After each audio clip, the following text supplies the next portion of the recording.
last night to see if he was barefoot. Is that still the case? Is he barefoot? Because I know on Facebook somebody posted a picture of these could be his shoes, or is that so he is presumed to be barefoot at this point? What I can say is that his mom says all of his shoes are accounted for at the house. I'm not going to say that he's barefoot. All right. Allegedly! Hello everyone and welcome back to my channel. This is Lady Freedom here coming at you with another raw narrative. Here's a brief disclaimer for tonight's show. Let's watch. That's ignorant!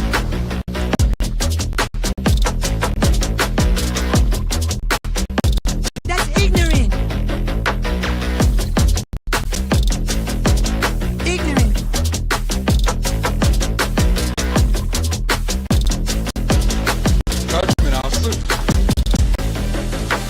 Chloe, you read my thoughts. You've got the shinning. You mean shining? Shh, you wanna get sued? Judgment us. You just use that shin of yours to call me and I'll come a-running. But don't be reading my mind between 4 and 5. That's Willie's time. Hey, yo, boss. I love it when he does that.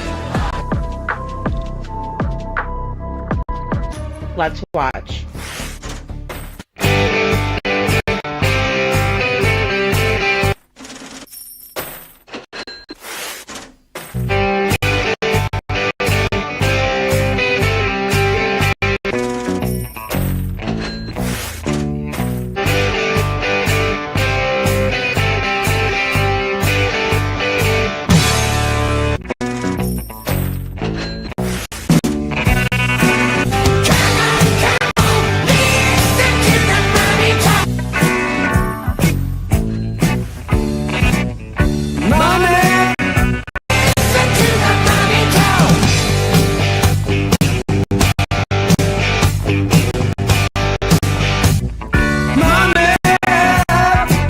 Don't get me back to good bullshit.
Hello everyone and welcome back to my channel. This is Lady Freedom here coming at you with another raw narrative.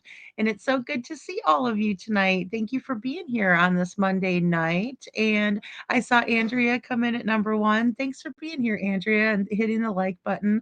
Really appreciate you. Hey, GA64, thank you for the green hearts. And I also saw Kiki come in. Hey, Kiki, how you doing? And Trent also is here. Thank you for being here, Trent. I really appreciate you, as well as Brenda Calvert and Chuchi. I saw Chuchi in the chat. Town Chat Cafe is here, along with Forget Me Not. Thank you for being here, Forget Me Not.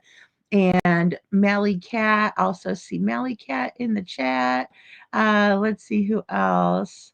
And Seclusion Works is here. Bonjour, Seclusion Works. I'm so glad. It sounds like you had a great dinner tonight. I'm so glad you're here, my friend. That's wonderful.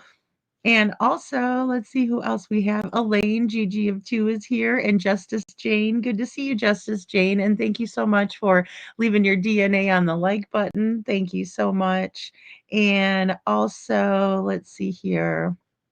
Little Red's here. Hey, Little Red, good to see you. So good to see all of you guys. And I really appreciate everyone being here. And we are going to go over an interview tonight. Well, it's actually a podcast reviewing Chris and Katie, right? But it's Chris McDonough on the interview room, and he has a special guest, and his name is Steve Johnson, and he has a podcast. I think it's called Truth to Lies. Um, so we're gonna review that. Let me make sure I said that right. I don't want to switch it up. I'm for some reason I think I might have. Um, one second here. Oh, lies to truth. Right. Okay, I did. I think lies to truth. And he does a really great job of analyzing this. And this was recommended by Hey Jude. She said, "Have you watched the interview room with Steve Johnson?" And I said, "No, I have not." And so I went over, I started listening to a little bit of it. I already was completely on board with reviewing it because we've reviewed Chris McDonough before, the interview room, Candace Wells, also Hunter, the young man that was said to have last been with Candace Wells, and Summer, the day that she went missing. And, I really, really love reviewing Chris McDonough because he's so intelligent, right? And we've also reviewed him with Josh from the lab, right? And Dr. Gary Burkado when they were on the lab. And so I really enjoyed their commentary. And of course, they were discussing Sebastian Rogers. And so that's why we were, reviewing. So very interesting. And that episode really inspired this background where Dr. Picado talks about, let me get my big head out of the way. I think this is the one where I'm going to go in the corner, but maybe not. Oh no, I think I lost that one. Okay, so you could see at least the words here. And let me take down our banner for just a quick second. But this was the one that really inspired this thumbnail or this picture of, it's dark, it's disturbing, it's corrupt, it's criminal, and it's, the smoke in the pipes, right? And it just really, oh, sorry, that was Django. It really resonated with me. It just really did. That analysis by Dr. Gary, and also, oh, sorry, I need to put this one up. Actually, I wanted to use this one today. Sorry, guys, for the rest of the show. But yeah, they did a great job. Chris McDonough was talking about the similarities in the Summer Wells case, and then I was floored too because also, I think I still have it in here. Oh yeah, because I was saying that I thought that Chris and Katie went by the Don and Candace playbook, right? And so we did a whole live on that, and an analysis. It took the Wellses, I think it was 12 or 13 days to come out and speak publicly to the news.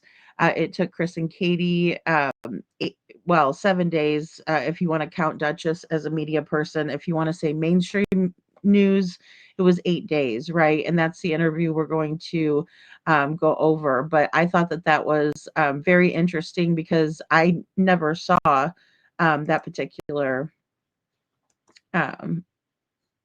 review before, or panel, and so I thought that was interesting. So here we go, because we're gonna see what Katie is saying, here, and then what she was saying that night, what the TBI and the FBI. Well, I won't even say the FBI because I don't think that they could even come into it because of the jurisdiction being in Sumner County, but they wanted us to believe this narrative, right? And then they also went as so far as to push this one as well. Let me take the banner down one more time, but that's their logo on Sebastian's picture, right? But they're covering up the bruises because the TBI zoomed in on the picture. You can't see the optimism in it, but it's, the TBI's logo is there. Um, and then Sumner County Sheriff's Office, made sure to cover the bruises because everybody saw the bruises. So very, very sad, um, upsetting, especially at this juncture. Here we are, um, almost 2 years. Hey, Nisi Marie, good to see you. So, very, very, very sad, that this is where we are. But we have been going over, and I'm working on some other little short videos to do, like the one that I put up tonight about the micro expressions and the odd behaviors in the interview, right, where we can actually see their body language, because we can't see their body language. They did not show themselves on the panel. So there's that. But I do want to get into this tonight. And I want to change this background up just to my black one, but we'll keep going back and forth between, because I have some other backgrounds as well that I wanted to kind of put up um, to go along with this live, because here we are 2 years in again, um, and they're saying they have nothing. Right, and they're painting a completely different narrative, and I feel like it's very important for us to remember what happened before they men in black us, so to speak. And so, yeah, let me go ahead and share the screen with you. And this is, let's see. Okay, so it's called, um, it's from May 26th, 2024. And it's called Sebastian Rogers Missing: What Clues the Interview Room with His Mom and Stepfather May Reveal, right? The interview room. So, good stuff here. Hold on one second, and I'm just going to make this big. And I did skip over some of the beginning, but definitely go and check out this live. It's let me go ahead and grab, and mods, if you guys could give some love to the interview room by dropping the links, I would really appreciate it. I mean, Chris McDonough and his wife, they work so hard on this. They travel all around, just really doing a good job of getting the truth out, and just really works hard. Thank you, Kiki. Kiki beat me to the punch. Thank you. Thank you so much. So, yeah, just really good. And then Steve Johnson, he's got a logo behind him, Truth to Lies. Um, and he is very good, guys. I listened to this tonight before we presented it just once to kind of get an idea of of what they were saying. Hey, Meow, good to see you. And so he does a really good job here. Oh, yes, and Nisi Marie also says, "Oh, I love Steve Johnson." Yeah, he's great, right? He does a wonderful job. So I think you guys are really gonna like this if you haven't heard it, or maybe you might hear something different if you have. But let's get into it. With full transparency here for everybody. He's been so busy. And I told him, I said, "Hey, have you heard about this Sebastian Rogers case?" And he said, "Yeah, kind of, but I really haven't had time to dive into it." And I said, "Perfect. You would be the perfect guy tonight to take a look at this case." I have purposely, laid low. I've made a couple of comments on the lab over at Josh's channel with Dr. Picato, but I have not shown Steve this video. I sent him the links last night, and we both got permission from our wives to talk about it tonight.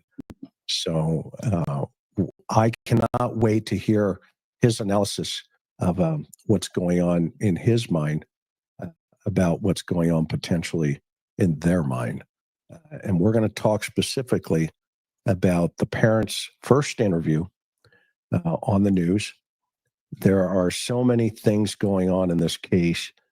You know, he's been missing obviously since the 26th of February, so we're coming up on 3 months.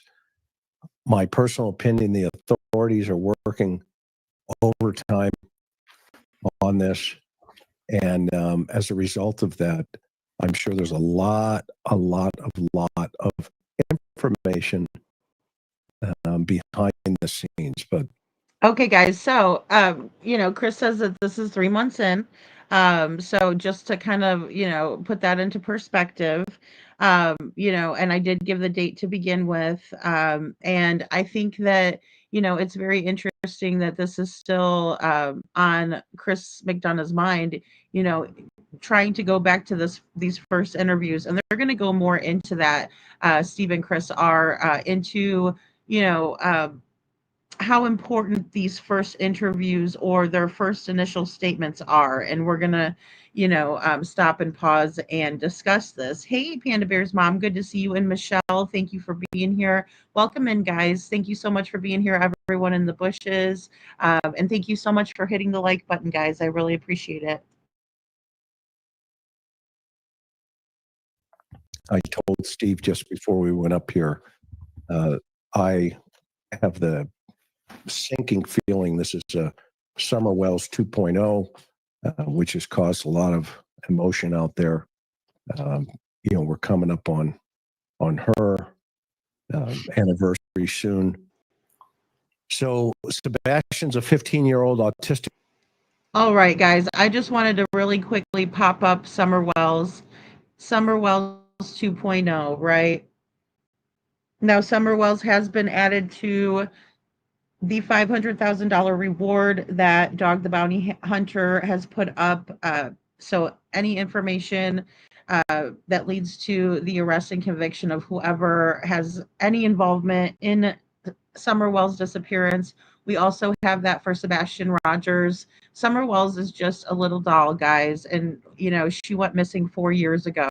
June 15th was the anniversary, and her mother, Candace, was the last one with her as well. She just went poof, broad daylight, right? Broad daylight. A lot of oddities in that case. We've definitely gone over it, but just to reference and just to put out there, who, for anybody that doesn't know, that's little Summer Wells. And that's who Chris is saying this is Summer Wells 2.0, because everyone fell in love with Summer and everyone fell in love with Sebastian. And we're not going to let it, these people get away with it without saying something about it, right? I mean, there's not a whole lot that we can do if law enforcement isn't, if they didn't look into the case, there's not a lot that we can do, but we can definitely make a stink about it and spread awareness and keep the narrative honest. In my opinion, we can do that. We can at least do that much. Hey, Wild Wolf, good to see you. Hey, Twists and Turns. Okay, guys, so I just wanted to pop in there and just let everybody know who Summer is, and that Chris thinks it's a Summer Wells 2.0 kind of a thing. We're coming up on her anniversary soon. So Sebastian's a 15-year-old autistic boy. If you're not familiar with this case, which I'm going to be surprised if you aren't. However, Sebastian's a 15-year-old autistic boy from Henderson, Tennessee. He was last seen by his mother, biological mother, Katie Proudfoot, and stepfather, Chris Proudfoot, before going to bed. Katie said she heard a thud from her son's room around 10 p.m. and she told him to go to sleep. She told the police the next morning she went to wake her son up, but found he was not in his bed. After searching the house, she called the police. That's kind of been backwards on a couple of statements. But Sebastian had been seen early in the day in Henderson wearing a black sweatshirt, black sweatpants, and glasses. The authorities have been working on this nonstop. I'm sorry, guys. Is it crackling on? Is it crackling for anybody? I can maybe if I have too many things open or something. Give me 1 second.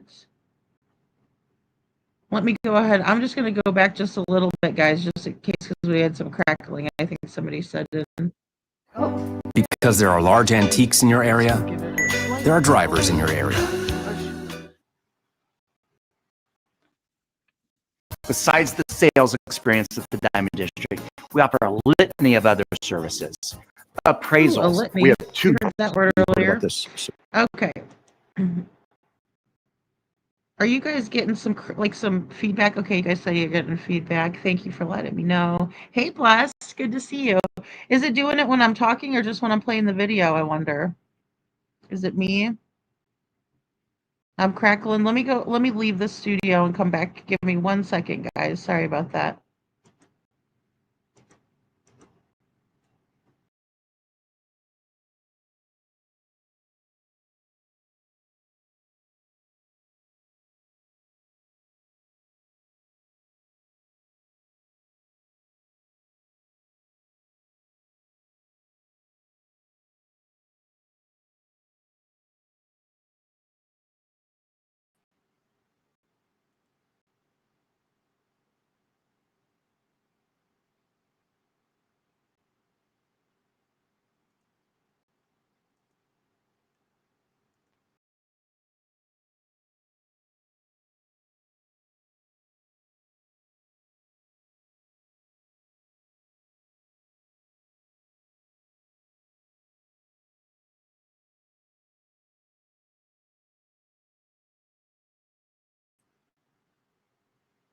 All right, guys. Is that better?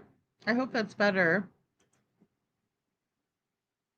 I don't know why I've had some crackling feedback lately. All right, let me see here. Let me share this screen again. There we go. Oh, not that one. Thank you. Thanks, Kiki. Way better. Oh, good. I don't know why it worked that way too when I left the studio last time. It came back. Okay, good. I don't know. And I thought maybe I had like too many windows open. So I closed some of them. But yeah, okay, great. So we're back with the interview room with Chris McDonough, and I will. Hey, Seth, good to see you. Good, good. I'm glad you're here tonight. We're kind of doing a throwback tonight with Chris and Steve Johnson. Chris McDonough and Steve Johnson. They're not both Johnsons. Okay. All right, here we go. In plain sight, I've always loved that. He's also a certified handwriting analyst and a certified voice stress analyst, which is a CVSA. He's a member also of the Cold Case Foundation. So he's got that's his short list, by the way, everybody. That's just his short list. So we're grateful to have him here very much. So get over to his website. It's down in the show notes tonight. It's www.truth2lies.com. Truth2lies.com. And so with that, Steve, I know I called you yesterday, literally full transparency here for everybody. He's been so busy. And I told him, I said, hey, have you heard about this Sebastian Rogers case? And he said, yeah, kind of, but I really haven't had time to dive into it. And I said, perfect. You would be the perfect guy tonight to take a look at this case. I have purposely, laid low.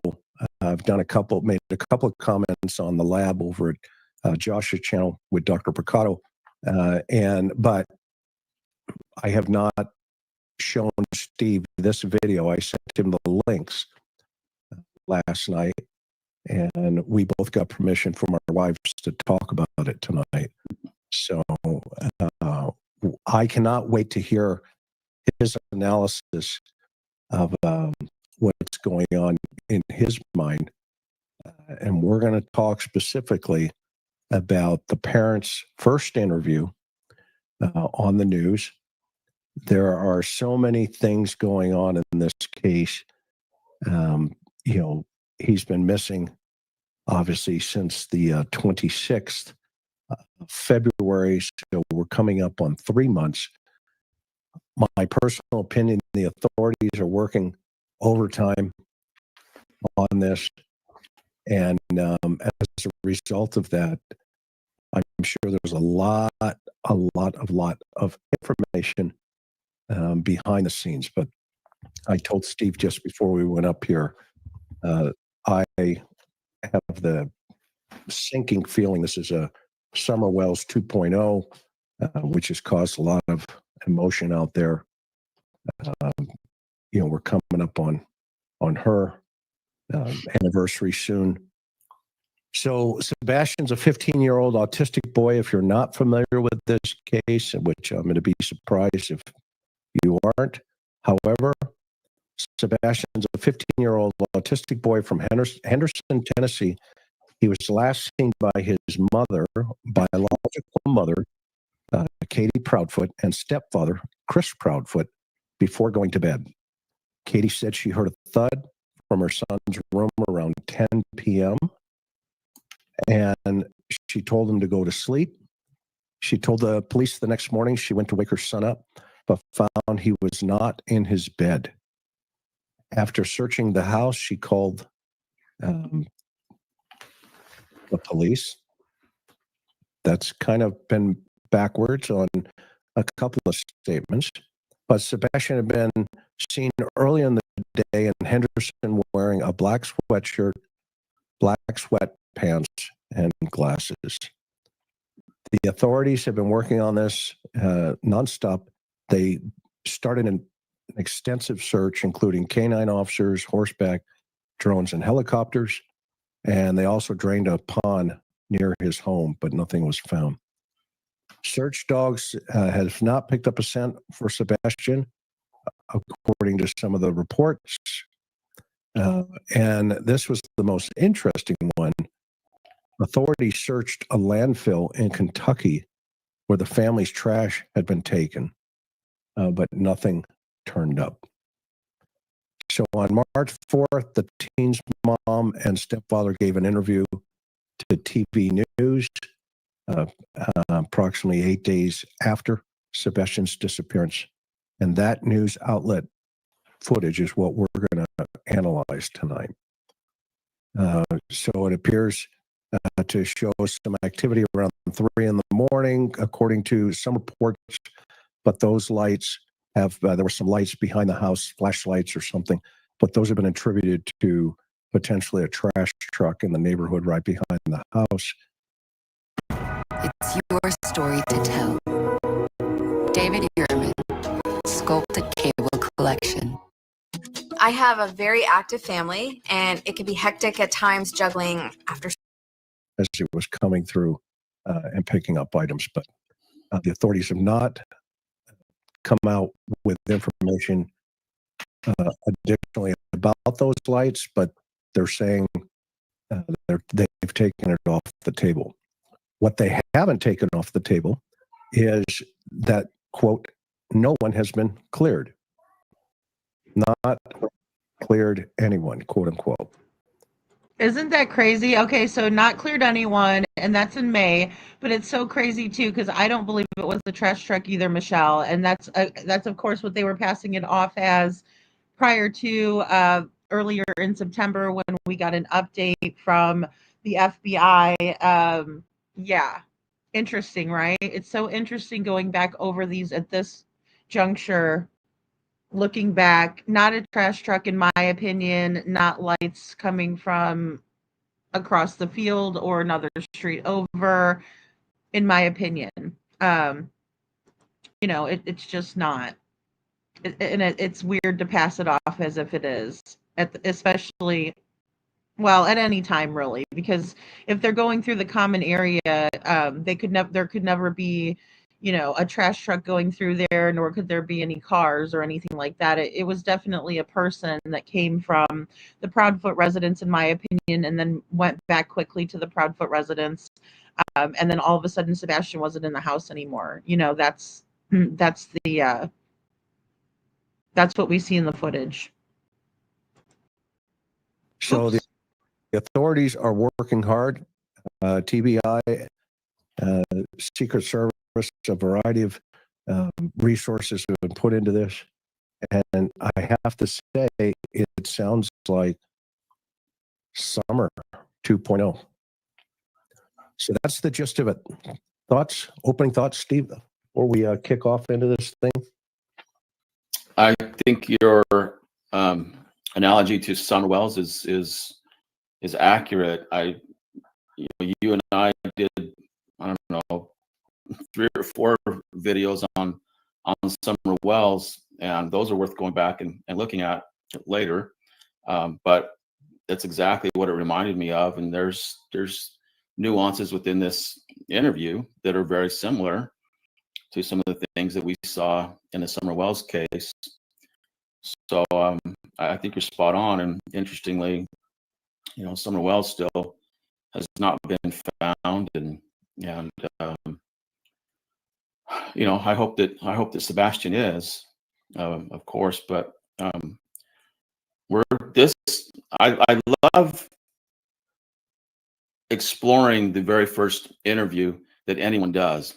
Those interviews, like the one we're going to watch tonight, we're going to analyze tonight, those are the interviews that are uncontaminated. In other words, the parents have not had time to react to things that other people are interjecting regarding the investigation.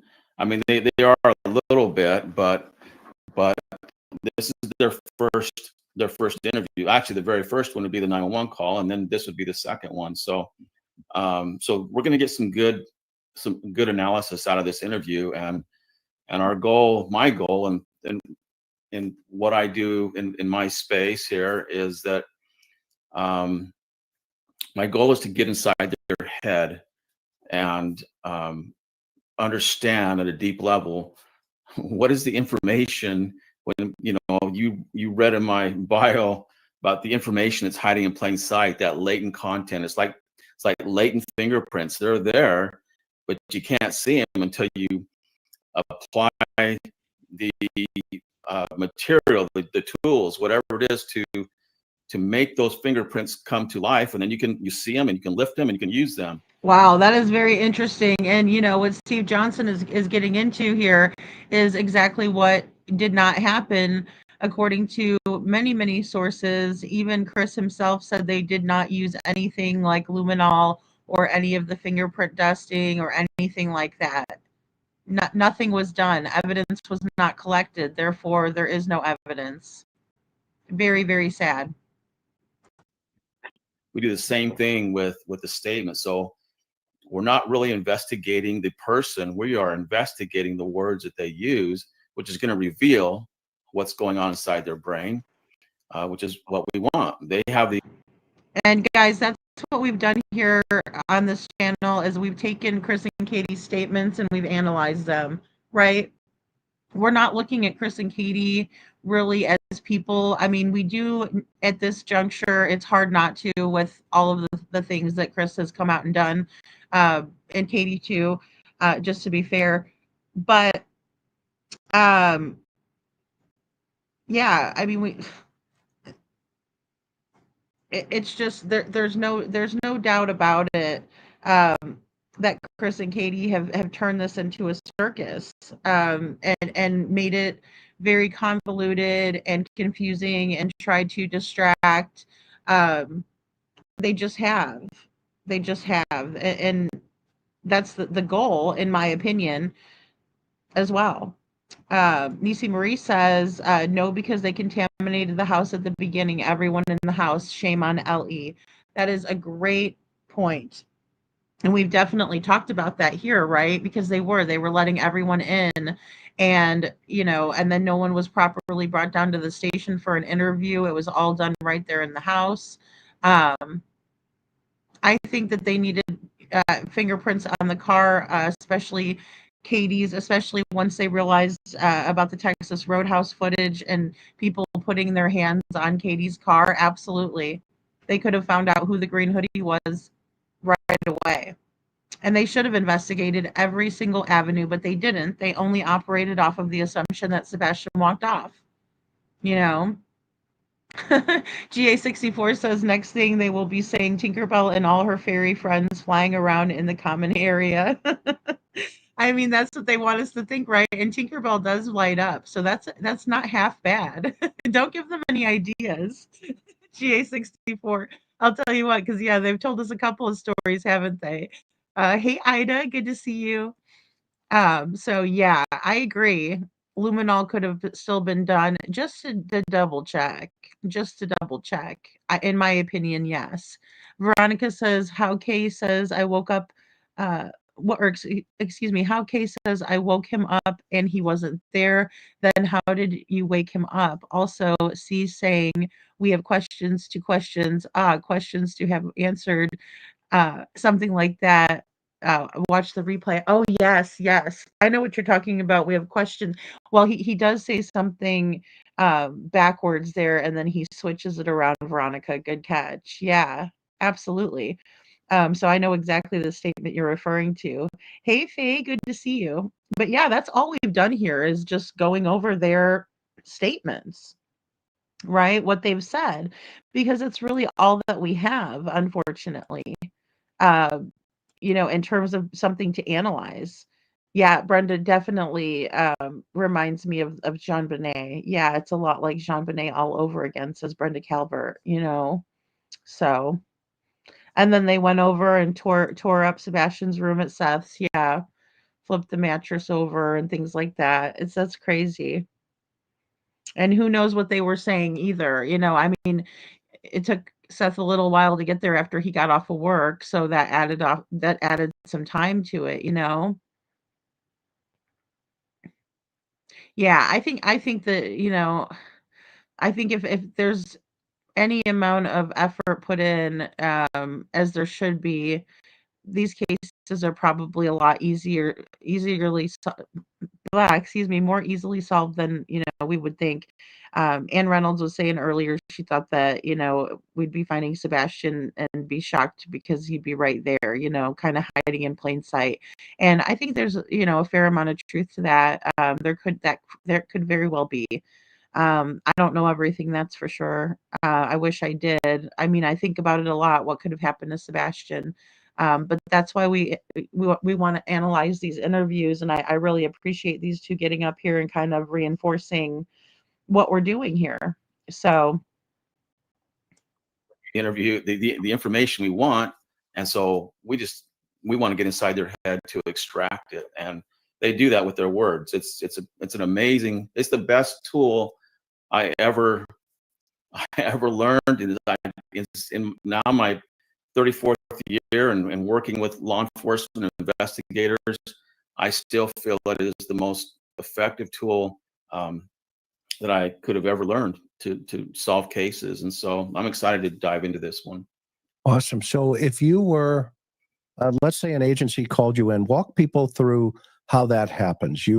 What takes place when an agency says, hey, we've got a statement, Steve. Can you walk us through this? Tell us what you think. Okay, guys, listen up. This is going to be really, really interesting. I remember this part being like really just great information here. Yeah. And yeah, I've worked on several cases for agencies, cold cases and current cases. And when the agency calls me, they can get a hold of me through my website. I'm not hard to find, and so when the agency gets a hold of me, typically it's either a 911 call they want analyzed, or actually quite often it's an interview. And I've done this for police investigators. I've done it for prosecutors, for defense attorneys. I've civil attorneys, corporate.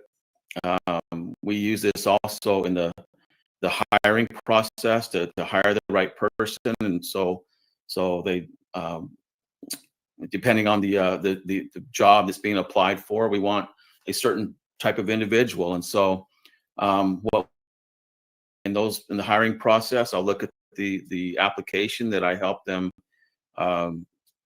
write, and then we get the application back. I'll look over that.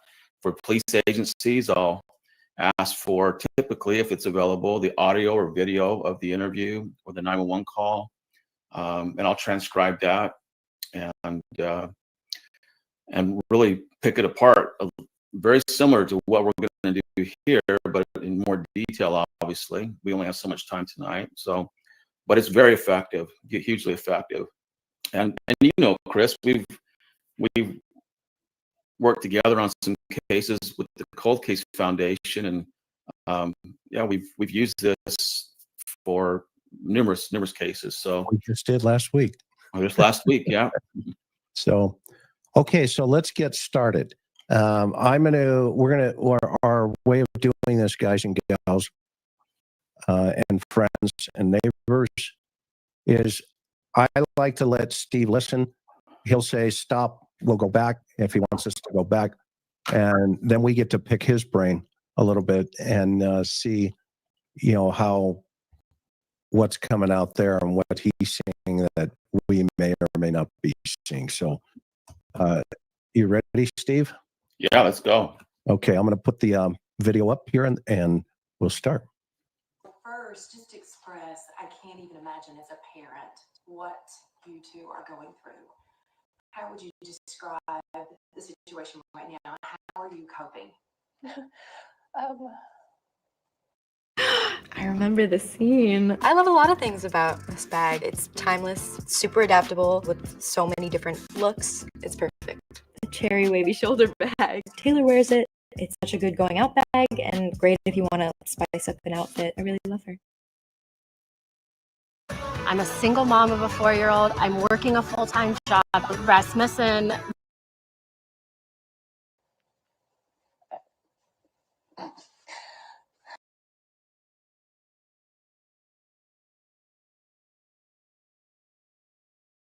Here and we'll start. First, just express, I can't even imagine as a parent what you two are going through. How would you describe the situation right now? How are you coping?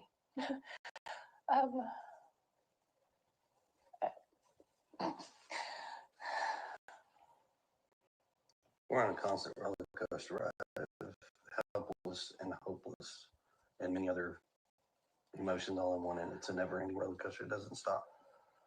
It won't stop until he walks through the door. I wouldn't wish this on anyone. Let's hold it right there, Chris. Okay, so a couple things. First thing is that stepdad, his name is Chris as well. So, well, first of all, I got to know that mom did not answer, and I'm wanting to hear certain things from mom as a biological mother. I want to hear right away her expression of concern about her son and what he is experiencing at this time. He's been missing for 8 days, and I know that the reporter, she targeted, you know, that question to what they have been feeling, but the feeling of any parent, the grief over their missing child, is going to override anything that they may be experiencing themselves. That feeling of what is Sebastian going through? What is he experiencing? Did he find some shoes? Is he getting fed? Is he staying warm at night? Is he all these, a myriad of things? You know, guys, and I find that to be so interesting too, because, you know, a parent would be wondering that very thing, like, you know, did he find shoes? If you truly believe that Sebastian walked off with no shoes on, then that would be a thought in your mind, worrying about your child. Oh my God, do they have shoes? Did they find shoes? Is he being taken care of? Is he fed? It was so cold, guys. We watched the interview earlier. from the 27th when it was Ken Widener and Sheriff Snugstrugs. And yeah, I mean, it was really cold. He said that there was going to be some flurries, possibly that night. So that, I mean, that means it was cold enough for it to snow, flurries and stuff. And hey, Bullhorn Betty, thank you so much for being here. Thank you so much, and happy birthday to you too. I wanted to wish you a happy birthday. Um, Gosh, it's just been so busy, and I've been going and watching you on the replays, and everything that you're doing. Just always is so much needed and valuable. So thank you for all of your hard work and advocacy. Um, so also, I find it odd in this interview that Steve Johnson just picks right up on that, because we were talking earlier, and I was saying, I really don't. If I really think about it, I really don't know how I would react. Right? If I would be so upset because somebody said in chat, I would be so upset I wouldn't be able to say anything. I would be like, beside myself. And, some people would be beside themselves. And I don't know exactly how I would have been, Um, I just don't. And I think that is so amazing when we watch these experts and they pick up on this stuff, and it's like, wow, that's great. And so I guess we found our answer. And GA64 says CP and KP have always been concerned about what they are going through, not what Sebastian is going through. And they are not parents.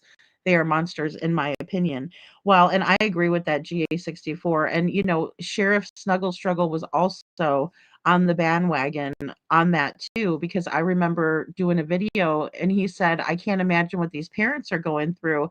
And when I put it in the video, I put it just words on the screen. I didn't say it, I don't think, but I was like, well, what about Sebastian? He might be cold and hungry and everything. The shoes thing I always thought was way off, and that there was something more to the shoes. But I think it's so interesting that Steve Johnson brings that up and says, because if Katie honestly thought that Sebastian walked off without his shoes, as a mother, she would be beside herself with worry. I really hope he got some shoes, right? And especially when Sebastian didn't like to be dirty and he didn't like to go barefoot. But then again, it just speaks to the deception, the level of deception that we're seeing here. So, did he find someone to take care of him? Is he scared? Is he okay? And just a myriad of things, and that would override everything else. And so I'm wanting to hear that from mom right away, but she couldn't come up with anything. And I've seen that in other cases where and I should say, knowledge of the disappearance of their child, and when they don't come up with it right away, it's almost as if they were asked something that they weren't expected to be asked, and then because lots of times parents will go into once they're asked questions, they have a narrative, and that's what they think is just enough. Whatever's in their head, they think it's enough. And if they're asked a question that doesn't quite fall in line, they're kind of at a loss of what to say. And so I'm wanting to hear mom express things about Sebastian, and she couldn't do it. What she did say is, I wouldn't wish this on anyone. Chris, that refers to what she's going through, not what Sebastian is going through. And that's the thing that really caught my attention, is that she has put the focus on herself rather than her 15-year-old son. And he's autistic and he has special needs, and I just don't, that just was abrasive to me. It struck me as not what I expected to hear from biological mom. Awesome. There's, go ahead. No, you're on a roll. I'm listening. Well, if you have something to say about that, because I'm going to go back to what stepdad Chris said. Yeah, no, and the rocking, that sometimes is a stress relief. Mm-hmm.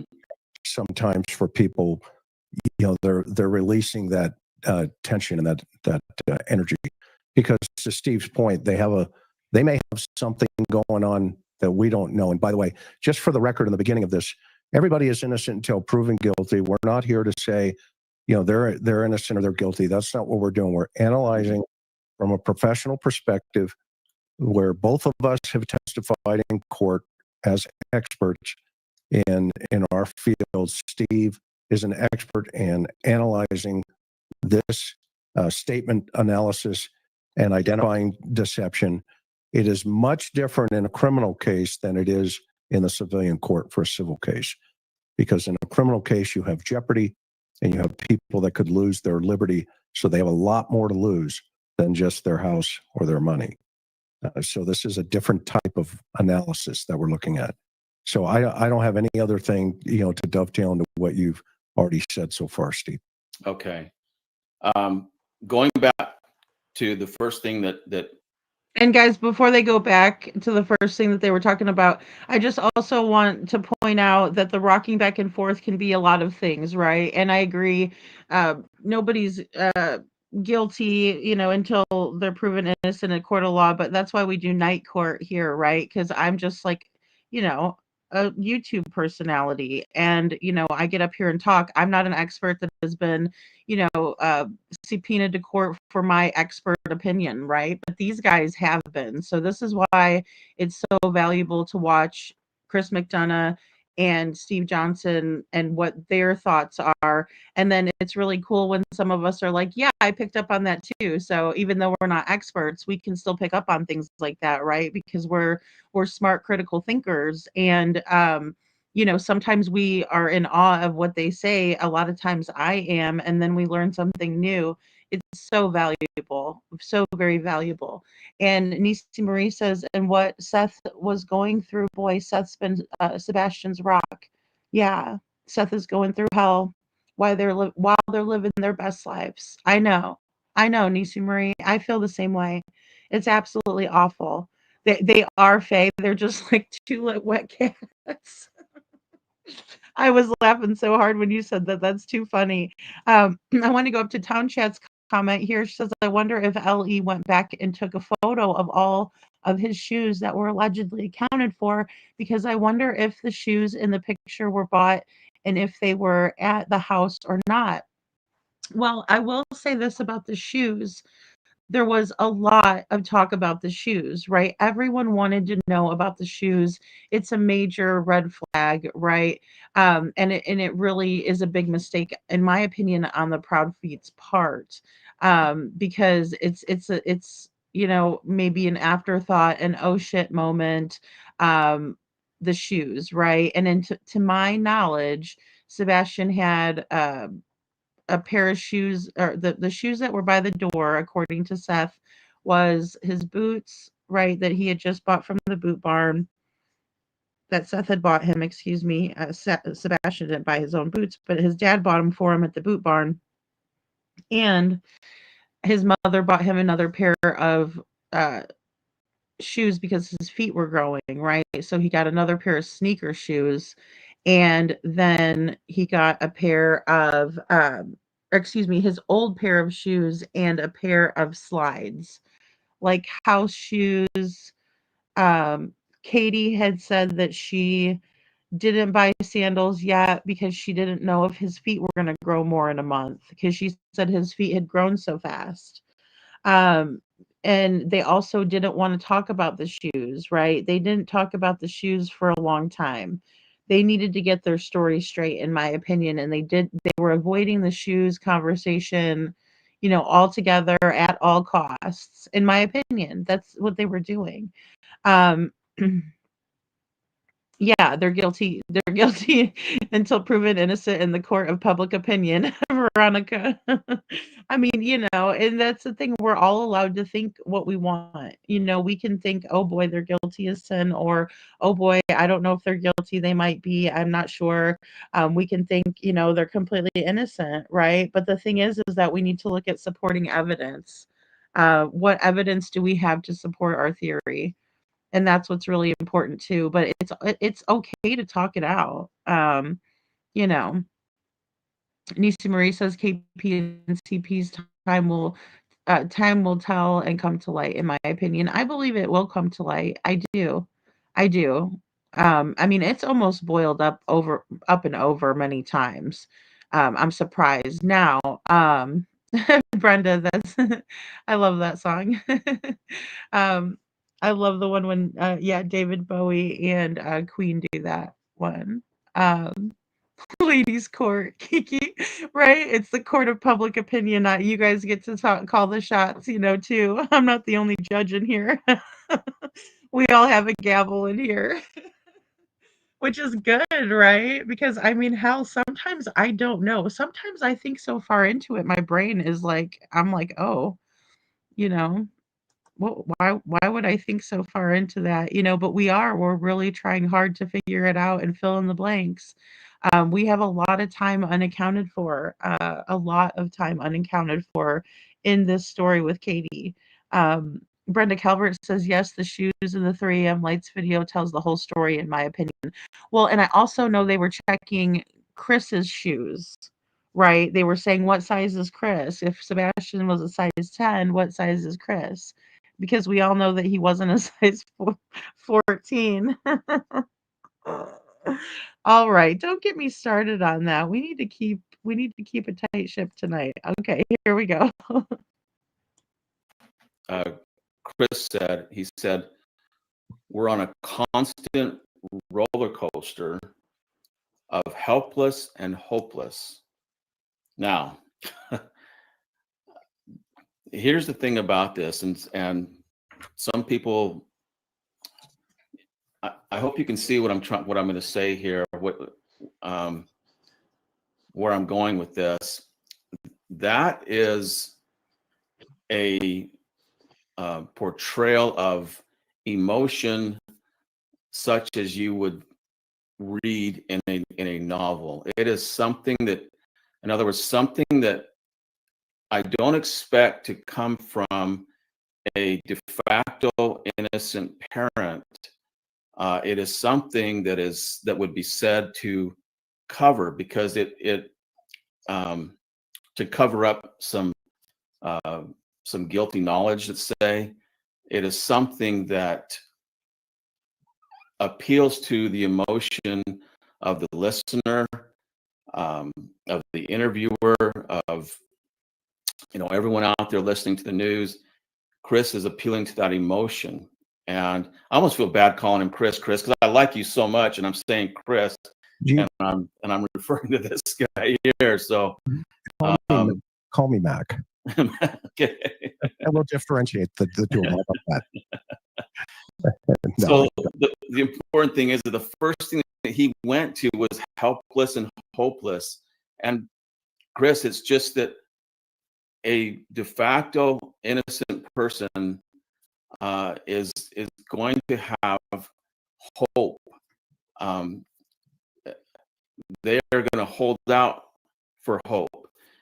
I know of cases where a child disappeared and the parents held out for hope that that child is going to return for over 20 years. And even when investigators finally discovered that the child had been murdered, the parents refused to let that into their vocabulary and declare the child deceased. For 20 years, they referred to him in the present tense and as alive and going to come back. And my point is that it's very difficult for them to let go. Now, this is a stepdad. It's easier for him to let go, for sure. And men in general can also let go easier than biological mothers can. But mom didn't answer, and so he went to helpless and hopeless. And that is not only an appeal for listeners to believe him, but is an indication that there is no hope in his mind that Sebastian is coming back, and they're helpless. And in my mind, I'm thinking, are you kidding me? You're talking to the news right now. You should be portraying this. You should be so happy that we're on the news, and hey, everybody, we're getting the word out. Here's what he was wearing, and let's go out and find him. And it'd be like that. I would be very hopeful at that point that I'm getting it way out there to everyone. So this is a great point that I never really considered. I mean, I always thought it was odd that, they always acted very indignant and they didn't act grateful for the resources that they were, getting in Sebastian's case. And so I just kind of wanted to point out that I think it's really interesting that Steve says, they should be happy or maybe some relief that, the story is getting out there about their missing child, because not everybody gets the exposure. So, absolutely. Absolutely. Now, we learned that this interview came 8 days into the disappearance, and I'm wondering, what is the holdup? Why hasn't this happened before? And it's my understanding that the parents wouldn't do an interview.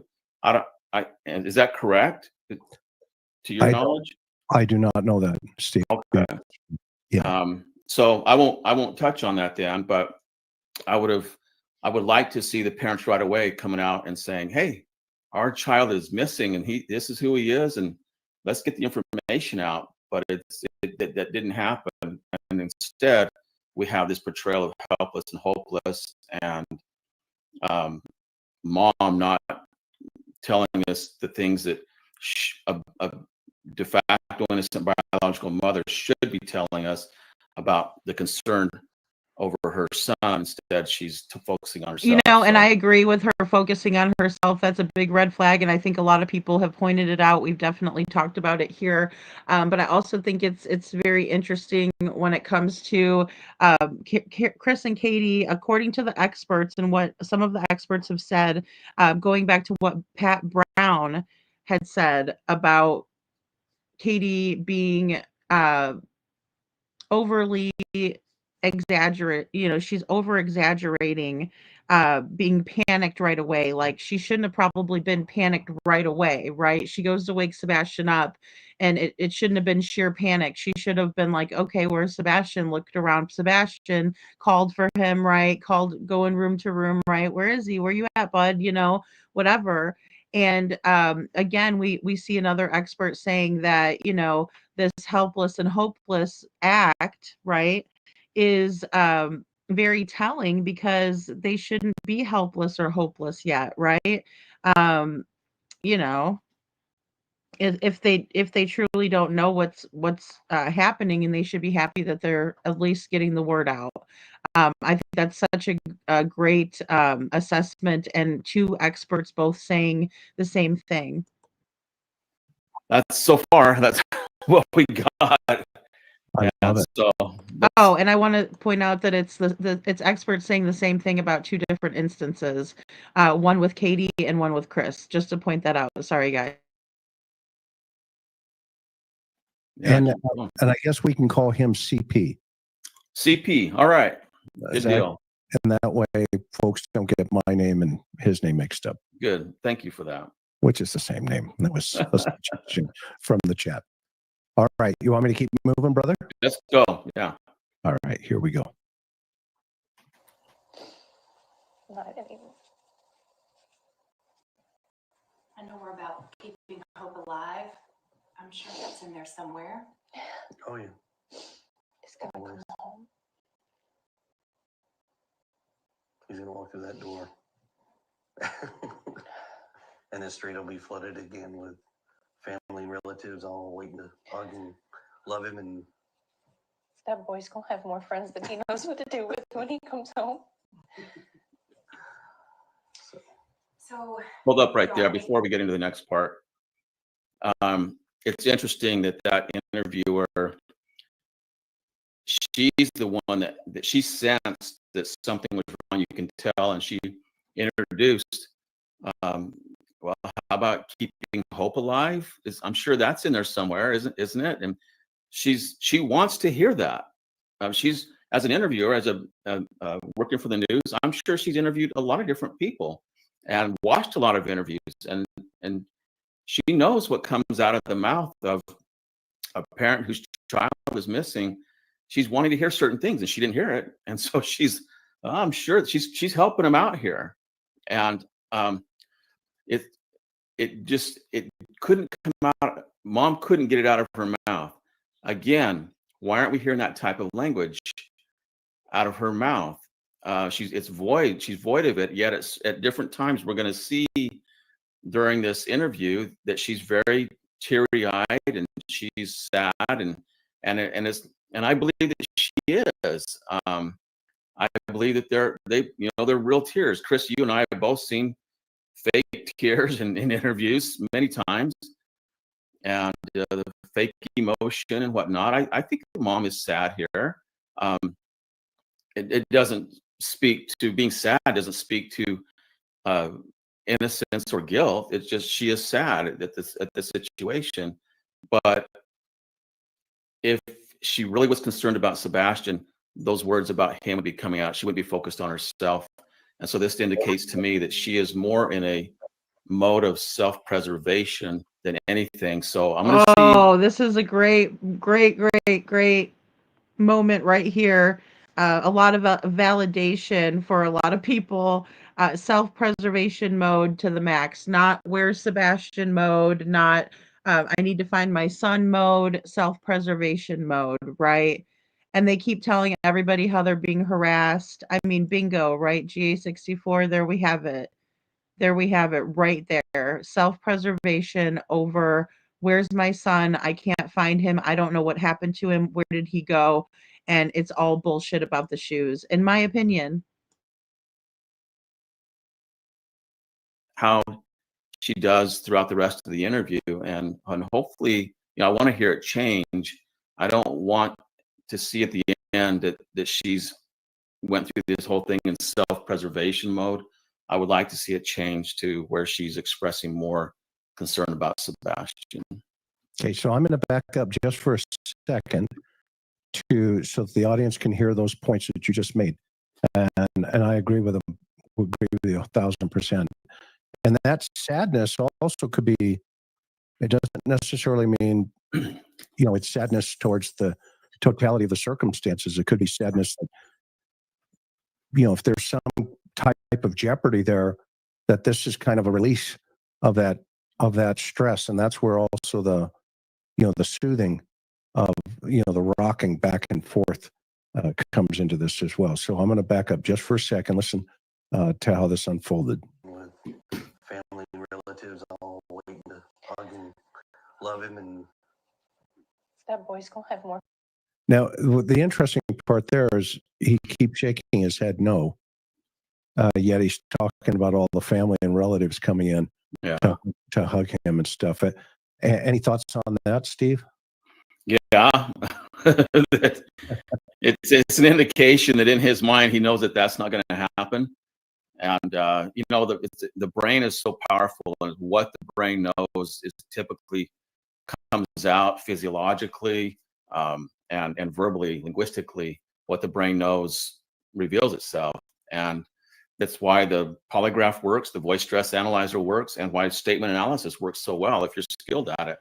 And so he's saying one thing, but that head nod is giving us a different answer that that's really not going to happen.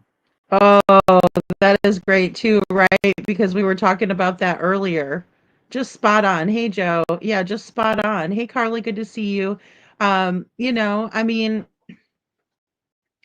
100%. Yeah, we absolutely are on the same page here, and that's where we're looking for these micro expressions, right? Or when he's saying something in an affirmative way, but he's shaking his head no, or if he's shaking his head yes, and he's saying something negative, right? So we always look for those little nuances, and it's because our brain is doing that. Even though we're trying to trick everybody, our brain is telling on us, which is so interesting, and it comes out through the body language. Yeah, and if we go back, if anybody wants to see, we did an analysis on in Summer Wells' case. You can see it in the playlist early on. Steve caught so many things in that situation, and it was indicative of the father talking on the news, going like this, going like this. All right, so that good catch. Hang on. He's gonna walk through that door. And the street will be flooded again with family and relatives all waiting to hug and love him. And That boy's gonna have more friends than he knows what to do with when he comes home. So here we are, 8 days now searching for him. Walk us through that Sunday night that he went missing.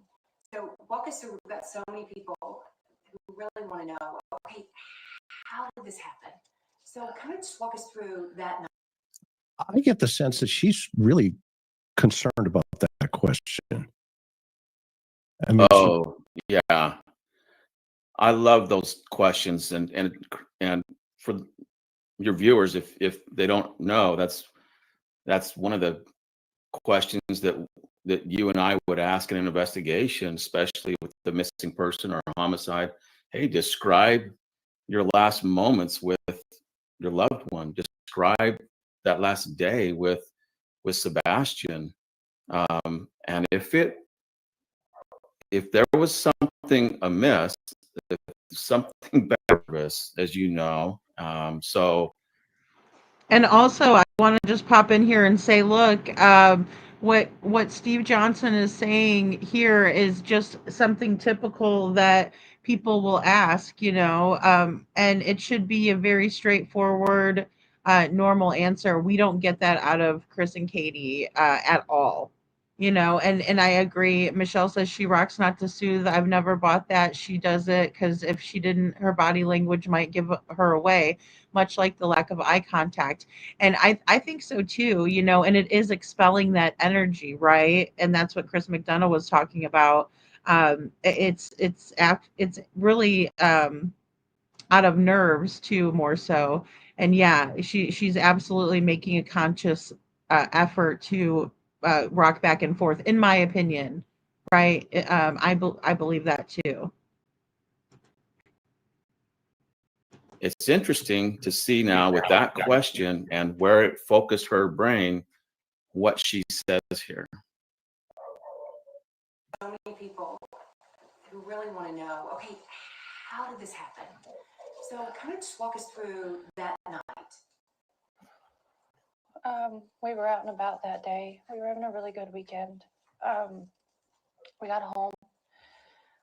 Everything was pretty normal. He was playing in his room.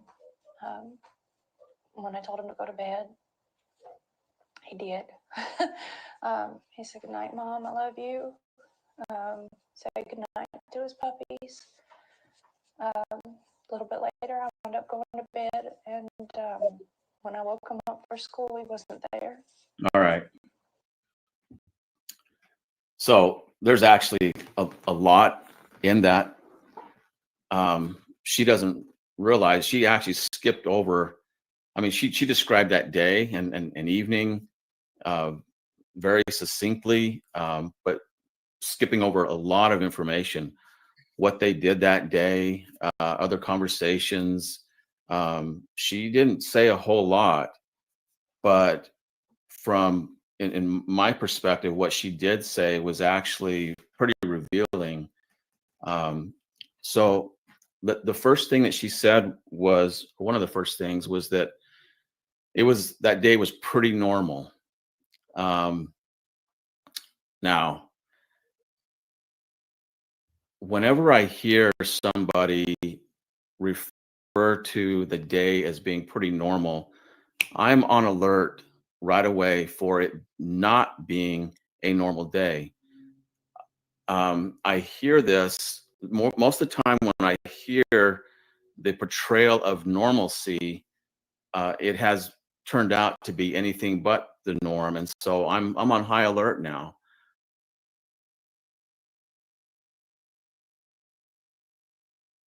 Okay, guys, we paused on the Pilates lady because it's an ad. But so, um, oh, sorry. Hold on. Why would she say this? And I will back up just a little bit too.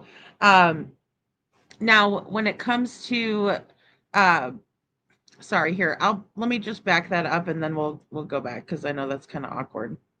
Hold on. It's probably, yeah, there we go. We're gonna get another ad. That's okay. I'll watch Chris's ads anytime. Hey, if you live Good in one of these information cities here. right here, why don't you own an apartment building? Seriously, let me show you All a right.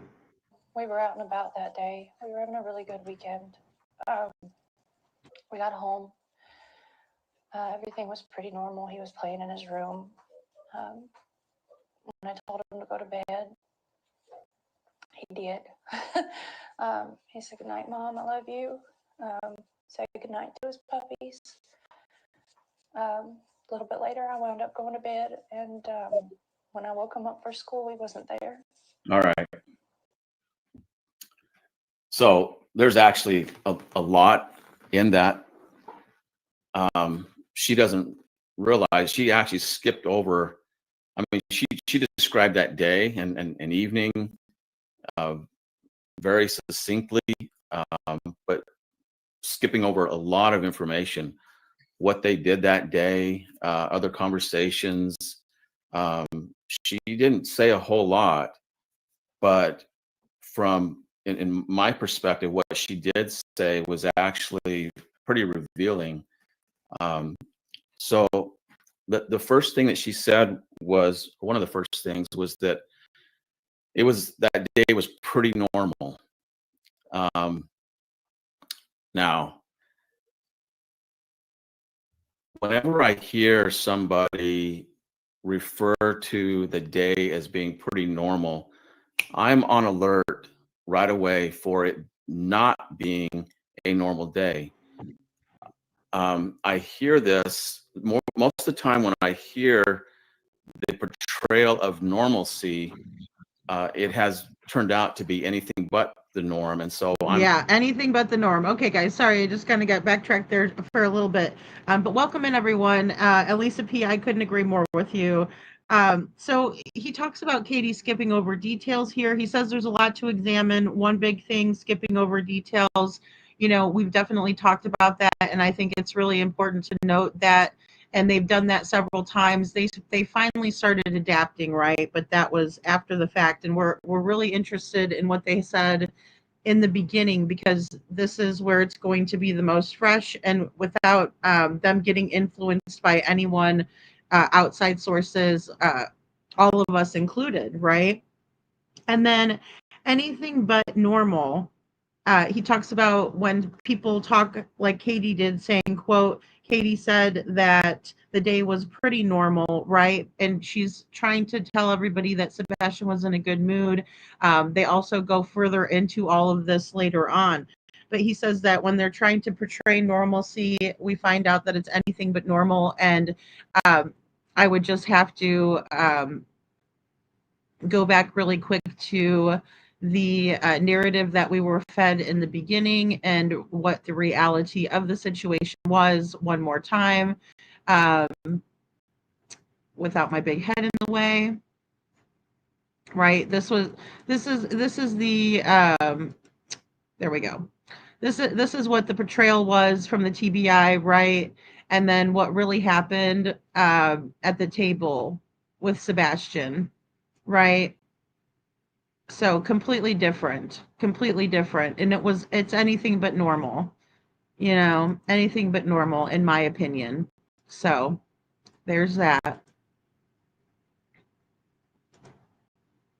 I'm on high alert now. Why would she say this? And I want to hear other things about from in experiential language from her. We did this. We went here. We went there. I tried to get him to wear his new shirt. He didn't want to. He said, "Mom, I'm going to wear this one instead." little nuances about the day, but we didn't hear those things. She skipped over a lot of those things, which is more times than not, when somebody portrays the day as normal, it's a way of saying, hey, you should believe me that it was a normal day, and not ask me any details about the day. Just accept that it was a good day. It was a normal day. Or they will say some things that, and not in this particular case, but sometimes they'll portray it as normal, saying something in present tense, indicating this is what we always do on our normal day, and it allows them to not say what actually happened that day in the past tense. Wow, that is really, really interesting right there, right? And so, and I'll back up a little bit, but I do want to just say, uh, and kind of reiterate again, portraying a normal day is basically Katie and Chris saying, believe me, it was a normal day. Don't ask any questions. Just accept that and just accept it, right? And how many times has Chris said that? We're just going to have to accept it, right? The way that it is, the way that they're telling it. But something's not right. It doesn't add up. It's not making sense. And they don't want us to ask questions. And I think that is so valuable and intuitive on Steve Johnson's part to say, hey, look, they just want us to believe them and move on, right? But their story is not adding up.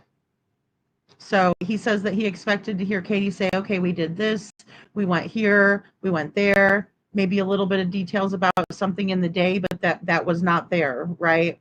No details about the day. It was, believe me, accept it, and don't ask any questions. And that's how they've done it from the very beginning.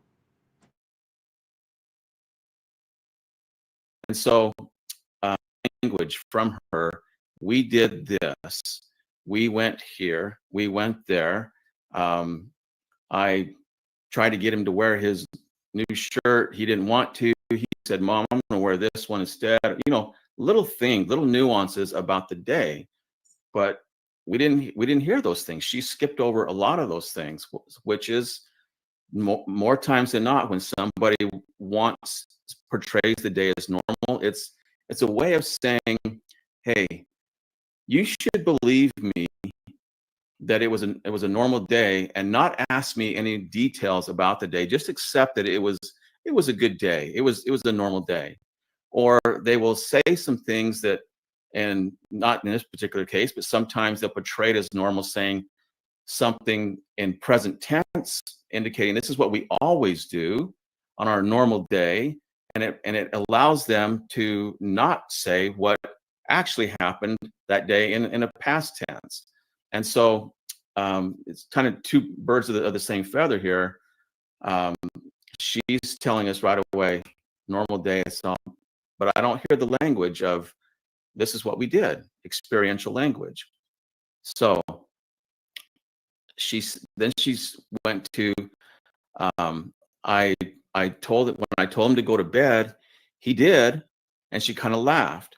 And what is that? It's a reference to him not going to bed, him, times that he hasn't gone to bed. And so she's kind of laughing at it, like, for once he did, or this time he did. And the problem I have with it is that it is a portrayal or a reference to something negative that Sebastian could have done. So I'm now on alert, and what she says next kind of seals the deal for me. And I don't like what I'm hearing here, because she says, he said, I love you, Mom, and he went to bed. Now, saying I love you is something that we all do. A 3-part Providence Falls special event. Liam O'Connor, we're offering you a chance for redemption. I'll call my wife. I'll talk to her on the phone. I'll say, I love you, babe. When I'm leaving, I'll say, hey, I'm running out. I'll be back soon. Love you. My daughters are here. When they leave or going somewhere, all right, love you.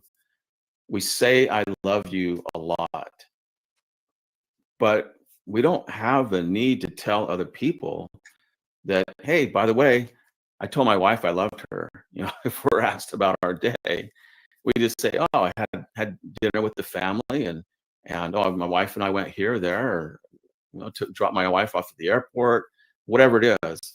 And these situations are situations where we would say I love you, but it's the need here that she has to tell the world that, hey, my son told me he loved me. So that on top of it's a normal day and this little hint at a negative reference that sometimes Sebastian doesn't cooperate with me, doesn't do what I tell him to do, they'll laugh about it. I'm now alarmed, because more times than not, when I hear this, I love you, come out of their mouth, I know that it is often a time when, if a crime has been committed, that is typically the time that the crime was committed. This is particularly true in domestic situations such as this, domestic homicides, other situations similar to this. So I'm always on alert when I hear that the portrayal of I love you. And the other thing is that what that does is, what she's saying is, I'm such a good mother that my son told me that he loves me. Oh, right there, Steve. Holy cow. Yeah. That's it too. She's portraying herself to be just this greatest mother, right? Because he says "I love you" to her. We never hear it back. Now, also we went over the Peter Hyatt interview, and he talks about this as well. So it's definitely a red flag to the experts. It was a red flag to everyone too. You know. Oh, I will couponing. Thank you so much. Celine says you can't wake up someone if they're not there. Period. I mean, well said. It's just, it's that simple, right? We got to make it real simple. We got to make it crystal clear, you know? And I agree with that too, Michelle. And I think that's where the moms come in, or the parents, and we think this way. Saying I love you should be a natural response from a parent to their child. It's your flesh and blood, not a mere person off the street. Exactly. Exactly, Michelle. It's unbelievable. It really is. Um,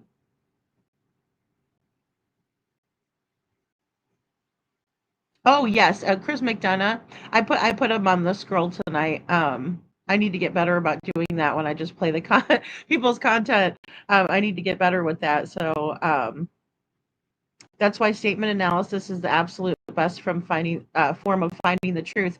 I agree, and there's so many great things that these experts bring to the table that I can't just not bring them into it and talk about it with you guys, because I mean I really. Haven't found anything that I can say like I unequivocally disagree with. Um, Many of the things that they bring up were definite red flags, but when they put it into a perspective like that, it is validating, in terms of the I love yous, right? Well, because we all found that to be odd, right?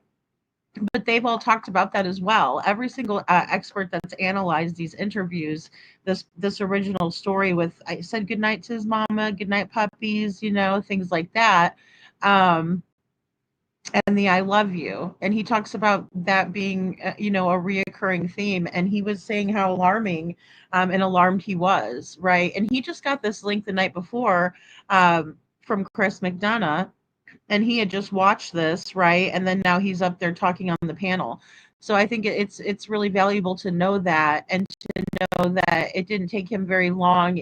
It's not like he was pondering this over and over again. He absolutely, um, from my opinion, from my perspective, he got their number right away, and was spot on with it. Same thing when we examined Pat Brown and dissected that interview, or excuse me, that live stream.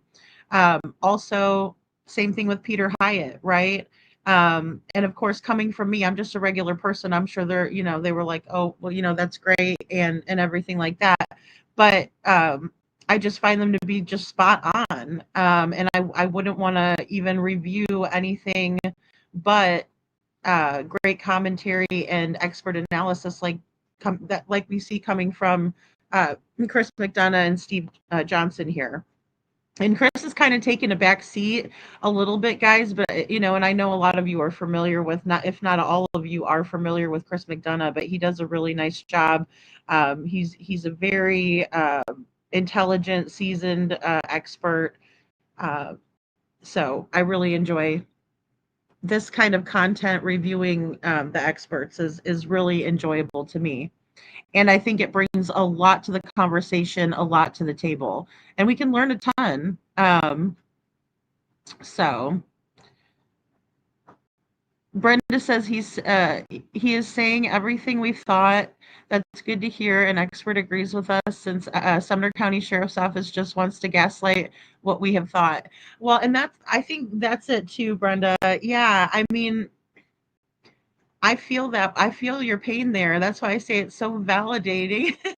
Because yeah, it is. It's very frustrating, especially like the FBI news release, right? I mean, I almost blew a lid. I did flip a lid at least, because I'm just so over it, right? Especially like I was still licking my wounds from the America's Most Wanted and what they let the shit they pulled on there, right? Um, so it's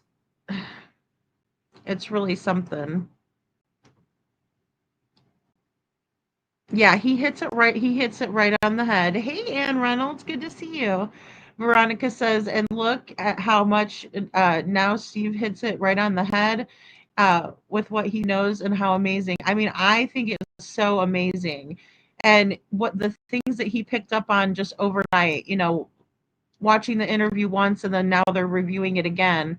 Very interesting, and I don't know how he does things, because sometimes, like, how I like to analyze it is I like to pull it into my editor and then listen to it from there, and mess with the volume and kind of turn it up a little bit if we need to, or whatever. But that's the way I do it, and I listen to it over and over again, right? I don't know how many times he was able to, take a peek at this, but he's picking up on so much that, and some of the things that we wouldn't even think to talk about here, or like I said, just validating some concerns that we had, that we really didn't know why we were concerned.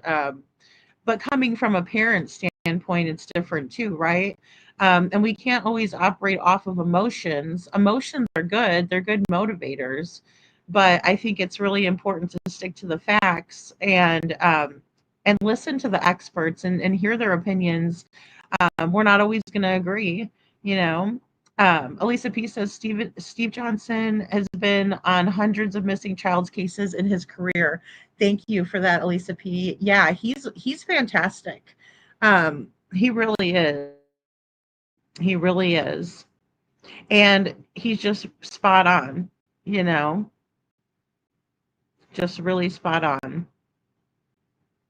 My question, Michelle says, if now it's a criminal case, I wonder if evidence has to be put back on the table.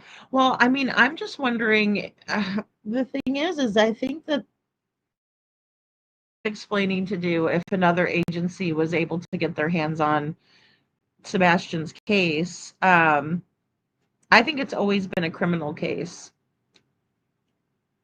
I think when they turned it over native side, quote unquote, that's when they started looking into it as a criminal case. But who knows? They've told so many damn lies. It's hard to tell with those guys, really. I don't know what their intentions are. Brenda Calvert says I did two Lady F, but I know now I think it was strategic Now FBI is asking for leads, so maybe all of our letters did. Yeah, I think so. I think everything, and every time we bring it to their attention, and anytime, because going to be fresh people always coming into those positions. And I also think that Sumner County can only hide the truth for so long, right? Nobody believes them. They've really made fools out of themselves in this case. And I can't for the life of me figure out why they would do something like that. I really don't. I really don't know why they would go out on a limb unless there was some sort of corruption or blackmail or something being held over their head, right? And we know that Chris Proudfoot likes to blackmail people. We watched him do it several times in the beginning, and that's why we need to go back to the beginning and just kind of go over everything with a fine tooth comb, or as Katie was putting it, comb it over again. So. And that even elevates this even more, that why the need to portray yourself as a good mom.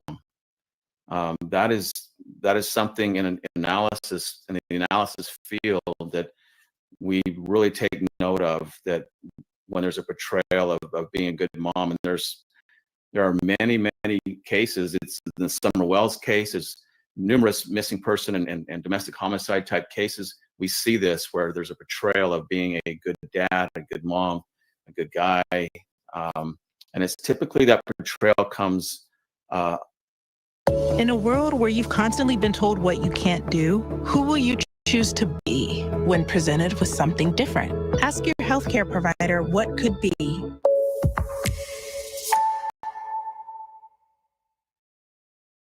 Around the time that if a crime was committed, the crime occurred, or right after, because they're rehabbing themselves now, linguistically, psychologically. They feel the need to rehab themselves, to make themselves look better, to feel better about the situation. And so for me, it's a pretty good indication that something nefarious, something didn't go quite right that night. And so for me, it's if something occurred, it was that night, not the next morning. So yeah, I'm concerned now at this point already. So everybody understands what Steve's doing here is he's kind of, this is, he's not dove into this case until tonight. I mean, this is literally the first time. So it's almost as if I wanted to present it to him in this video, just fresh off the boat, for lack of a better term. And that is such a solid point about a domestic situation for our viewers to understand. When you have the victim looking at the person potentially doing something to them, they go, "But I love you." Hey. And yet they're being abused or whatever the situation is. And that's the point that Steve's making here when he heard that. And I missed it until you just pointed it out. That is such a powerful statement in context to the experience level potentially of a domestic situation going sideways. So I'm going to keep moving. Do you want me to keep moving? Yeah, let's go. Okay. So in your mind, that's usually around what time?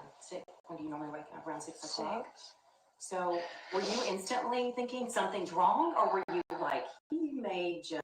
Oh, one other thing I have to say about that last segment, and Mally picked it up as well. I had her statement up there, but when I woke him up for school, he wasn't there. Yeah. That statement, when I woke him up for school, he wasn't there. Well, what do you mean? Was he woken up? Was he not woken up? What, where's that gone? What's your thoughts on that, Steve? Yeah, that's definitely something that it's incongruent, those two things. When I woke him up and he wasn't there, well, you can't wake him up if he's not there. So for me, that is something that's not experiential. It's something that what happens in the brain when there's any type of deception, which if it's not experiential, then you have a form of deception, because she's portraying it as experiential.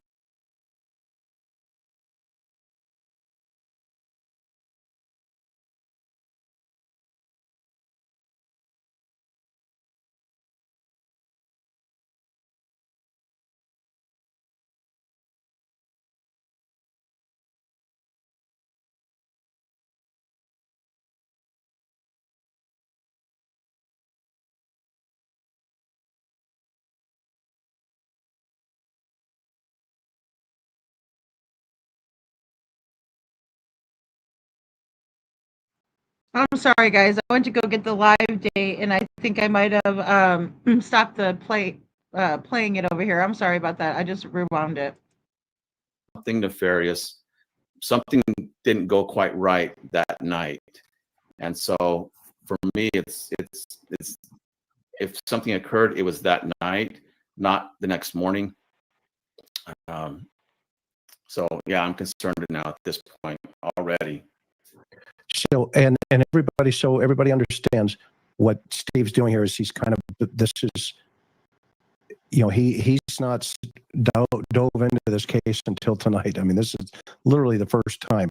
So it's almost as if I wanted to present it to him in this video, you know, just fresh off the boat, for lack of a better term. And that is such a solid point about a domestic situation for our viewers to understand.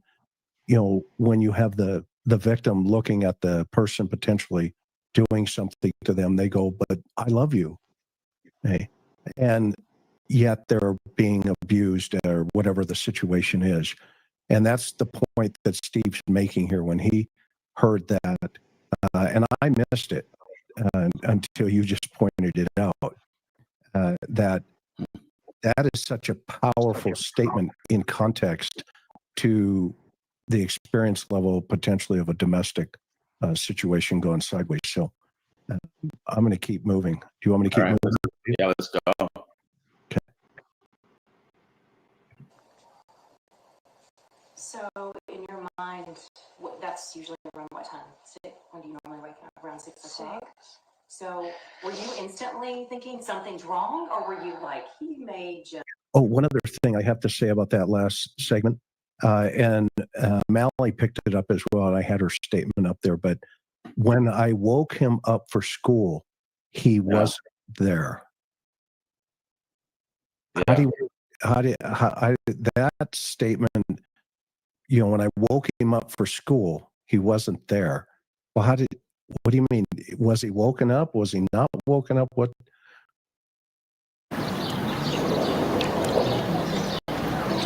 Shop the tabby at Coach.com. You know, what's that going? What's your thoughts on that, Steve? Yeah, that's definitely something that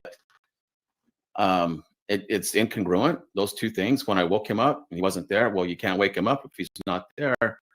So for me, that is something that's not experiential. It's something that what happens in the brain when there's any type of deception, which if it's not experiential, then you have a form of deception, because she's portraying it as experiential, as something that actually happened. But what will occur in the brain is that there's so much stress there in the brain from the deception. The brain knows what actually occurred and didn't occur, and if she's now going to try to force the opposite out of her mouth, the brain is like, hey, we know this didn't happen, and it creates this stress in the brain. It transcends the body physiologically, and what happens is linguistically, we will often hear things like this that it will sound confusing. It doesn't sound right. It doesn't flow right. It will be incongruent, like her words are. And when I hear things like that, I'm thinking, wow, this is what's going on the heels of what we just talked about. And now I'm seeing this is called carryover stress. In voice stress analysis, we would have carryover stress. She's still stressed about what she experienced that night. She's still having to answer questions about that. So she's still feeling that. And so it's coming out now, incongruent, confusion in the language, incongruency. It's classic. just be, are you in the shower? I took a second and walked through the house looking for him in case he'd gotten up and was trying to get breakfast or something, because he did that sometimes. About 3 minutes in, give or take, I was on the phone with my husband and I said, I can't find him. He said, what do you mean you can't find him? I said, he's not in the house.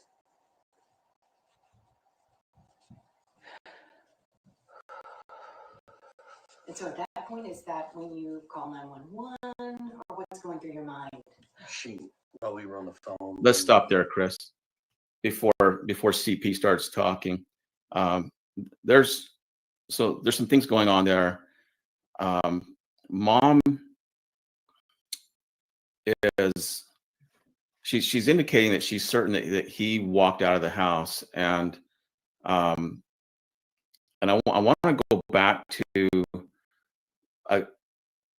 something that's key there, and in the context of Sebastian missing. She said within 3 minutes, I was on the phone with my husband. So she brings that up immediately within 3. Now, here's the thing. He's out of town, so he can't help. But she says within 3 minutes, I'm on the phone with him. She has just brought him into this via a phone call. It's very important. Their conversation on the phone is very important. And I'm going to dovetail back to something that I didn't comment on just in the segment just before this. But if you remember, she said when she was describing the night, and Sebastian went to bed and said, I love you, Mom. And then she says, a little while later, I wound up going to bed. Well, what that is a little while later means there's time that has spanned, that she's not going to tell us what she did in that span of time. And she's not saying how long it was, but she just says a little while later, that's going to suffice for her. We don't know how much time span, but we now know on the back end that she was on the phone with with CP for 3 hours, I believe it was, before she went to bed. And now she's bringing in another, she's on the phone with him again. This phone conversation with him is going to be really key in whatever happened to Sebastian. Well, she qualifies it too, Steve, right? She goes, I can't find him. Well, what does that mean? I mean, did you find it strange the way that she said that? Yeah, it was like she paused, she's thinking, you can see her gears going. Yeah. And let's play that back one more time for the audience and get a better context even for both of us too. Let me go back here just for a second. And by the way, everybody, I hope you can hear this. I've got it turned up full volume. So if you can't hear it real well, turn up on your side over there, the computer on your side, just in case. I certainly want everybody to hear what's being said here. Are you in the shower? I took a second and walked through the house looking for him in case he'd gotten up and was trying to get breakfast or something, because he did that sometimes. About 3 minutes in, give or take, I was on the phone with my husband. I said, I can't find him. Yeah, I mean, that was just out of thin air. You know, within 3 minutes, I can't find him. Yeah. Well, and it's almost a contextual statement where, you know, she's trying to put it into this anomaly of conversation where, you know, I've been looking for him and I can't find him. She's hoping it'll get accepted, that it's going to be accepted. But this has so many ties to Summer Wells, because this is so interesting. It's very similar to when Chris, you were at the house and Mom is walking you through the house, and you're down in the dungeon basement, and mom walked you out the door where she's saying that she thinks that Summer was taken out of that door, that downstairs door, and she came out that door, and I use this clip for my training in the classes that I teach. But mom comes out and she says, I came out here and I said Summer, and the context is incongruent with Summer being missing. If she really knew that Summer was missing, she would come out that door and she would yell. She would yell, Summer. I expect the same thing here from this mother, Katie. I expect Katie to be saying, Chris, I can't find him. I can't find him anywhere. And I want to hear the frantic, the emotion of her being just out of her mind, frantic of that she can't find Sebastian. Right, because at that point she would have looked for Sebastian all around. Before she called Chris, right? She would have looked for Sebastian all around. These are all great points, and I don't want to just completely play, Chris's content, but the way that this is the conversation is going, I think it's so important for us to listen to it. So I'm trying to stay within fair use, but I also want to keep it into context, and I want you guys to listen to what they have to say. And again, Little Summer Wells, very, very similar. I can absolutely see the connections. And I also think that Chris and Katie may have studied this case, right? Studied Summer Wells's case. That's her mom, Candace, right? And they talk about going into the dungeon, and Chris McDonough was actually brought down into this very odd setup that they had. There was a countertop, and under the countertop, instead of there being cabinets there was like a little annex that you would go down into the basement, right? And it's referred to as the dungeon. It is something that I will never forget. I will never forget the feeling that I had when I looked at that. And saw Chris standing there bewildered, and Candace like, come on down, right? Very odd. Very, very odd. Very similar to Sebastian Rogers' case. In terms of, a case to be studied, as Chris would put it, right? Because there's just so much. And just like the Wells, Crispy and Katie, they spend a lot of time trolling the web, right? Trolling YouTube, right? So very, very interesting. And here's Katie. Here's Katie with her window rolled up that morning. So. But that's not coming out of her brain. It's good. Why? Because it's not there. And what is coming out is her perception of reality. It's what she actually perceived, and the way that she perceived it. And it's like, I can't find him. It's like, like it's time. It's time for the next step in this, is what I, in my head, I'm hearing, having listened to so many of these. And so it's not congruent with what a de facto innocent biological mother, what should be going through her brain, and how she should be feeling, and how she would portray that as actually as what happened. Love it. Here we go. He said, what do you mean you can't find him? I said, he's not in the house.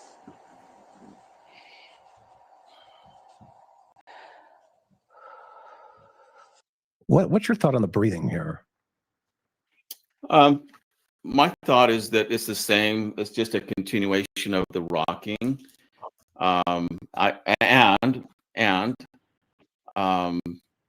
It's also a portrayal. This whole thing, I'm kind of jumping ahead maybe a little bit, but as I watched this interview, I made a note at the end of I'm making all my notes, and I made a note at the end that throughout the interview, I saw mom and CP, stepdad, portraying, spending more of their time and emotion or energy portraying themselves as victims rather than concern over the actual victim, who was their 15-year-old autistic son.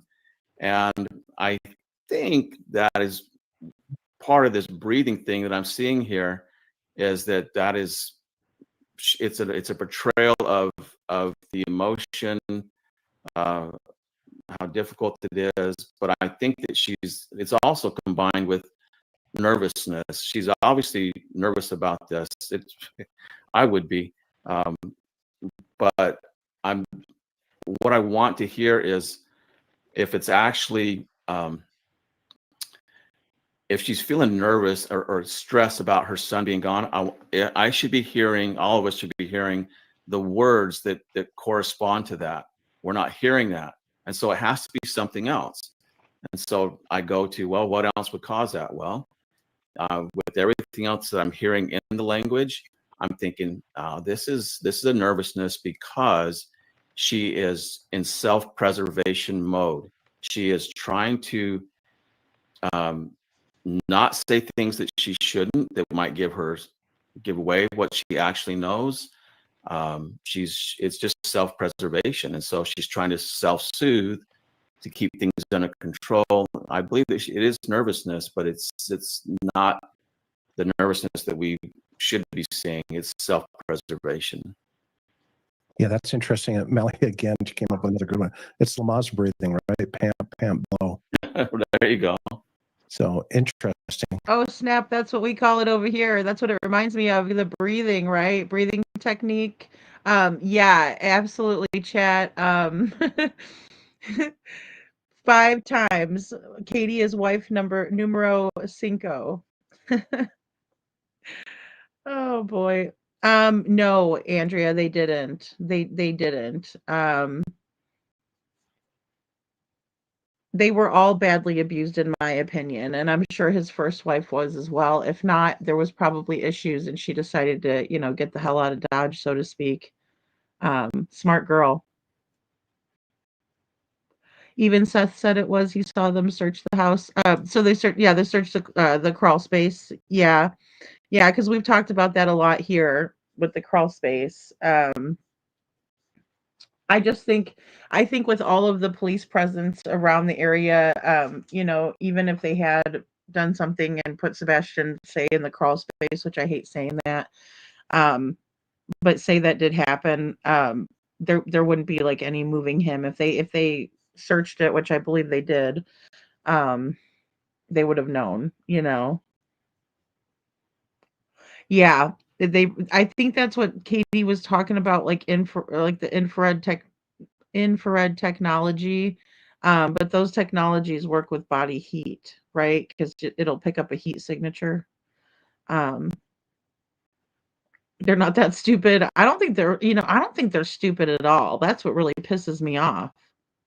It pisses me off that they're not that stupid, Um, I don't know who he was married to the longest, Carla. That's a good question, but it seems that way to me.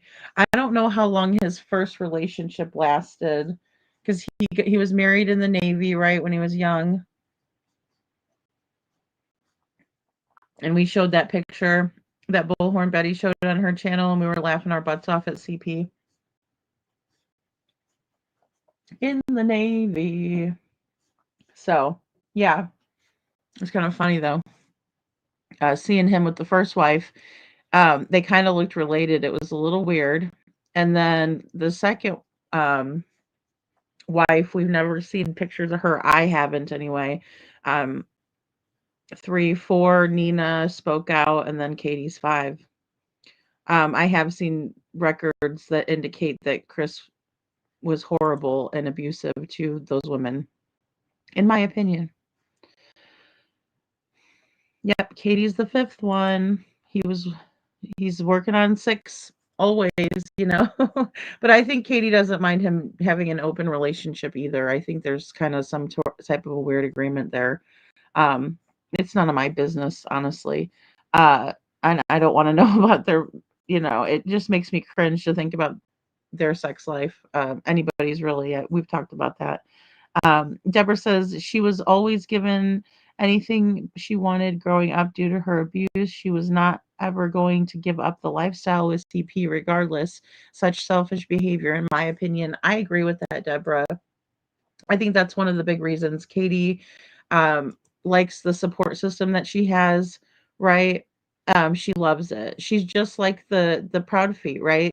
They all like to get together and bully people. They love it. They get off on it.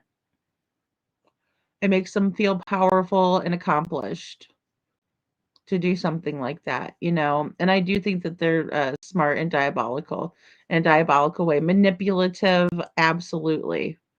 Absolutely manipulative. And they overdo it, you know, they over explain, you know. So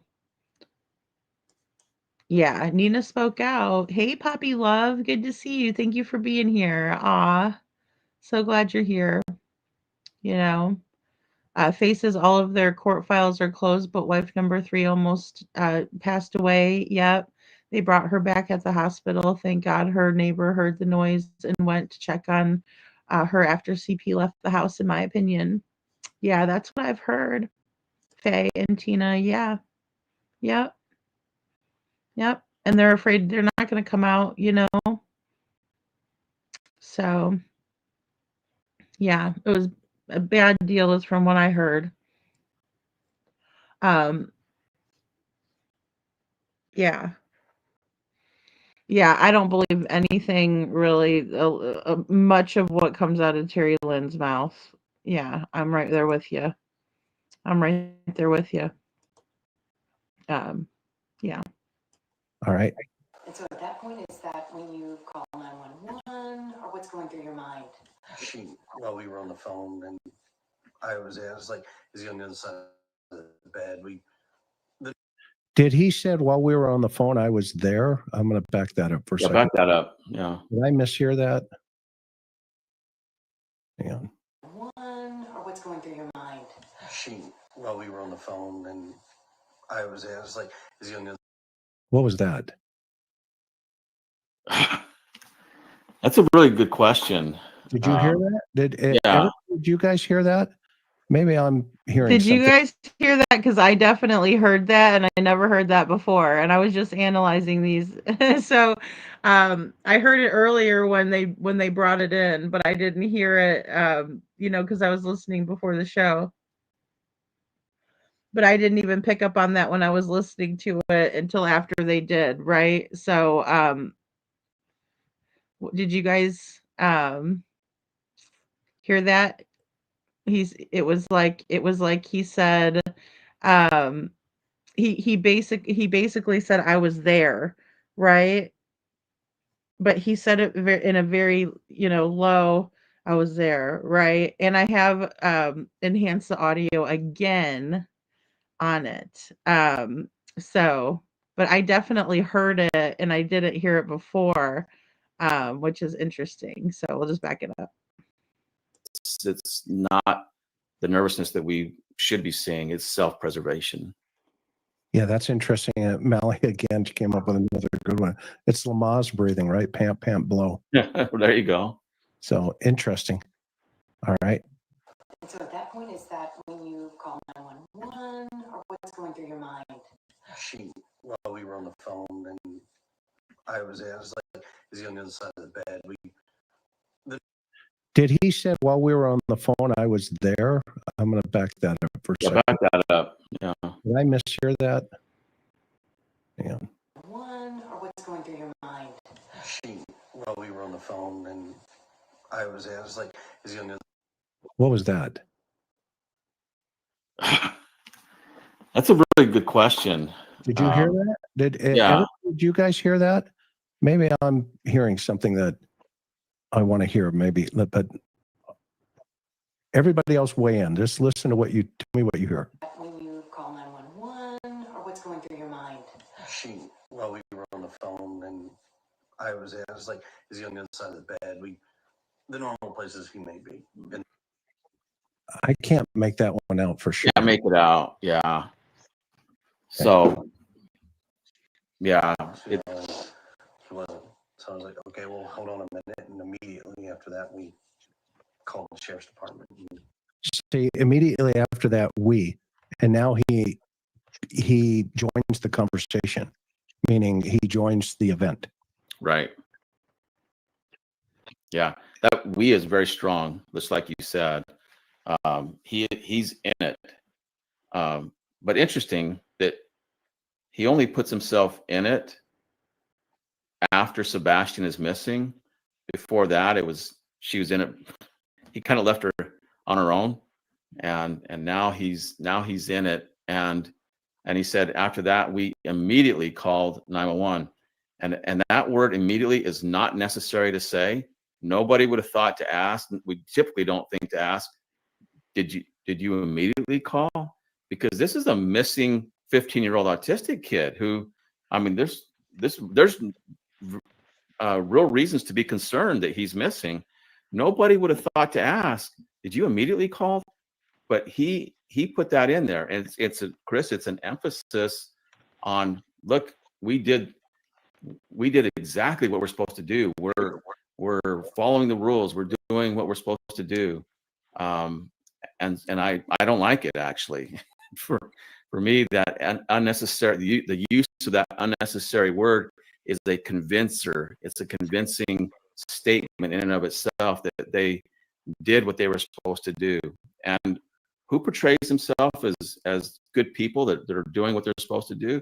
Typically, it's people that have done something that they shouldn't be doing, because the people that are de facto innocent and the actual good people don't have a need to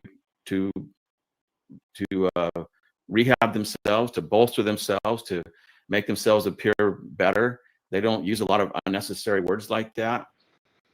So that in and of itself, I know it's one little word, but added to everything else, it's I'm stacking things here, and it's just one more thing in the stack.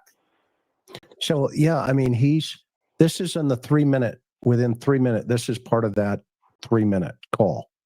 Within 3 minutes, okay, minute 4 starts, and this is the conversation, and this is how he's describing that, because he takes over from her description of that 3 minute call. He does. Hey, one more thing. Yeah. Sorry about that, but I wanted to be sure. One thing that struck me about this was, Mom says within 3 minutes.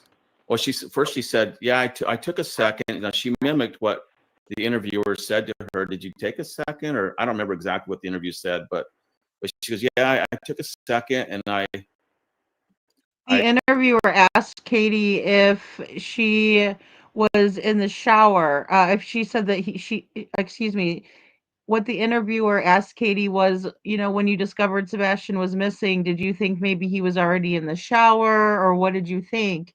And that's what the question was. I looked around, and then I don't remember her exact words, but within 3 minutes she's on the phone with CP. Well, CP's not there, and so what would we expect Mom to be doing at that point? Would we expect her to call him? How is he going to help? What would you be doing? You'd be on the phone with who? His friends, his biological dad. Is he over at your house? Running to the neighbors. Did Sebastian come over here? Looking outside. Is he outside for whatever reason? Did he go to the garage? All these other things. I can think of like a laundry list of things that I would think Mom would be doing, and places she would be going, and people she would be calling to check. Not CP, who's out of town. Why does she call him? That makes this even more significant. She pulled him into this with that mentioning of a phone call, and now he takes over, and it's like, we did this, we did that. They are united in this. But it's not what I would have expected Mom to do. I would expect to hear that I was frantic out of my mind, and I did all these things to find Sebastian. And when I realized, hey, he's nowhere to be found, I wouldn't be calling CP. I'd be calling the police. Can you get me some help here to find my son? Exactly. This is so well said. And, you would expect for her to do everything to find him first, right? See if he's maybe outside, look outside, run around the, backyard, something like that. Right. But she doesn't describe that. She only describes running around the house, right? I looked in every closet, she said, and, never called Seth Faye either, called Chris Proudfoot. Now he's supposed to be 3.5 hours away. And then, Chris says, is he on the other? He said, I was there. And then he says, is he on the other side of the bed? Right. And, that was another dumb statement by him because Sebastian wouldn't have been on the other side of his bed. He did like to sometimes go under his bed and read or play video games under there. But not on the other side of the bed, right? He messed up. See, that's the thing. Chris messed up, and that's just another one that I'll add to the videos. And I was writing that down too. But I find it very interesting that they picked up on that, right? And that Chris messed up, and that's why he said, "Oh, is he on the other side of the bed?" And then he messed up again because he was thinking in his brain, in my opinion, "Oh shit, here we go. I just done messed up again." Right? They're very bad at interviews, very bad, and the interviewer was leading the witness, right? Lisa P. And it was leading them and giving them ideas and giving them an out. And that's never a good thing. You should always try to focus on asking the open-ended questions, right? In order to get more information, right? And you don't want to ask a yes or no question because that shuts the conversation down. So you want those open-ended questions, so very interesting. Very interesting. And I know, Chris, if something happened to, one of our grandkids or kids when we were younger, I know my wife would be doing, she'd expect me to be doing things, but she would be taking all these measures herself. And then she would be on the phone calling 911. My child is gone. I could be standing right there.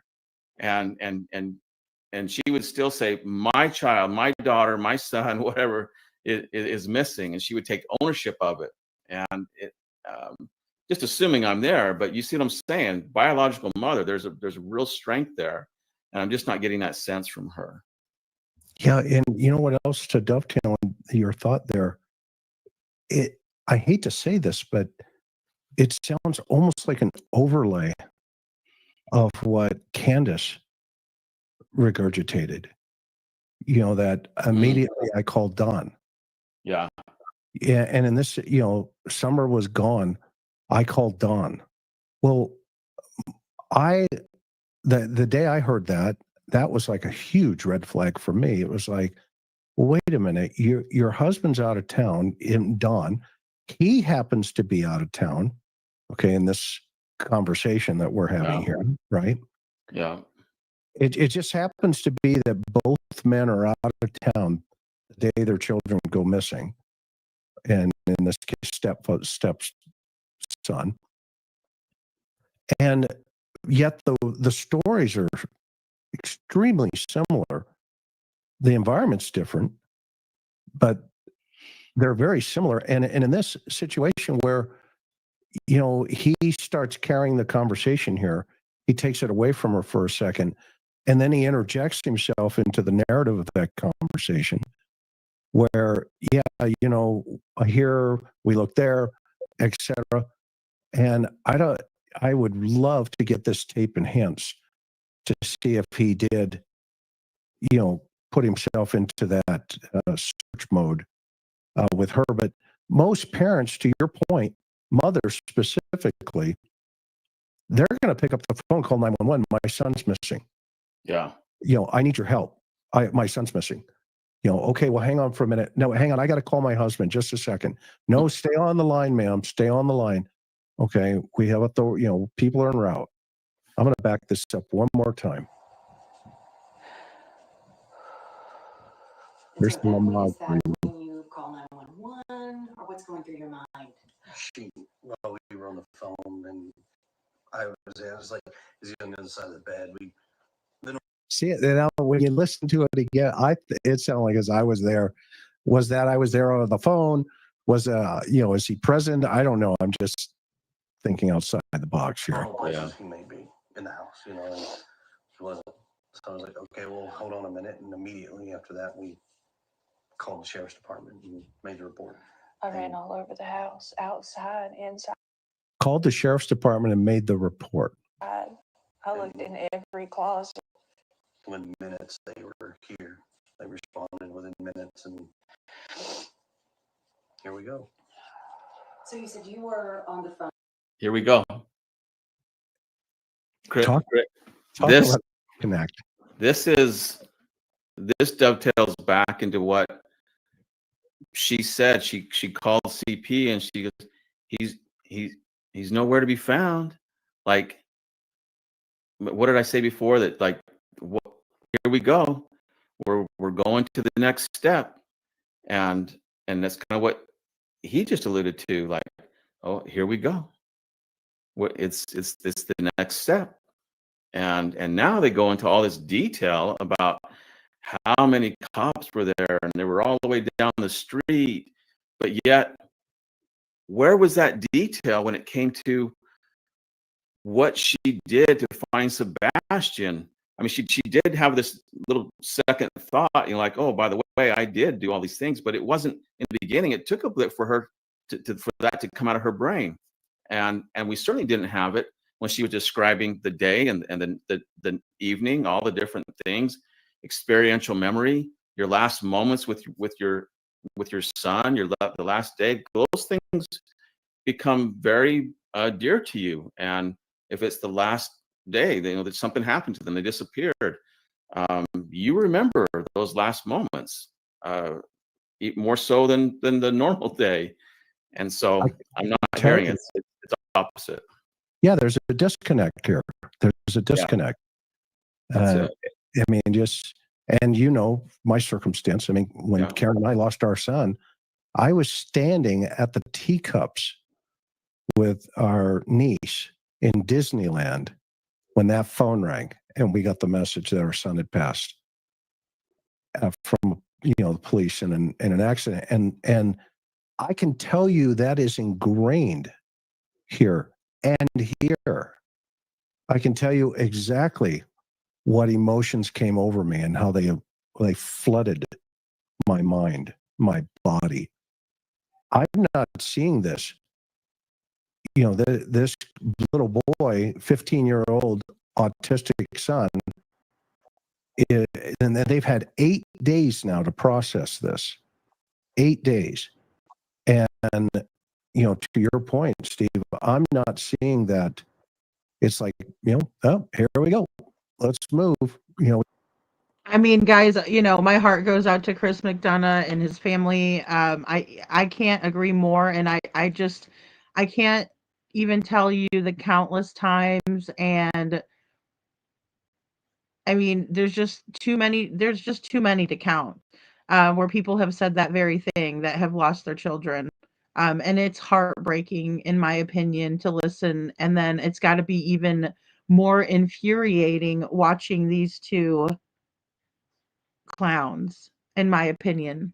It has to be so aggravating for anyone who has lost their child, to watch these two fake it, in my opinion. And I've had so many people in the chat, like I was just even trying to think, like so many people in the chat, so many direct messages, so many emails of people telling me their story, and have shared in the chat, some of our good friends that come in all the time here.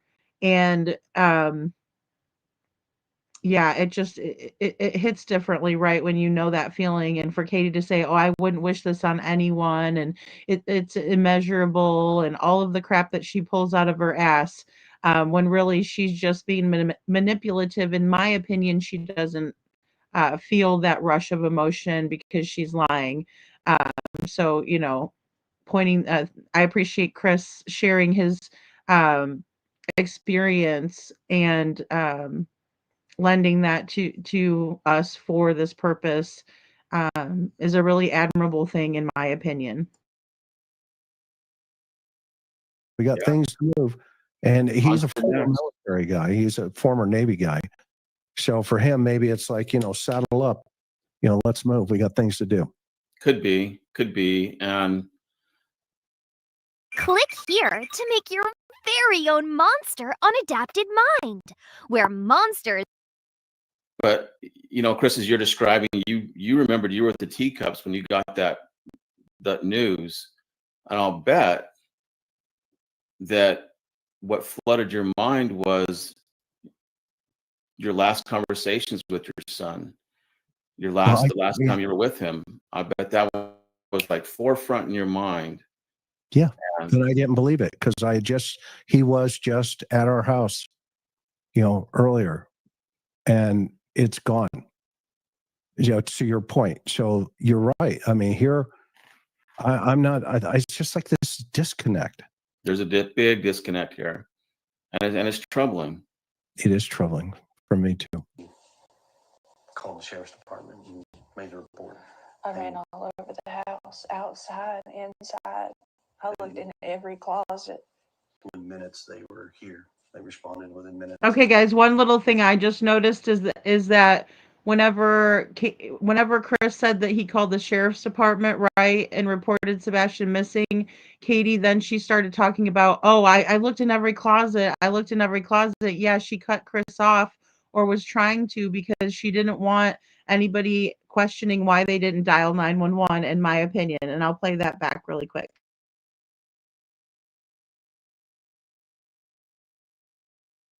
I was standing at the teacups with our niece at our house, earlier, and We're not home. No, ma'am. Okay. I was at work. I'm a tower crane operator, and I was working in Memphis at the St. Jude project. So it's,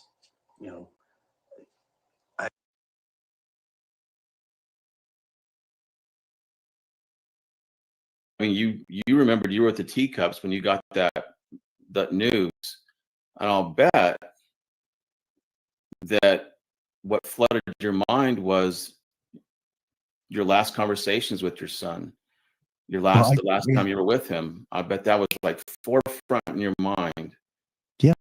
And I didn't believe it because he was just at our house, earlier, and it's gone. To your point. So you're right. I mean, here, it's just like this disconnect. There's a big disconnect here, and it's troubling. It is troubling for me too. Called the sheriff's department and made the report. I ran all over the house, outside, inside. I looked in every closet. Within minutes they were here. They responded within minutes, and here we go. So you said you were on the phone with her, so Yes, you were not home. No, ma'am. Okay. I was at work. I'm a tower crane operator, and I was working in Memphis at the St. Jude project. So it's, She feeds him the reporters. I wish these reporters would stop feeding a narrative. Just say, where were you and what happened, and let it run. That's what cops do. I mean, a good interviewer anyway. Yeah. And because he dovetailed right into that conversation. Yeah. They need to. Yeah, he sure did, and that happens way too often. I wish more people would take training like my classes or similar, and learn to ask the right questions that will elicit the information that's very usable. I have an earpiece in that talks to my phone. I have another earpiece in that does the radios. So when she was talking to me, I was like, what? I was confused. We talked about where he could possibly be, and then we went from there and led to calling the cops, and here we are now. within minutes. He said it again. He did, which, yeah, it elevates the sensitivity of that too. That, to me, that kind of solidified in my mind that that is, in his head, it is more of like, well, on to the next step. This is what we talked about. This is going to happen, and now they're into the next phase. Yes, ma'am. It was rapid fire. They had cars. They had cars from here down to the main road, as far as I could tell. So what's going through both of your minds? I mean, are we panicking? Is it this, oh, I think he's... See, she's given him a multiple choice. And ladies and gentlemen, take Steve's class, because that's not how you interview. Okay. This is a news interview, but this is not a law enforcement interview. So I would be real curious what they told law enforcement 8 days earlier. I guarantee you they're not going to line up. For sure. Probably at a neighbor's house, or what are you thinking? My son doesn't run. He's not a runner. He's never run away before.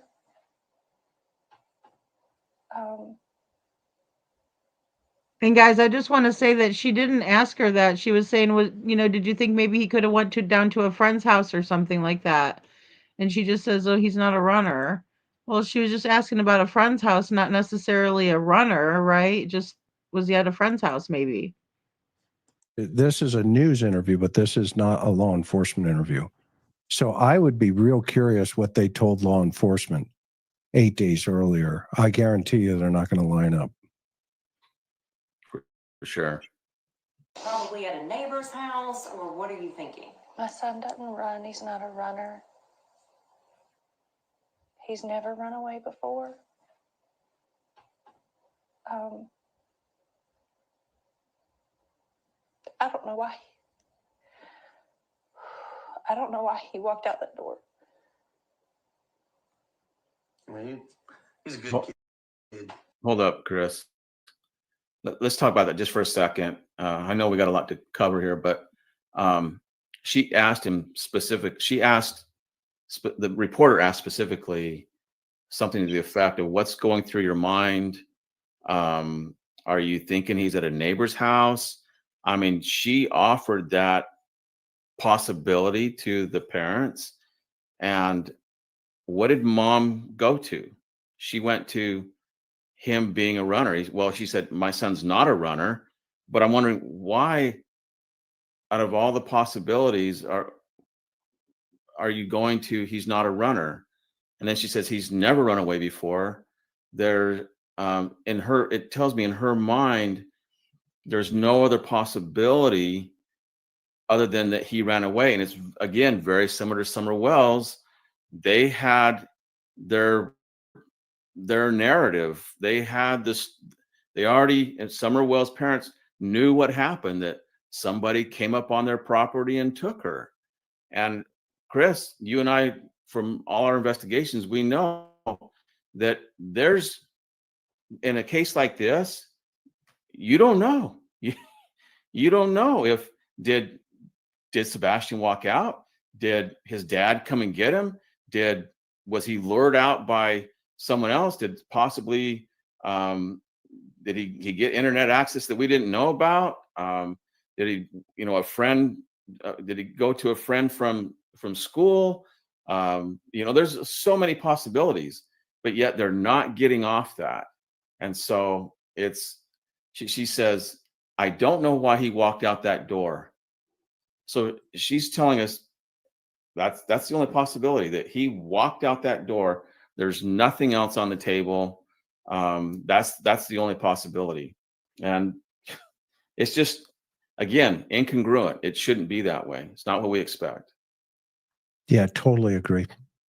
Totally agree. DLR, right? Does not look right. Right. Or sound right. So far. He's not a mischievous child by any means. But there's answers to questions that have no answers, or questions with no answers right now that we are searching for desperately. And We just don't. Is there anything that happened that day that you think back and that there might have been a reason he was possibly upset or something outside that could have enticed him to go outside? Was there anything that came to mind? We've been combing over that day and even the weeks before he left, and I haven't been able to figure it out. He's that morning he was laughing, he was joking. And when we were around that day, he agreed that he seemed like he was in a good mood. He was behaving. It'd make more sense if we'd been fighting. Or you'd been in trouble, but he hasn't been in trouble. Okay, right there.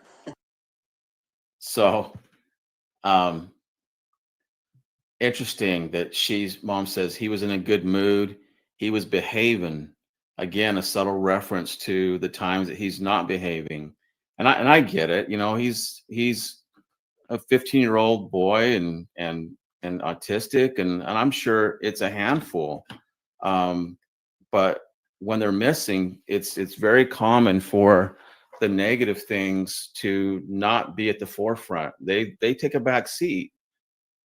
We help individuals and organizations better lead and manage change, and now we're excited To all the good things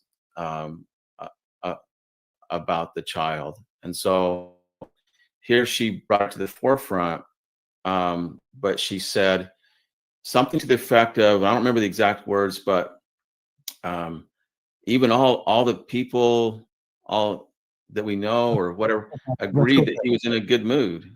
Let's go back for a second and I'll replay it for you. Okay. So we can all hear it one more time. Is that okay? Yeah. Before he left, and I hadn't been able to figure it out. He's that morning he was laughing, he was joking. Everyone we were around that day agreed that he seemed like he was in a good mood. He was behaving.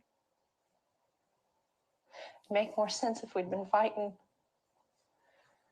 Or you'd been in trouble, but he hasn't been in trouble. Yeah.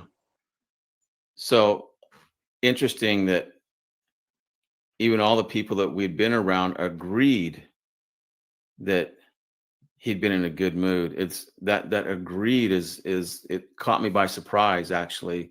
That means you've been talking to them, and you, was he or wasn't he? Why does there have to be an agreement that he was in a good mood?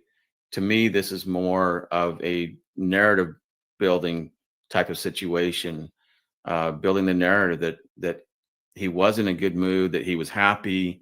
That's the story they're trying to sell. The soggy bread, Chris, that they're trying to sell is that he was in such a good mood that he wouldn't leave on his own. He wouldn't walk out that door. He's not a runner. You should believe me, because even everyone that we were around agreed.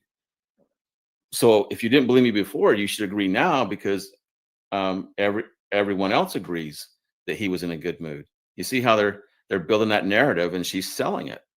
That's what that is there. And then you have dad or CP saying, well, mom said it'd make more sense if we'd been fighting, meaning she brought it up. I'm wondering why did she bring that up? And then CP saying, or if he'd been in trouble, but he hadn't even been in trouble. And it's just a subtle reference to, hey, Sebastian gets in, we fight sometimes. He fights or he gets in trouble, and I know it's minor, but it's troubling for me in the context that he's missing. And so I know that when the kids are missing like this, those negative things take a back seat, and what comes to the forefront is all the good things about them. And you're right. This, like you said, it's a disconnect, and it's troubling again. Disconnect. Yeah, and in their mind, they're projecting into his mind that if he gets into trouble here, well, then we could understand him being gone. Good. Yeah, I agree.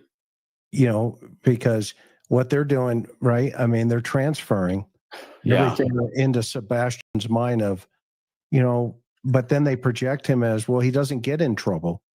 But if he did get in trouble, we would understand him being gone here. You know, Chris, now that you say that, I've been kind of getting this sense here that Sebastian may have got in trouble that night, may have not liked what was going on. There may have been some kind of argument or fight. It came out of their brain. They introduced it. And so that may have been the catalyst for Sebastian. If he walked out that door on his own, or they put him out the door, then it's a form of justification. And those that have guilty knowledge have to have more times than not, need to justify it. And this Okay, guys, so I just want to interject really quick and just again reiterate that we know that there was a very unhappy experience at the Texas Roadhouse, even though they tried to pass it off as if it was a happy time, even posting an old picture and trying to pass it off. But what we do know about this is that Sebastian was being basically told off by Katie at the table. And of course, that would make it, sorry, I gotta make myself small over here. And there we go.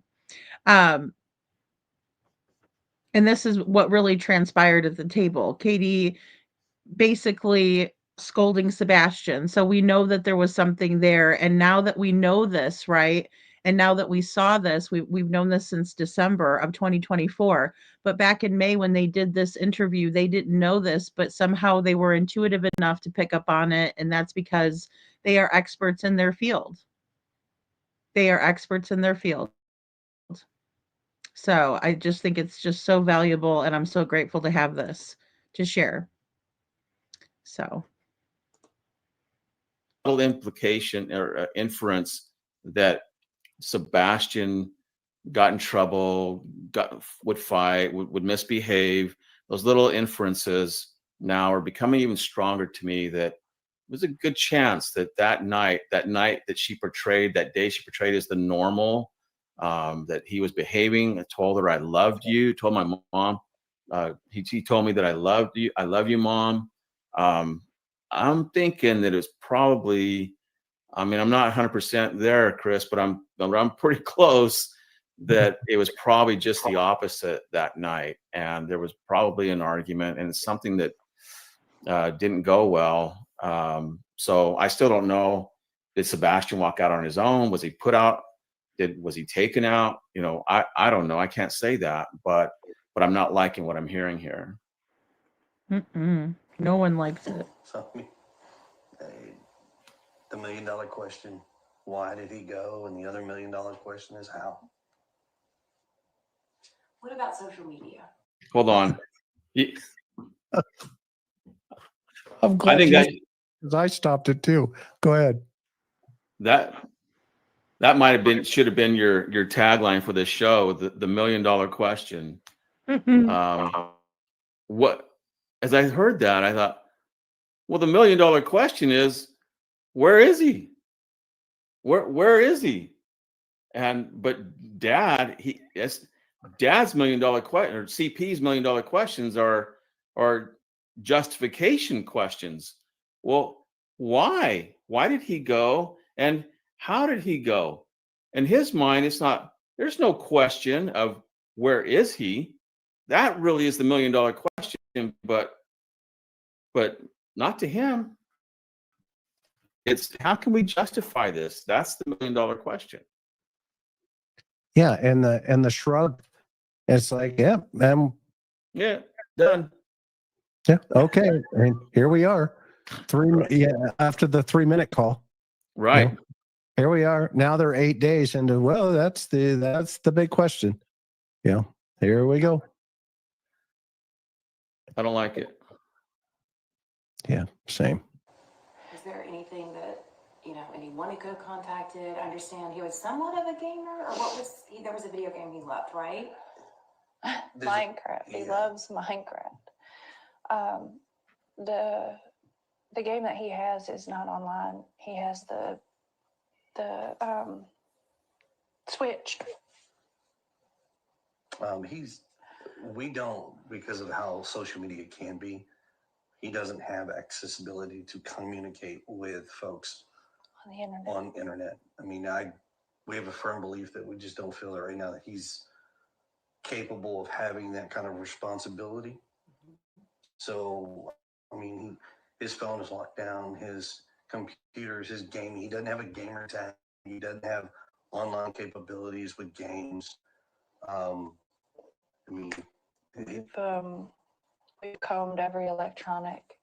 I mean, we've cooperated with all the authorities as far as anything they've asked us to provide, we've provided. That's an interesting statement. We've Yeah. cooperated with all the authorities as far as Yeah. everything they've asked. Well, okay. I was going to have you stop it there too. I'm glad you stopped. Because he qualified it, just like as far as, but did that even need to be stated that we've cooperated with authorities? This is your child. Why? We all assume that you're cooperating. That only begs the question, what are you hiding? Why even introduce the possibility of a lack of cooperation? Why they need to say that?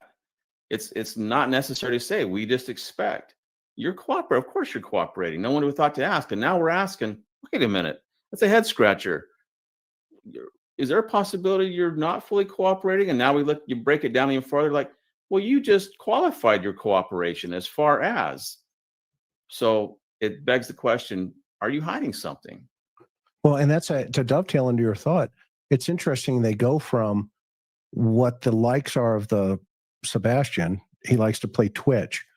To we're cooperating with the authorities. I mean, it's almost like this.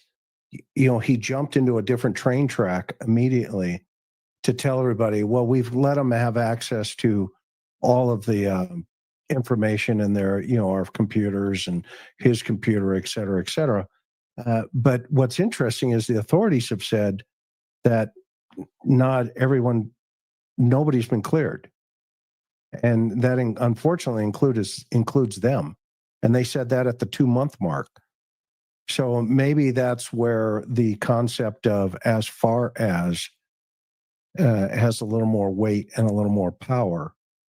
Maybe there's other things that there hasn't been a lot of help with. I don't know. I mean, I'm just thinking, right? I mean, you've been in this situation 100 times where we've talked to folks that have said A, B, C, and D, and it's E, F, and G, and you go, well, Right.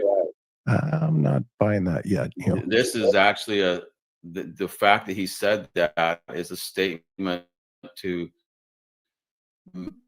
portray himself in a good light. Why does he need to portray himself in a good light in this situation? Again, that is unexpected, and it's something that we often see in situations where we hear that from people that have some guilty knowledge in the situation. He shouldn't be having to portray himself in a good light. Mom shouldn't have to be portraying herself as a good mom. You see, we're seeing a pattern here, and I think it's going to continue on. $100 says you clip this and into your classes. I'm not going to take that bet because. All right, hang on. Here we go. And still just don't have any answers. Did he have any friends that could have possibly contacted him in some way on his phone? All his friends at school have been questioned to my knowledge, and none of them knew anything. So this big question mark. He's vanished. Yes, ma'am. And no one can figure out where or why. All right. So let's talk too about the relationship involved, because the biological father is very much involved in Sebastian's life as well. Yes, ma'am. Very much. Right. And how would you describe that relationship, the two of them and the four of you? It's relatively good. I mean, we talk regularly. He talks to his son on a regular basis, sees him on a regular basis. he's involved in school and therapy, and I mean, he didn't have any extracurricular activities, but I can tell you now, if he did, his dad would be in the front row.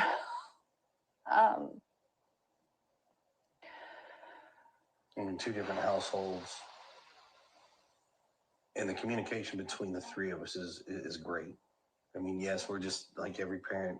We all have our disagreements, but in the end, we come together as a team and we work and we come up with solutions that as we best see fit. I mean, I'm almost in contact with him almost daily. Almost. Is he talking about biological dad or? And guys, it's really funny too because he says I'm almost in contact with him almost daily, right? And it's like it reminds me, of someone saying, oh, 75% of the time it works every time, right? Like obviously that is a weird statement and it's very untrue, but he says it, oh, we're just great co-parents and we work together and we've come to find solutions, and he's even using his hands and trying to be very convincing, and not realizing that what's coming out of his mouth doesn't make a damn bit of sense. In my opinion, it doesn't make any sense at all.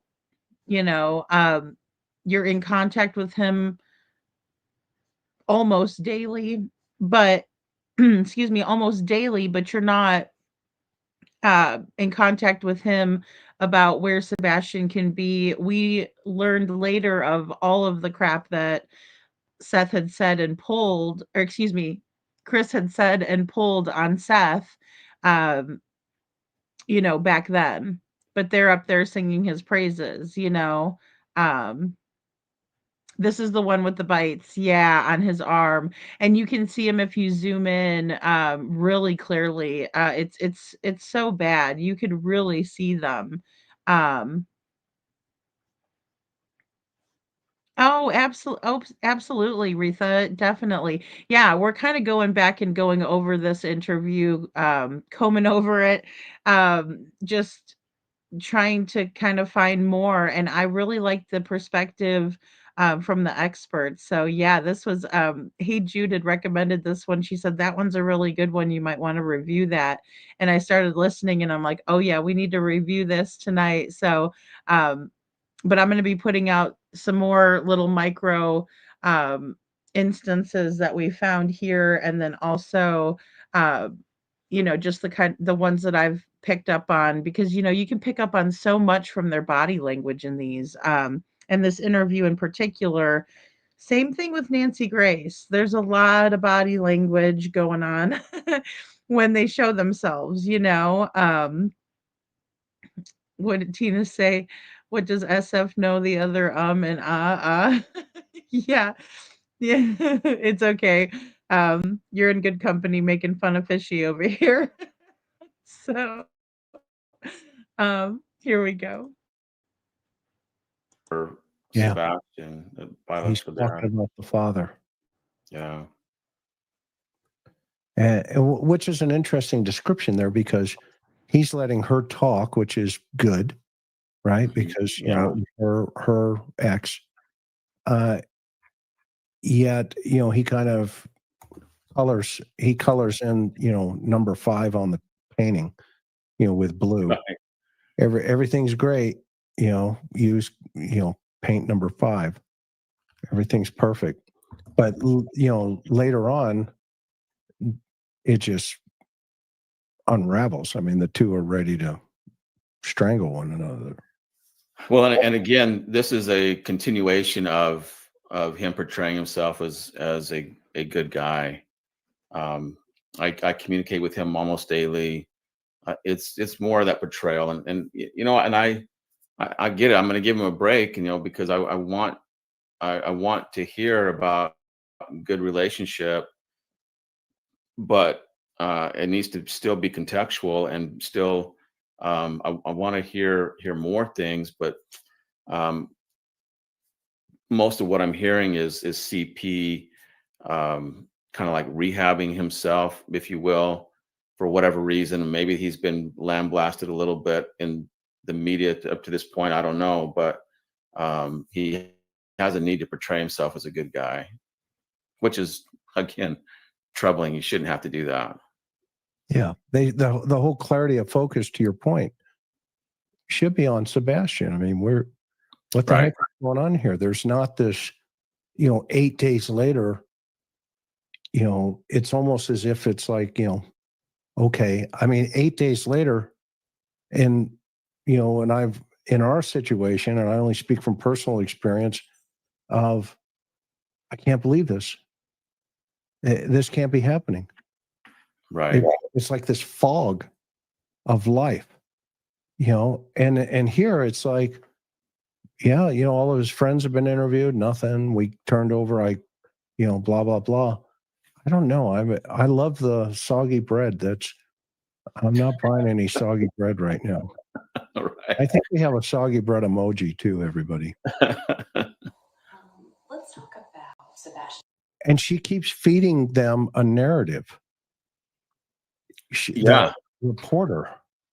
I don't know if she's doing it because she's sensing that she's not getting the right information, or if she's doing it to try to save the interview. I don't know. I would love to talk to her about that, but she's definitely feeding them, and she's adding a level of contamination to their answers. But yet, even with that contamination, we're still getting some great information as far as finding out what's going on inside their brain, what's up there. But yeah, in a good interviewer should not be feeding. It's something that law enforcement should never do. I get it a little bit more when it's media and they have to keep things going, make the show, the interview a little sexy, if you will, appealing.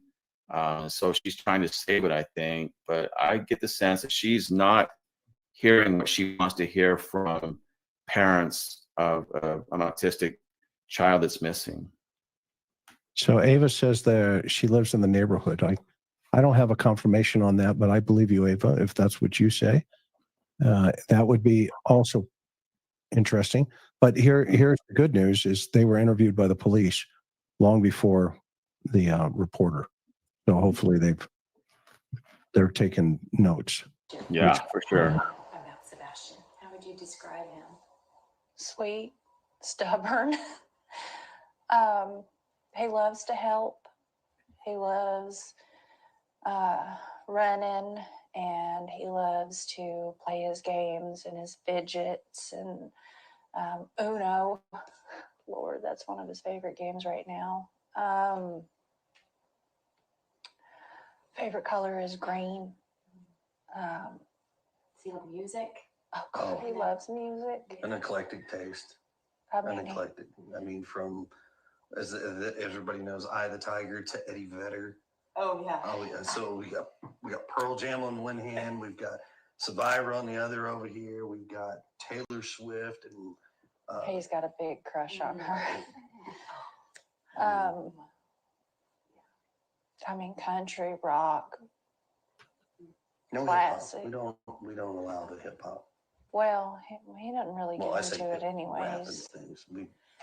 You mentioned he loved running. So did he love the outdoors at all? I mean, would something outside that was somewhat outdoorsy be enticing to him or pull him outdoors? He loves, like, when we were in California and the school had this lap thing to gain money. It was a fundraiser.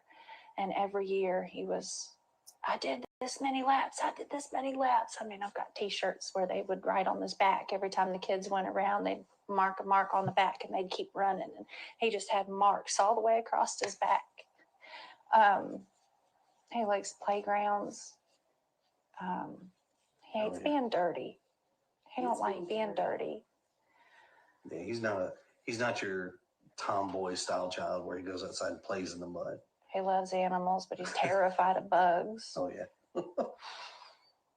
Okay. I mean, even a fly, and he's like, oh! Let's talk too, because he's highly functioning. I know you all have described him as having a form of autism. He does. But just describe that to our viewers too, as far as his way of thinking of things and maybe how determined he was about certain things or his mindset.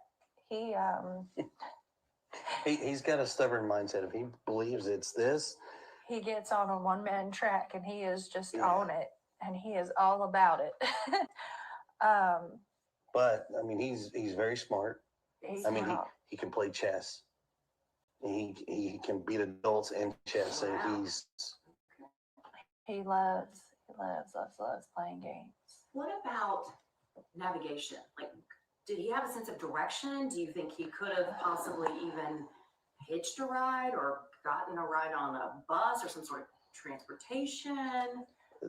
that is a speculation that we don't have an answer for. Just directionally, he knows he could guide you from our house to his dad's house. Yeah. He could get from like this house. I think he can make it up to Culver's ice cream. He can go to Culver's. Oh, boy loves He a knows malt. where Culver's is because Culver's has malt. He loves malt, extra malt. Every time, extra malt. Now, how far away does his dad live? Clarksville. His dad lives up by Clarksville. So he could guide someone all the way to Clarksville. Mhm. Oh, wow. Okay. So a pretty keen sense of direction, at least with certain things. Familiar routes. Yes. Familiar routes. Familiar routes. I mean, if I took him another route going He this way, takes he would it. not know it. He goes up there so often that he knows how to get to his daddy's. We know that. His dad works with him as far as, oh, we're going this way, we're going that way, and keeps the same thing, and it works out. So Let's talk too, because earlier, Chris, you and I were talking, and you were saying that there are a lot of people who are harassing both of you. What, if any of that, do you want to address? What do you want to say to any of these people? Just that you don't know. And I don't wish you to ever know. I would say it like this: everybody has an opinion, you know, and it's perfectly okay to have that opinion, but you're not in this situation. You don't quite understand. I wish people would step back, take a different, wide open view, and not assume what they know. It's just better to stick to the facts. If they have questions, all they have to do is ask.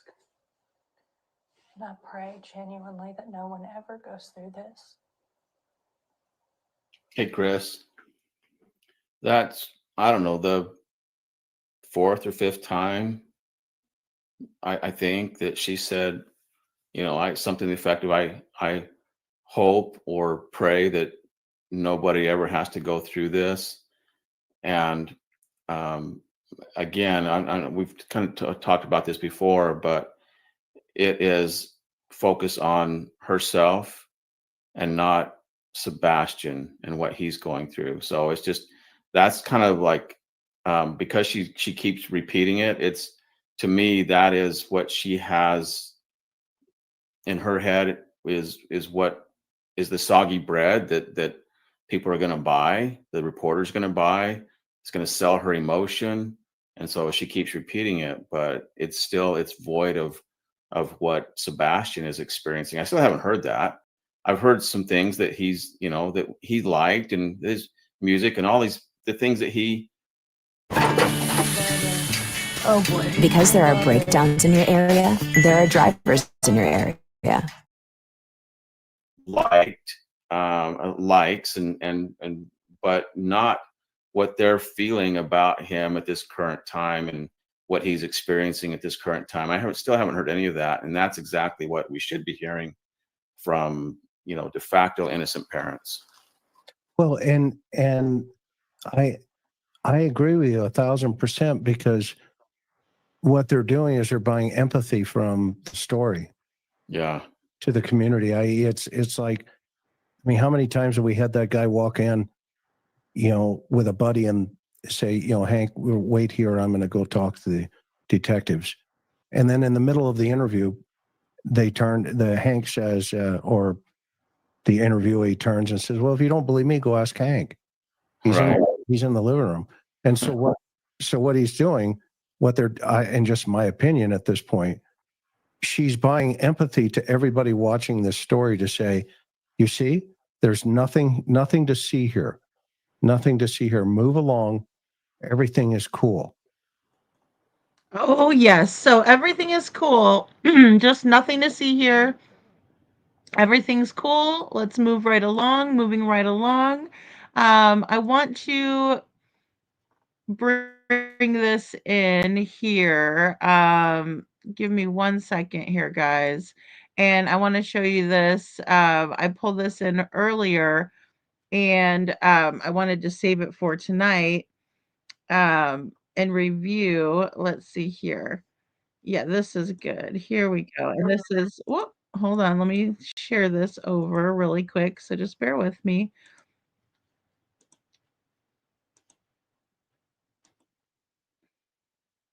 Here we go. And this is Terry Lynn calling Chris Proudfoot. Go ahead and I'll let you start or whatever you want to do.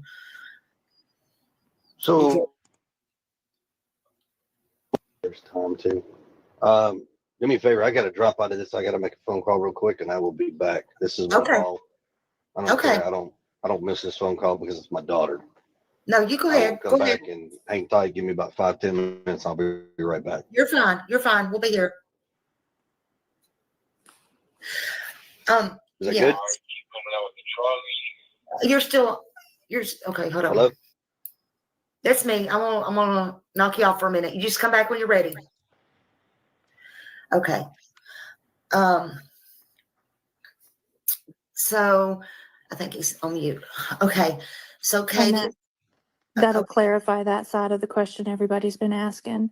No, he does not have a restraining order from his daughter. He speaks to her, just to go ahead and clear that one out, because I know there's been a lot of talk about that as well. Yeah. So I mean, he still speaks to her on the phone, as y'all see. Absolutely. Yeah. Our little girl is precious and loved, just like Sebastian. Yeah. So somebody's wanting to know, that question's come up a couple of times, and I don't mean to be rude. I'm just going to ask that. I have saw it like, do y'all, do you not call her y'all's daughter, since y'all call him y'all's son? We do, and a lot of people are reading into it. It's just how we talk. Our boy, our girl, my son, my daughter, his son, his daughter. I mean, they're our children, but our children also have other parents as well. Mm-hmm. Mm-hmm. You know, I mean, both of our children have more than just two parents. Yeah. And I know you probably have been asked this on several channels. Y'all have been on several channels. Is there a reason that Chris hasn't seen him since? I know it had to do with the work, but like, why did he say he hadn't seen Sebastian since the 1st of February? Because that's the truth. He hadn't seen him since the beginning of February. I mean, is there a reason for that? He's working 3.5 hours away. He don't come home after work. So was he, I mean, and I'm just wondering, like, was he gone for like 3 weeks or 2.5 weeks or something like that? He'd been gone since the beginning of February was the last time he was actually home. Christopher was actually home. And yes, he did see Sebastian when he come home. Okay. It's, it's just part of it when you work away, you see each other when you can, but he doesn't, it's a lot to travel back and forth all the time. Like, that's not a trip that you can make, to and from every day by any means. Oh, I get that. That's not something you want to do every day. That would take up your whole time. But did he never come home on the weekends, like when you had Sebastian or anything like that? Well, yeah, that's why he saw him in the beginning of February, but it wasn't every weekend. Okay. Because he works on weekends too a lot, so he can't just come home every weekend. But when he can, he does. He comes home and sees him. 'Cause Yeah. they have a pretty good relationship. Did he talk on the phone with Sebastian while he was at work? He does. Mm-hmm. Okay. All right. He wants to see if you can drop the link again. I think it Oh, got okay. deleted in chat. Yes. Yes, absolutely. Here we go. But no, they talk regularly. Okay. Yeah, there we go. All right, there we go. A lot of people have their opinions, but Sebastian's got a good bond with both dads. Okay, so there we have it, folks. And Katie just is really quick to say, "Oh yeah, that was his daughter, see, and that should take care of that, right?" So how intuitive are these two, Chris McDonough and Steve Johnson, for calling that out too, right? And I'm assuming they didn't, watch Smiley's interview. They're focused on this one, and I don't know, but we all know that that was Terry Lynn calling Chris Proudfoot, inserting herself into the case, and being an alibi for Chris and saying that that was his daughter, and I don't know. There's not really an appropriate word for that kind of a scumbag, in my opinion. But to your point, what she's not doing is, my son left the house without his shoes. Likes and but not what they're feeling about him at this current time and what he's experiencing at this current time. Still haven't heard any of that, and that's exactly what we should be hearing from de facto innocent parents. Well, and I agree with you 1,000%, because what they're doing is they're buying empathy from the story. Yeah. To the community. It's like, I mean, how many times have we had that guy walk in, with a buddy and say, Hank, we'll wait here. I'm going to go talk to the detectives. And then in the middle of the interview, Hank says, or the interviewee turns and says, well, if you don't believe me, go ask Hank. He's in the living room. And so what he's doing, and just my opinion at this point, she's buying empathy to everybody watching this story to say, you see, there's nothing to see here. Nothing to see here. Move along. Everything is cool. But to your point, what she's not doing is, my son left the house without his shoes. He's on the scale, the spectrum. He has autism. I'm just afraid. I'm scared what he may be experiencing. I don't know how to deal with this, and that is the emotion that you get when it's more in line with car on the right side of the road. There's no line for the collision. For sure. Good way to put it. Again, and once again, very similar to what we heard in the Summer Wells case. Almost verbatim. I mean, it's kind of scary, to be honest with you. And I know this is going to sound crazy, and I'm sure the trolls will take it. I'm wondering if they watched some of that.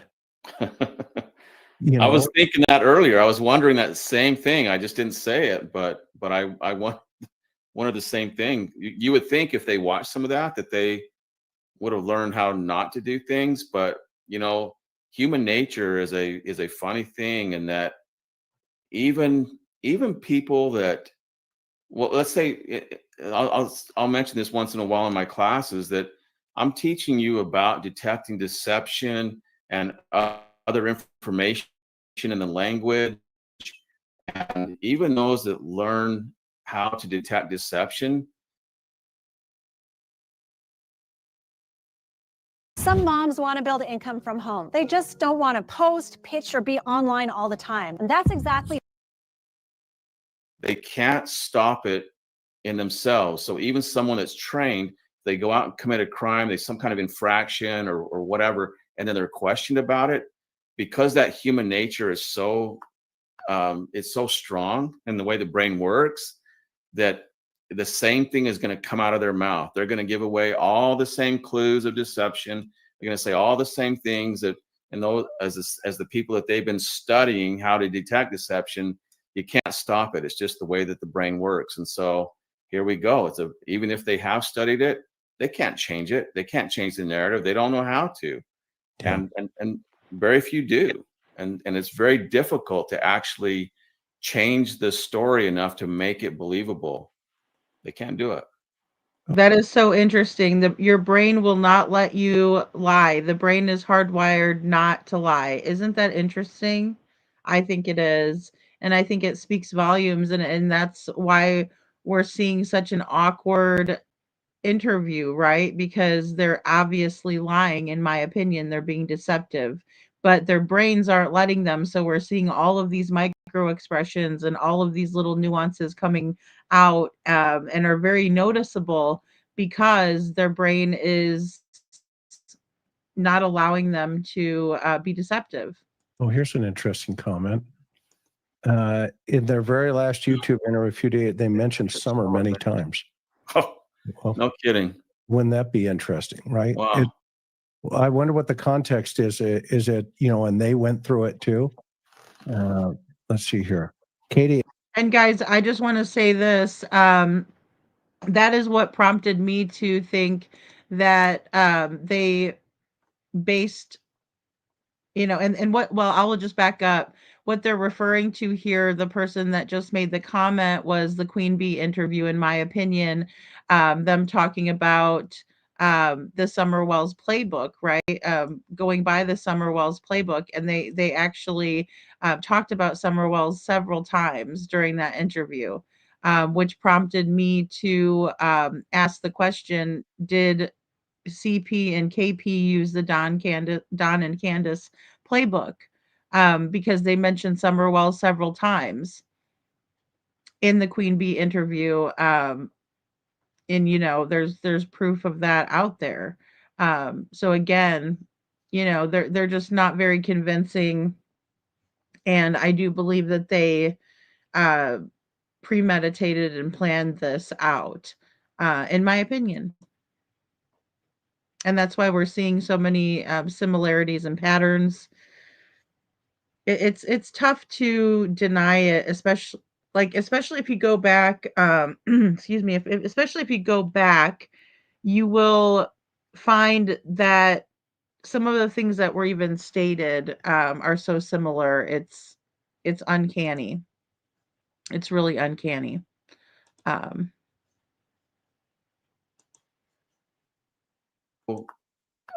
It's so strong in the way the brain works that the same thing is going to come out of their mouth. They're going to give away all the same clues of deception. They're going to say all the same things that, and those as the people that they've been studying how to detect deception, you can't stop it. It's just the way that the brain works. And so here we go. Even if they have studied it, they can't change it. They can't change the narrative. They don't know how to. And very few do. And it's very difficult to actually change the story enough to make it believable. They can't do it. Oh, here's an interesting comment. In their very last YouTube interview a few days, they mentioned summer many times. Oh, well, no kidding. Wouldn't that be interesting, right? Wow. I wonder what the context is. Is it, and they went through it too? Let's see here. Katie elbows Chris when he's talking about bio father. Yeah, interesting. Huh. We all love Sebastian. Thank you. Absolutely. Absolutely. Let's keep moving here. Let's go. Just be kind to people. I mean, it's real simple. There are some people who have been talking, because I know this is part of the harassment. Is there anything you want to address about this child custody situation with the previous? So I have a current case that is ongoing in another state. We've requested that case to be sealed because there are some individuals who have taken upon themselves to put stuff out there that they don't quite know, which all they have to do is ask, I'll tell you. But because of that, It has nothing to do with our son. It has nothing to do with the situation. You know, I just people would respect that and then keep an open mind. It's totally different. If Sebastian is able to watch this, and maybe he's watching this as it airs, and if he is, what do you want to say to Sebastian? What do you want him to hear from you right now? Oh gosh, that we love you so much. I look at the way he's looking down and to the left. And this comes after the heels of that conversation. It's almost like bleed over stress, you know, on the CVSA. Yeah. Right. Mm-hmm. Where he had just talked about the custody problem from another situation. And now she's going to talk about, you know, that one of the things I think we'll tell the audience, when you do a CVSA, it's computer voice stress analysis. It comes out looking like a block or like a Christmas tree. And on the second question, which would be a honest answer, is your name Chris McDonough? If you're still thinking about the other question that was just stressful, it'll also come out like a block. So we call that bleed over. And I think he's kind of like, I didn't like that question now that it's out there. And she's going to pick up on Sebastian here. Yeah. Chris, hold on though. There's something very important though. Yeah, I missed it. This is biological mom, and reporter just asked, what do you want to say to Sebastian? What do you want him to hear if he watches this? Now, remember when I referred back to what my wife would say when if something happened and she would say, my daughter is missing, my granddaughter is missing, my grandson, it would be she would take ownership. Well,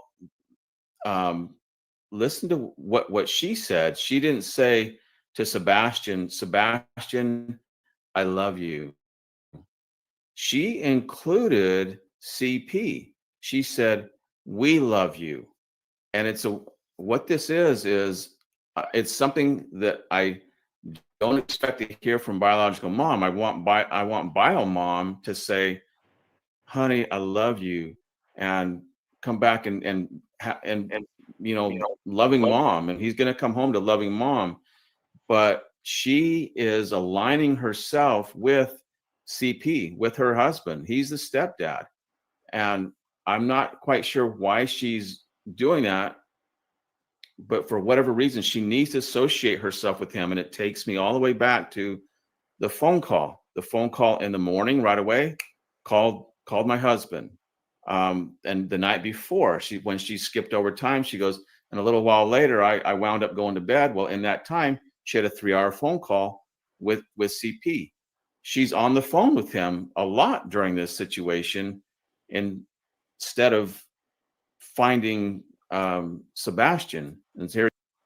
Oh, absolutely. And we also find out that she's sneaking photographs at the Texas Roadhouse and sending them to Chris. They were absolutely working in tandem, in my opinion. Absolutely.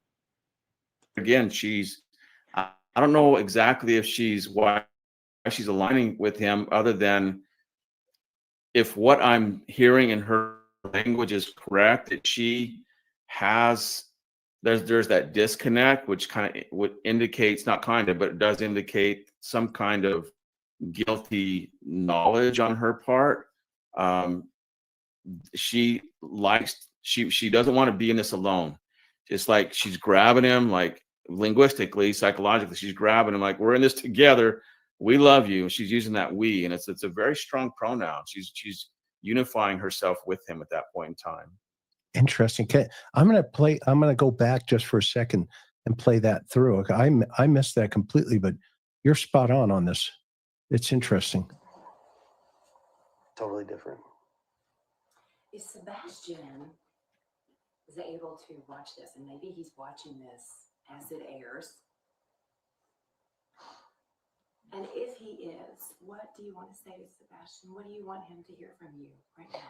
Oh gosh, that we love you so much and we want you to come home and you're not in trouble.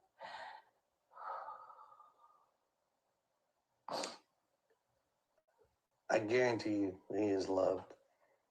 And trust me, the open arms are waiting for him to come home.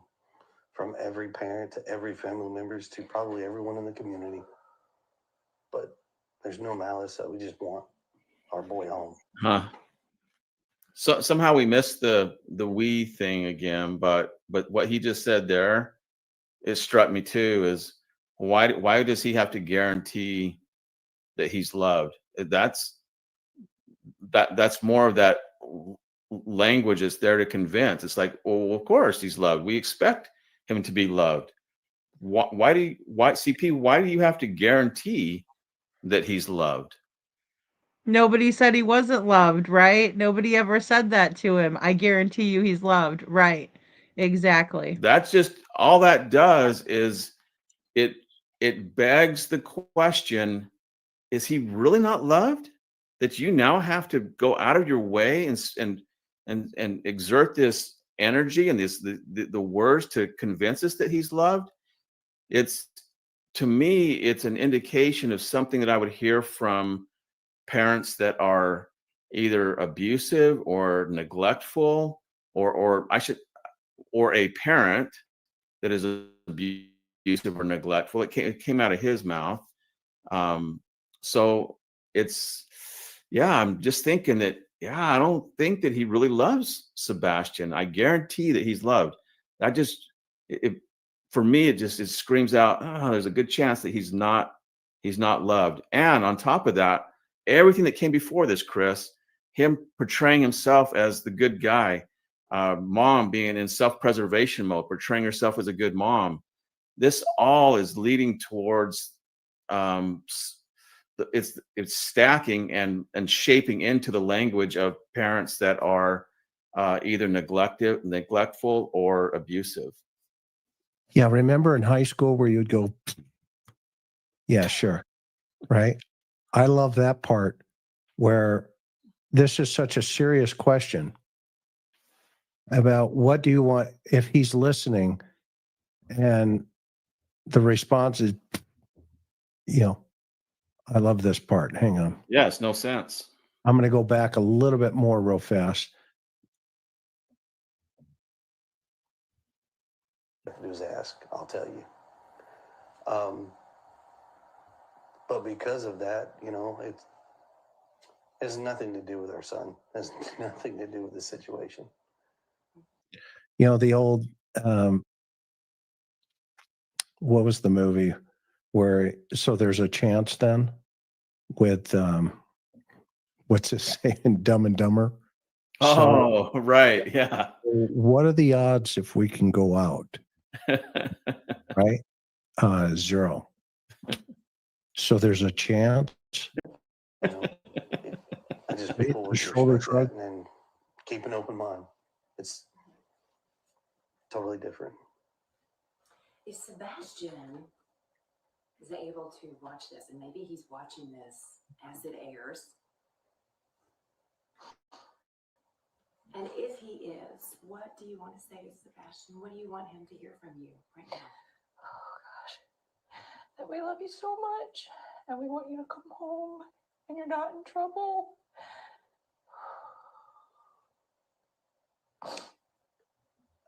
I guarantee you Right he's loved. And trust me, the open arms are waiting for him to come home. Yeah, I missed that. Every parent to every family members to probably everyone in the community. But there's no malice, so we just want our boy. I mean, why such the qualification, Steve? I mean, love, malice, you're not in trouble. I mean, those are 3 negatives. Yeah. To something he's asked about a positive. What do you want him to hear?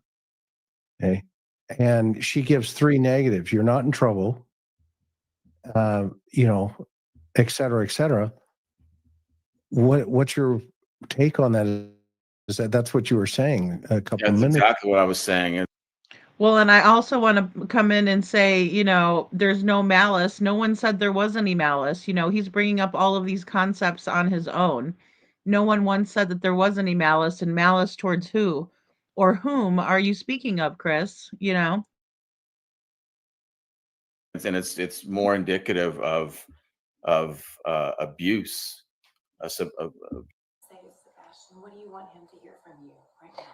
Oh gosh, that we love you so much and we want you to come home and you're not in trouble.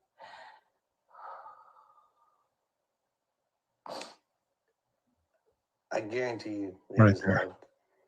And trust me, the open arms are waiting for him to come home. Yeah, I From miss every that. parent to every family members to probably everyone in the community. But there's no malice. We just want our boy. I mean, why such the qualification, Steve? I mean, love, malice, you're not in trouble. I mean, those are three negatives Yeah. to something he's asked about a positive. What do you want him to hear? Okay. And she gives three negatives. You're not in trouble, et cetera, et cetera. What's your take on that? Is that's what you were saying a couple That's minutes? exactly what I was saying, and it's more indicative of abuse, abusing Sebastian in some way, and be thinking also in those terms.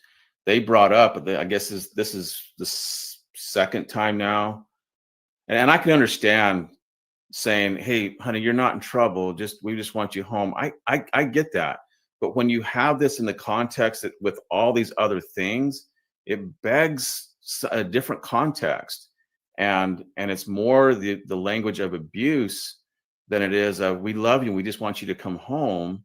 It's not that. It's not. We're not that. If that was the case, we'd hear it throughout in all their language, and we're not hearing it. What we're hearing is no. All these other things that are coming up, and for me, as I'm hearing the context of this, it's like, wait a minute, did he get in trouble? Did he do something he wasn't supposed to do? And there's some kind of malice, and there's was there some kind of abusive situation that went on? Which I could see that would be why Sebastian might run, why they might know, because in their head it's like they know he went out that door. Was he? But I don't know that Sebastian would go out that door on his own. So was there some kind of punishment? Was that part of the conversation the night before when she's on the phone with CP for the 3 hours? And because I know already that it's probably was not the normal day.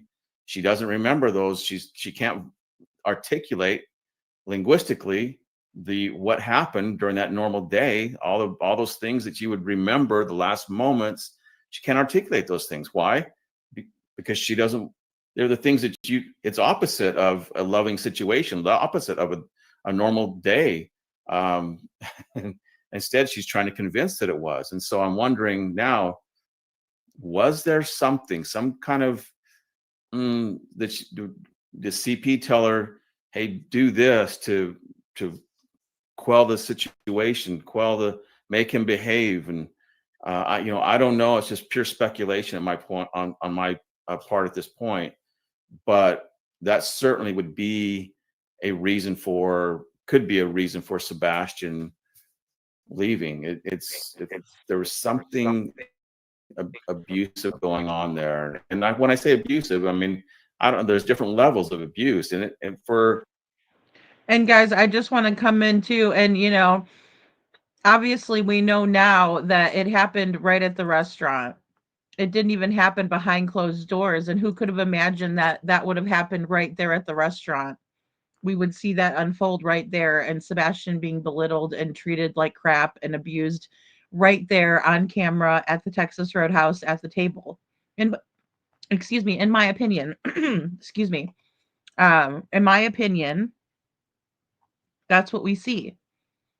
We see him denied to play the game. We see him denied to have an extra role. We see him denied any type of, love and connection and anything with Katie.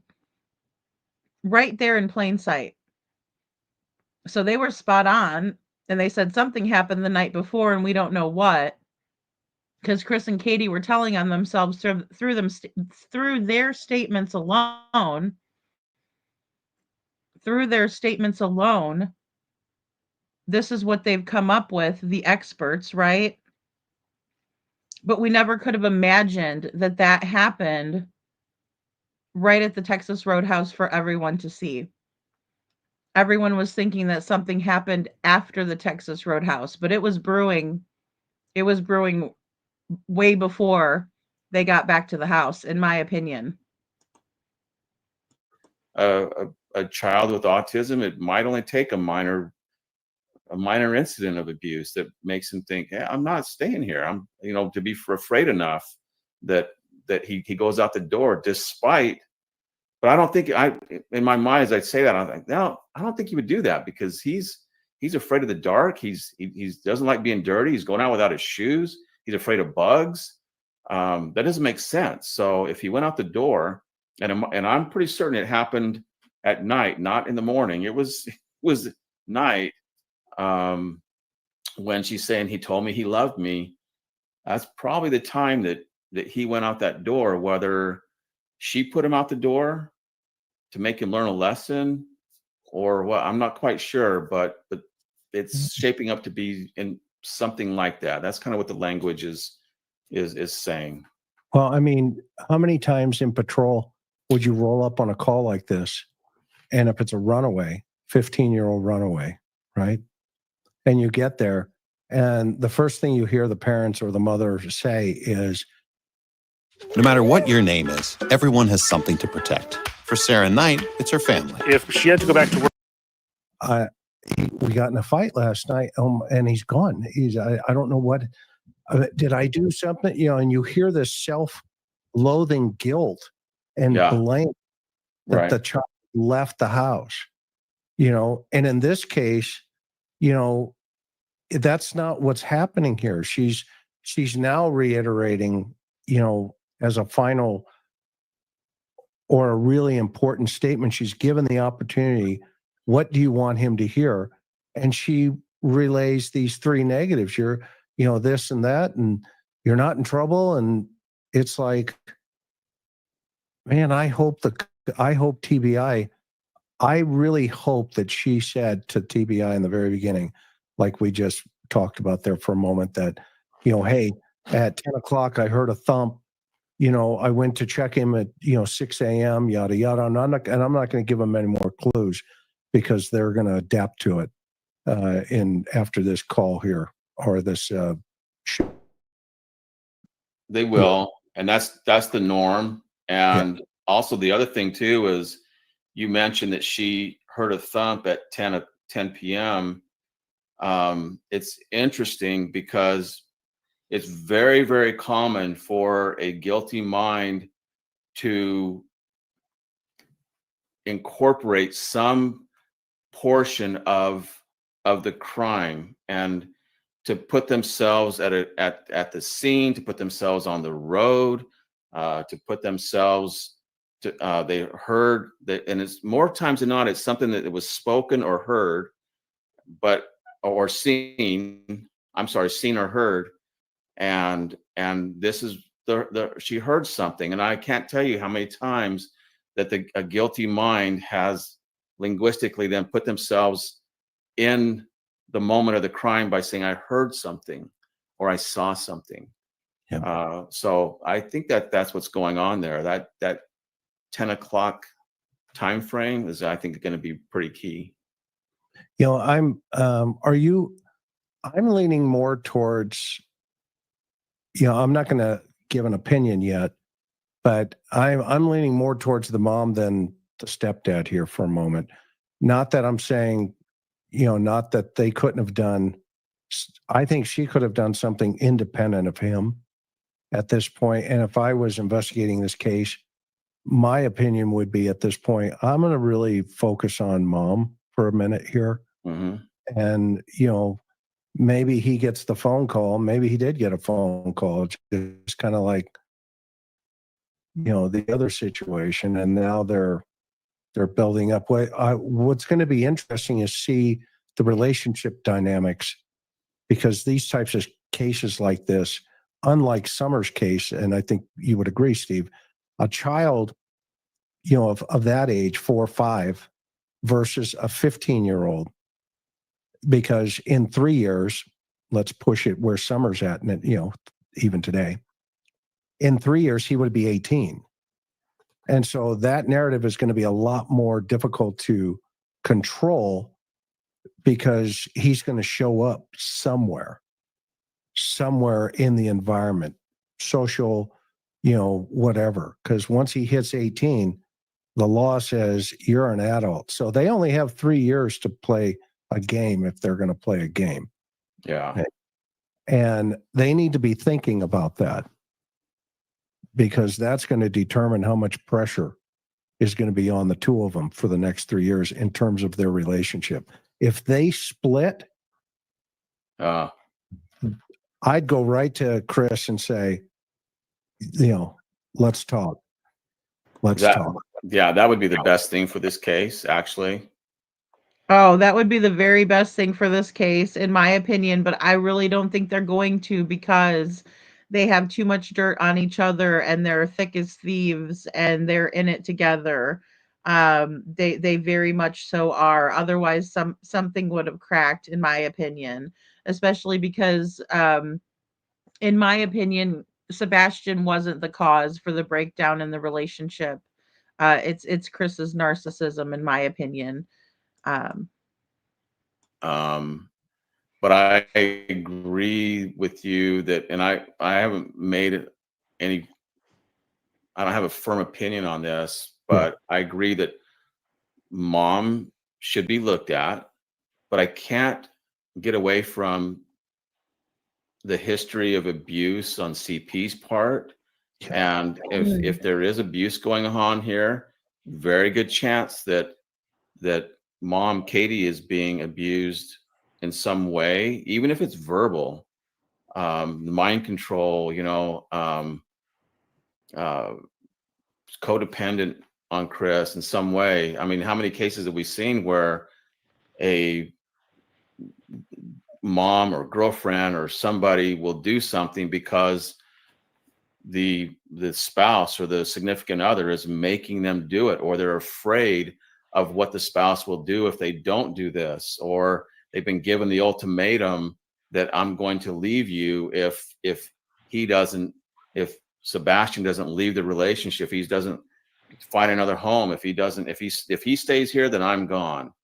And That's it. That is the key right there, in my opinion. And that was the motive for Brittany Gosney. Her boyfriend Russell said, "Get rid of your kids," and she did it.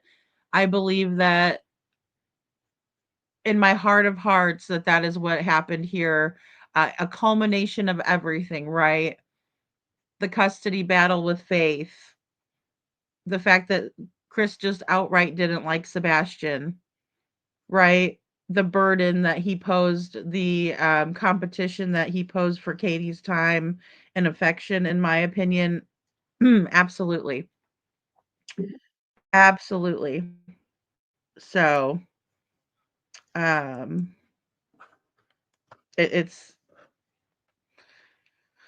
it's very apparent, and even the experts are definitely picking up on that. And this is back in May, right?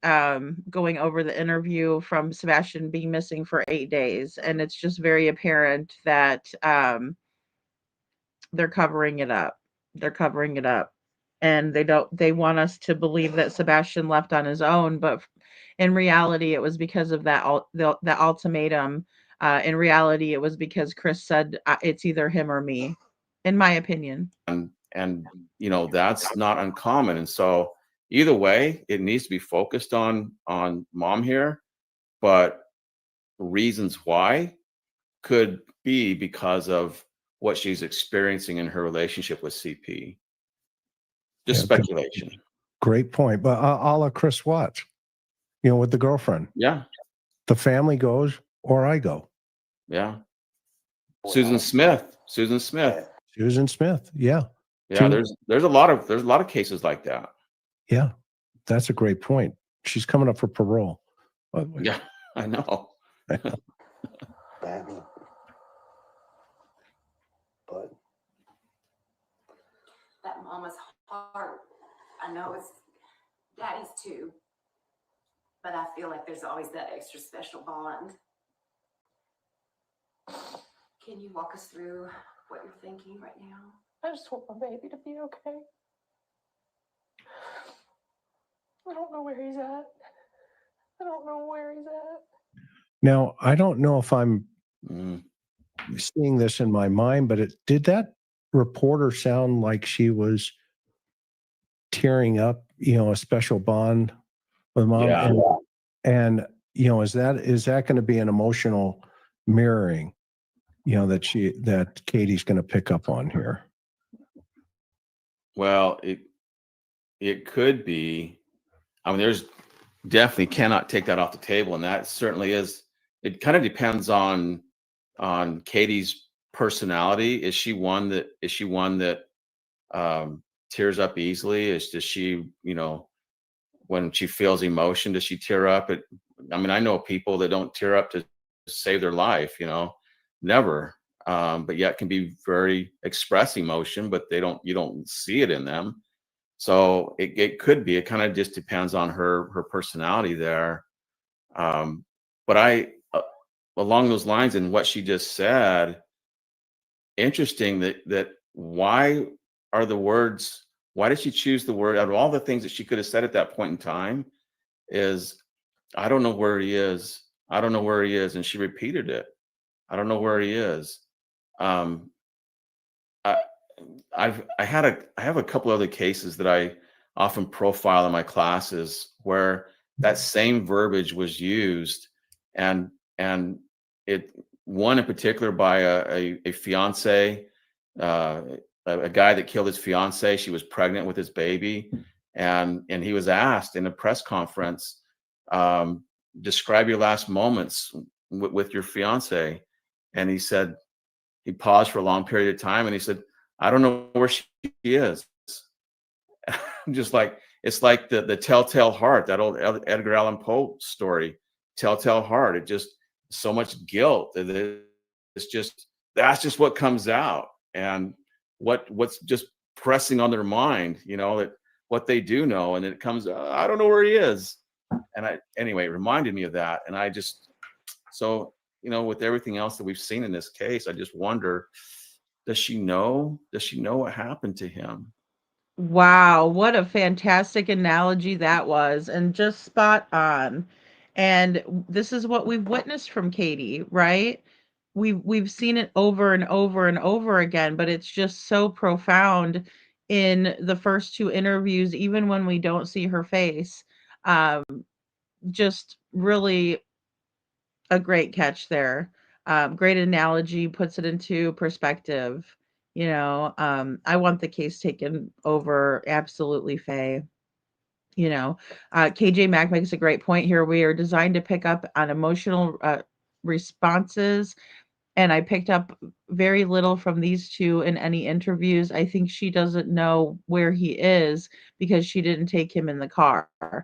That's a really good point too, and we have to focus on that as well because of the semantics that they play, right? And because they can be telling the truth, but only because it's all in the way they're making their statement, right?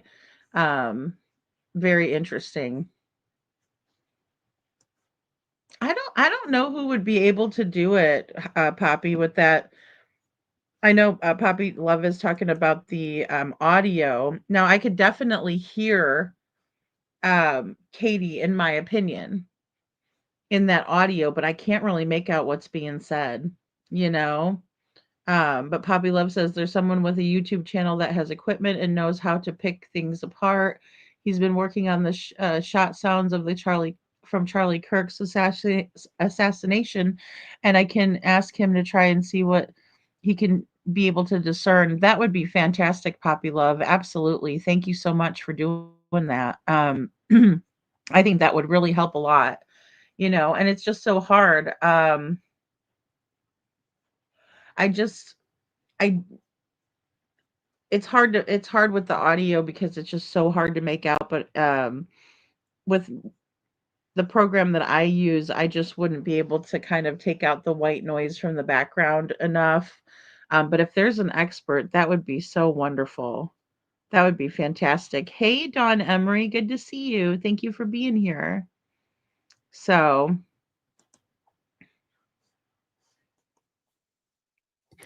too. But I feel like there's always that extra special bond. Can you walk us through what you're thinking right now? I just want my baby to be okay. I don't know where he's at. I don't know where he's at.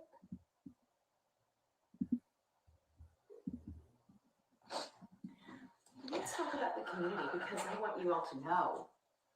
Even my church body. I mean, we're all praying. We're all praying for his safe return quickly. What do you all want to say to the community? With everything from the bottom of our hearts. I would not have imagined how far this has gotten, but there's no way to repay the gratitude, the love that we felt from the community, the prayers. But thank you. But from don't the bottom of stop our hearts. looking. Yeah, please. My son is somewhere. This ain't over until he's home. So we have, let's hit on the search itself, because we know thousands of miles have basically been traced and retraced. We've got hundreds, we've got volunteers, we've got law enforcement from within the state, outside of the state. I mean, do you feel like they're doing as much as they can? I mean, you all have been right there in the front seat, seeing everything that's underway. As far as I know, they're doing everything. Anything and everything has been an option. They have brought in assets and resources from various counties, potentially other states. I mean, I don't know how much more they could do, but we're grateful for everything they have done. They're amazing, but they still haven't brought my baby back. They will. They will. Hey, Chris, I like that. I like what she said, because I was going to stop you earlier and I didn't when she asked, what do you want to say to the community? And she said, thank you. And he said, and CP said something that was kind of like, we can't ever repay you for what you've done. And a lot kind of like it's over. But I was thinking, the community hasn't found him. There's still more to do. I would be saying to the community, man, just keep looking. Just please keep looking. I appreciate everything, everything you've done. But instead, it's like they're thanking him for their support, not for what they've done to look. It's more of, hey, thanks for supporting us with your love and your prayers. And I get that, but I want to hear more. Hey, keep. Thank you for looking, and just keep it up. And I know as her second thought, she did come out and she say, "Oh, and don't stop looking." But what she did say here, I really liked it. She said she wasn't too keen on the police. She says they still haven't found my baby. I like that. That's the language I want to hear throughout this whole thing. Is like, why haven't they found him? I like that. And then CP's like, did he shrug again? I'm not quite sure, but he says, they will. He's reassuring her. I don't want to be totally negative through this whole thing, because that actually was something I like to hear. So, well, that was very nice of Steve to chime in like that. And, honestly, I think that Chris kind of said they won't, they will. And I'm going to, I've enhanced that audio a little bit too, to kind of, slow jam it back and to see if we can hear what he's saying there. But I agree. We're trying not to be so negative, but in the same way, there's so much here that's being said, and the contradictions there's so many, and inconsistencies are so many that it's hard. to focus on anything other than that. But, we do have to focus on what's being said here. So kudos to her. Okay. He's out there somewhere. So it's basically, it's one day at a time, getting through this and bringing him home. What is the reaction to the fact that somehow his image, he hasn't been captured on any video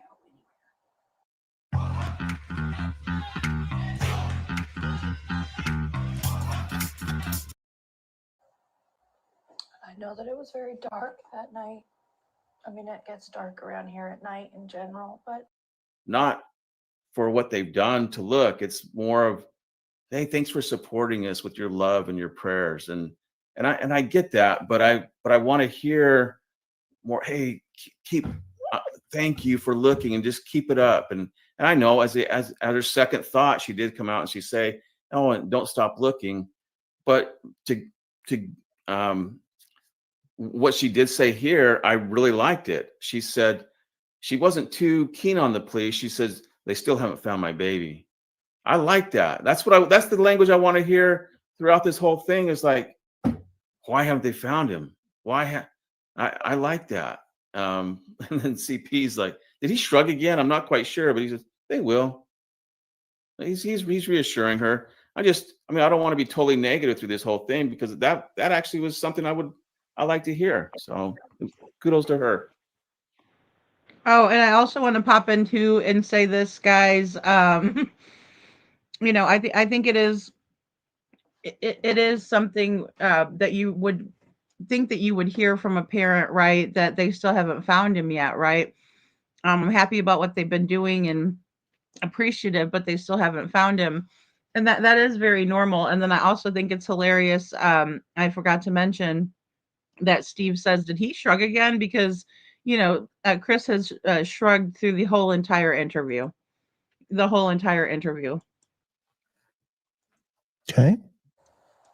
He's out there somewhere. So it's basically, it's one day at a time, getting through this and bringing him home. What is the reaction to the fact that somehow his image, he hasn't been captured on any video anywhere? I know that it was very dark that night.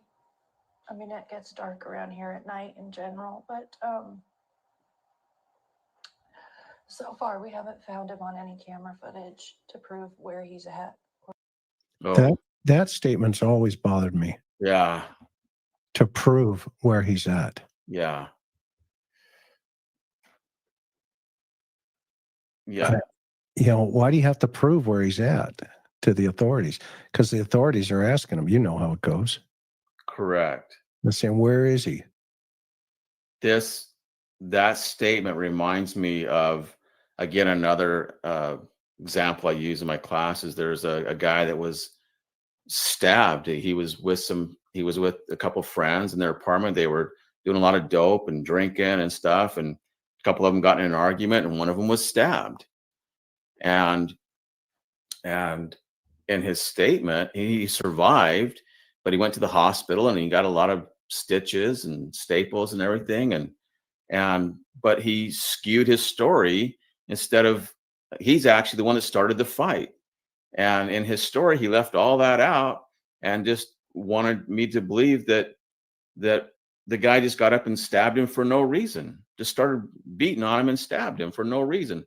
And the case was totally opposite of that. And in his story, he said, he just started beating me down with no regret, and just over and over and over. And he got a knife and he stabbed me. And I had the cuts to prove it and the staples to prove it in my neck. And I was like, why does my victim have to prove anything to me? He shouldn't have to prove anything to me. And it's because he was changing the narrative. He actually was stabbed, but he was deceptive in the way that he was portraying it, leaving out all of his own culpability. And so anytime I hear this from our alleged victim's family to prove where he was, I'm like, I'm just like you. I'm just like, oh, wait a minute. Yeah, it catches us off guard. Like, why do you have to prove prove anything? Why does there have to be proof? And I wonder, did she hear something from the investigators regarding proof of life? Sunshine Ace Hardware is more than a hardware store. It's your local destination for helpful, expert advice. You know, is he on camera? Is he on video somewhere? You know, this proof of life. Did they ask her for pictures from her cell phone that she might have taken that day of him? Or, you know, I don't know. There's all kinds of possibilities, but I wondered, is she parroting language that she heard from them? Because that would be proof of life, that he was alive earlier, you know, that night, I guess earlier, she went to find him in the morning. He wasn't there. So you see where I'm going with this. And it goes into your thought. It goes into your thought. I mean, first of all, there's not a whole, this is 8 days into the investigation. So there's not a whole lot of social media, you know, trolls coming in and saying, you did it. You're the ones, we know you killed him, yada, yada. Now, there is some of that, I'm sure of it, like every case that ever happens. But that statement in of itself is not directed at, if it's directed at social media, it goes exactly to your point. They're more concerned with what they're thinking than they are about Sebastian. Okay. Most people will, you know, in a scenario where there's no jeopardy, will say, I could care less what they, I'm looking for my son. You know where you hear that? You hear it from the biological father. That's what the biological father is, the first one that says, I don't care what they say. Okay? I want to find my son, Sebastian. Okay? And, you know, the fact that she says to prove, I think that's directed at law enforcement. And that was kind of a leakage. Yeah. You know, I think LE put a little pressure on them saying, look, you know, this isn't lining up. Do you have any video? And by the way, she works for Brinks. So she's a video expert. She installs cameras and that kind of stuff. So of course they're going to press her right up front going, hey, you do this for a living. Do you have any video? Do you have anything other than what you're saying? Is there something?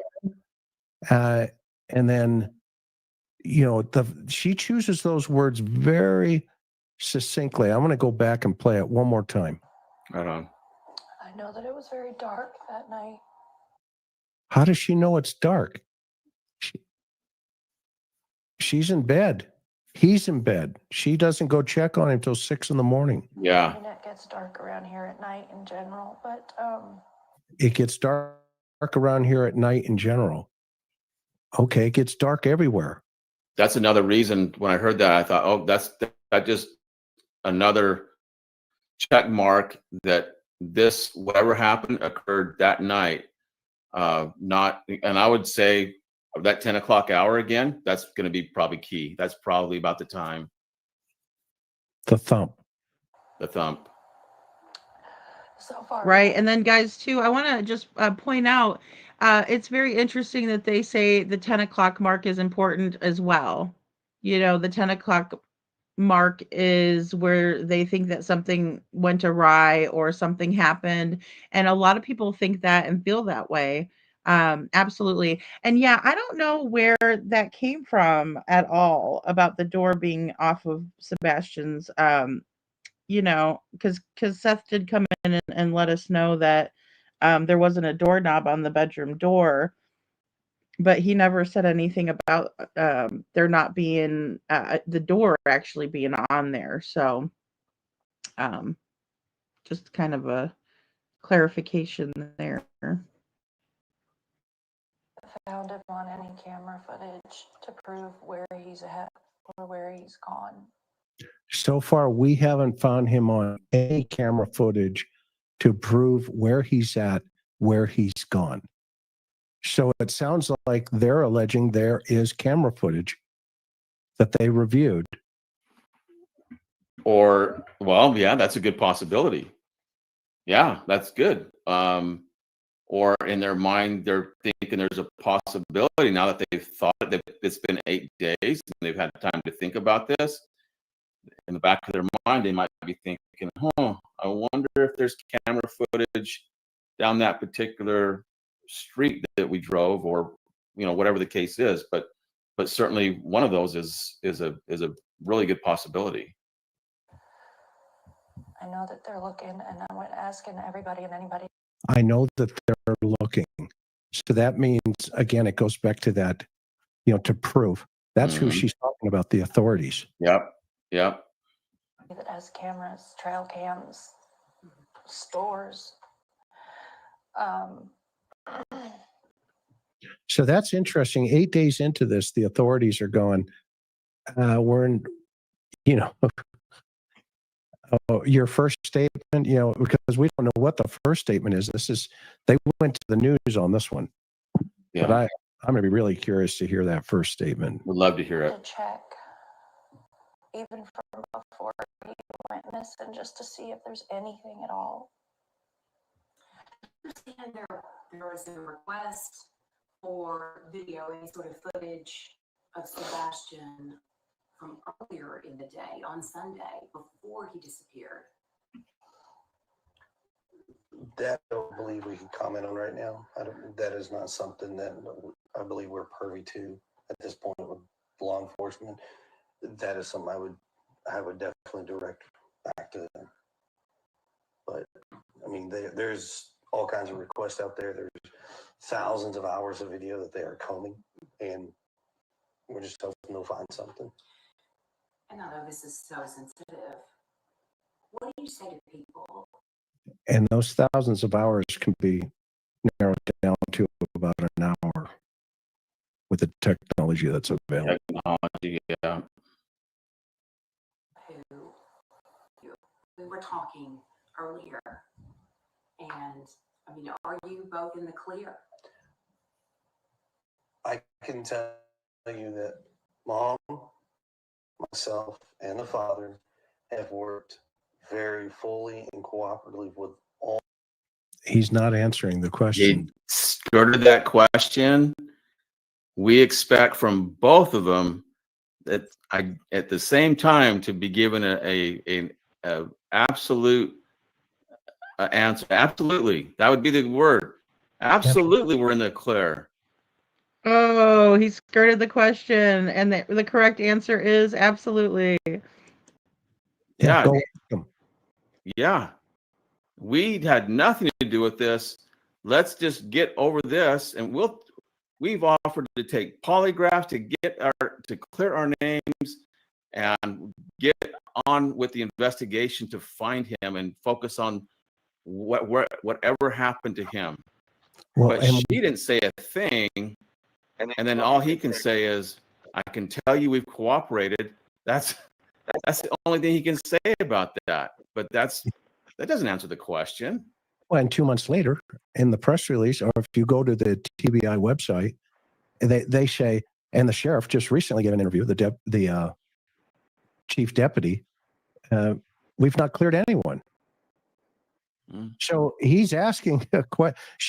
He's asked that question, have you been cleared? And he gives an answer that says, well, we're cooperating. And then the sheriff 2 months later says, we haven't cleared anybody. Boom. But here he's projecting into the public that, hey, there's a possibility. The dad, me, the mom, we've been, we're kind of copacetic here. Let's go back. This is important for the audience to catch this, because this is 8 days. Okay. 8 days. They're having to, quote, prove to the authorities. And he's saying, hey, we're cooperating. And 2 months later, the sheriff comes out and says, we haven't cleared anybody. That's exactly like Don and Candace. Yeah. Whoa. In the Summer Wells case. Exactly. The sheriff has come out and said, no, but listen. And I mean, are you both in the clear? I can tell you that Mom, myself, and the father have worked very fully and cooperatively with agencies across the board. We have anything that they've wanted, we have provided. So cooperation is there. I mean,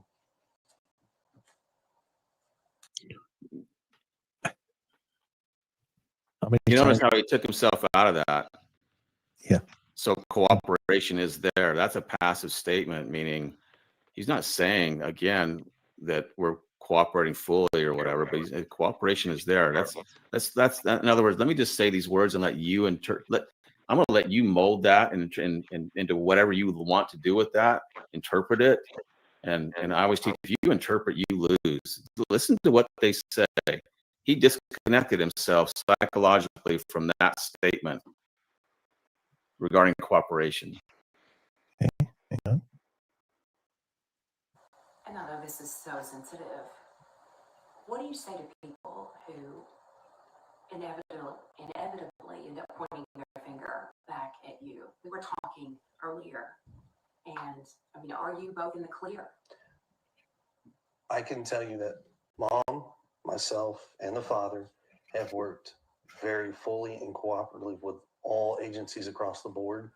We have anything that they've wanted, we have provided. So cooperation is there. I mean, What do you want to say to our viewers? Anybody who's watching, we've got a lot of folks in this. He didn't answer the question. Yeah, he skirted it. He's completely, to your point, completely 100%. It's like, well, it's kind of blue, but it could be blue. It all depends right on the sunlight coming through the window. You make the determination.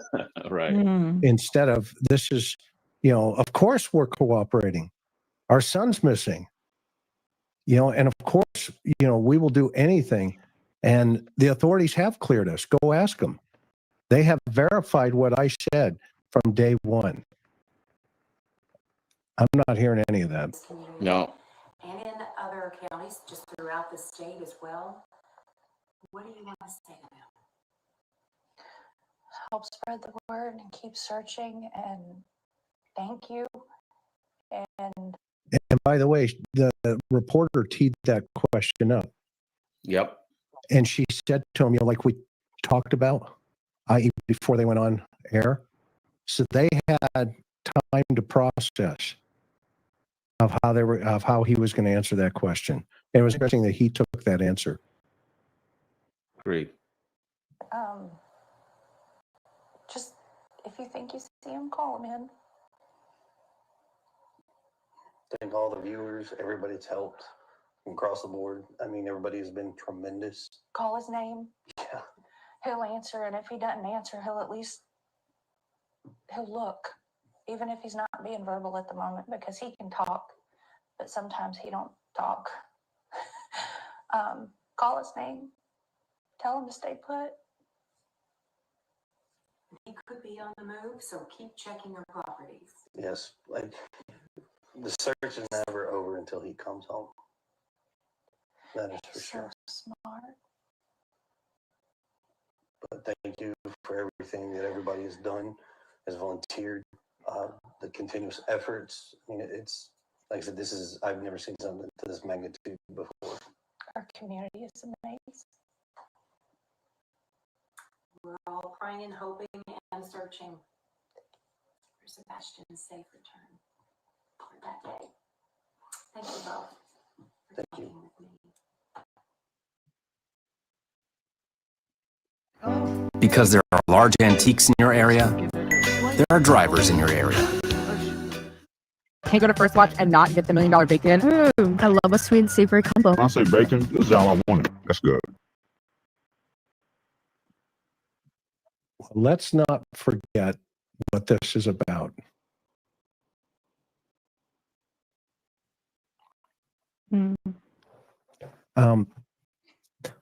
Thoughts, Steve? Final thoughts?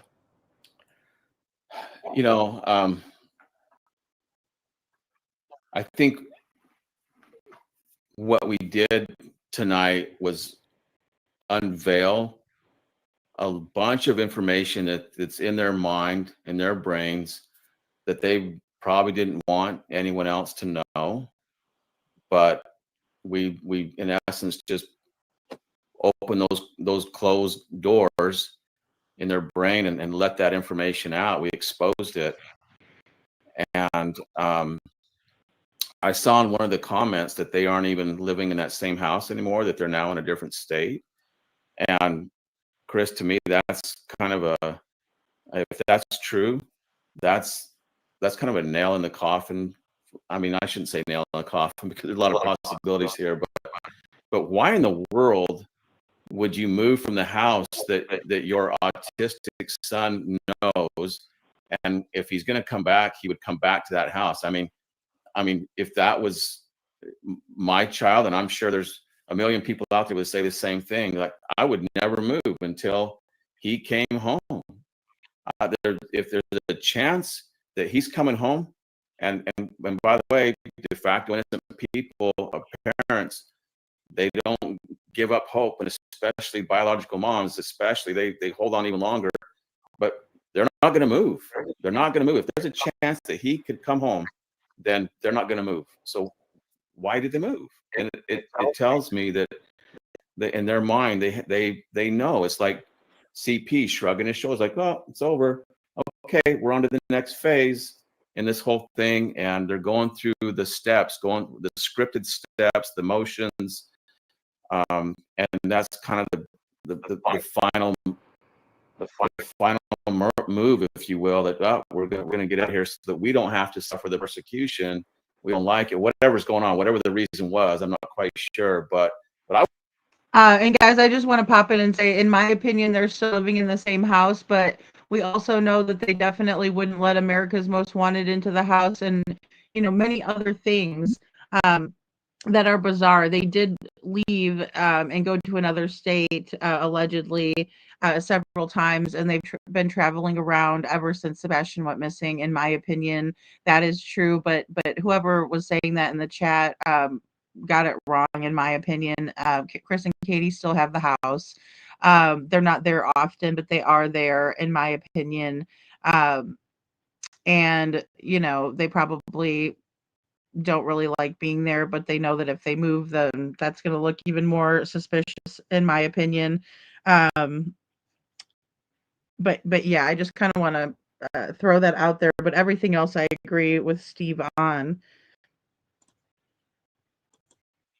would never move. I would be, like you said, bio dad is like, I don't care what everybody says. I'm here to find my son. Well, that's what I expect from these guys too.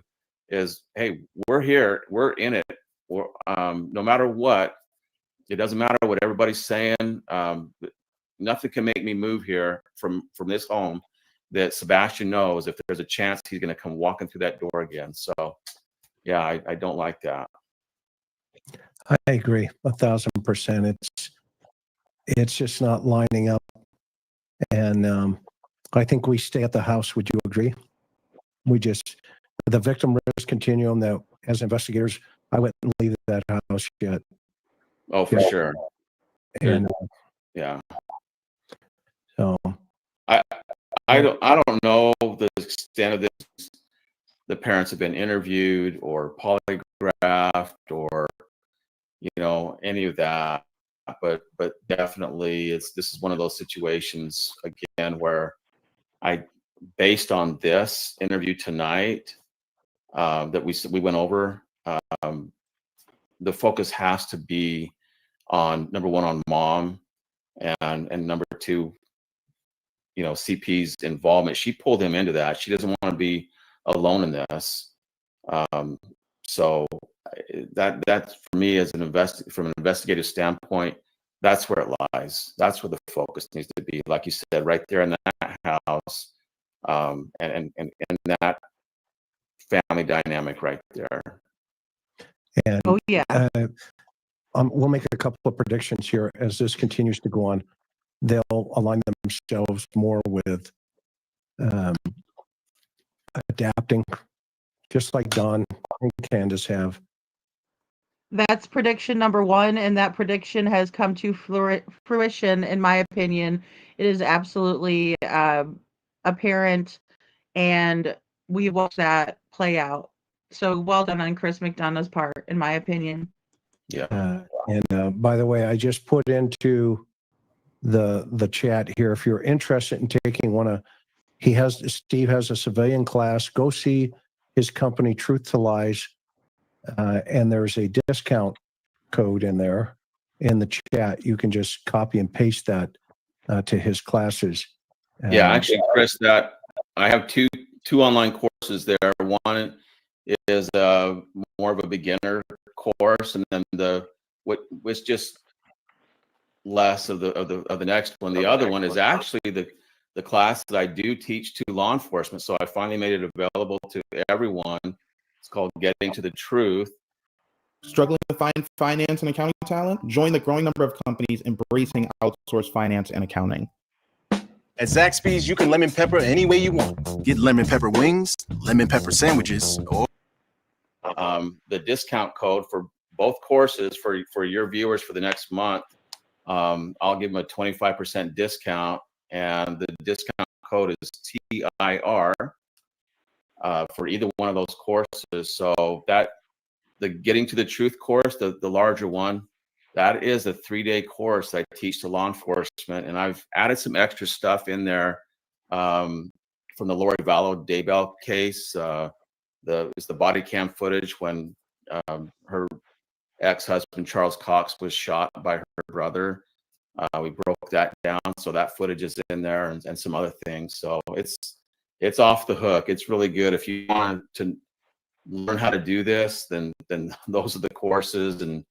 And for if you're law enforcement and would like the courses to come to you, please reach out to me. We'd be happy to do that as well. So I appreciate that, the opportunity to teach anyone basically that wants to learn how to do this. I think it's just an invaluable tool for any investigator. It just reveals so much.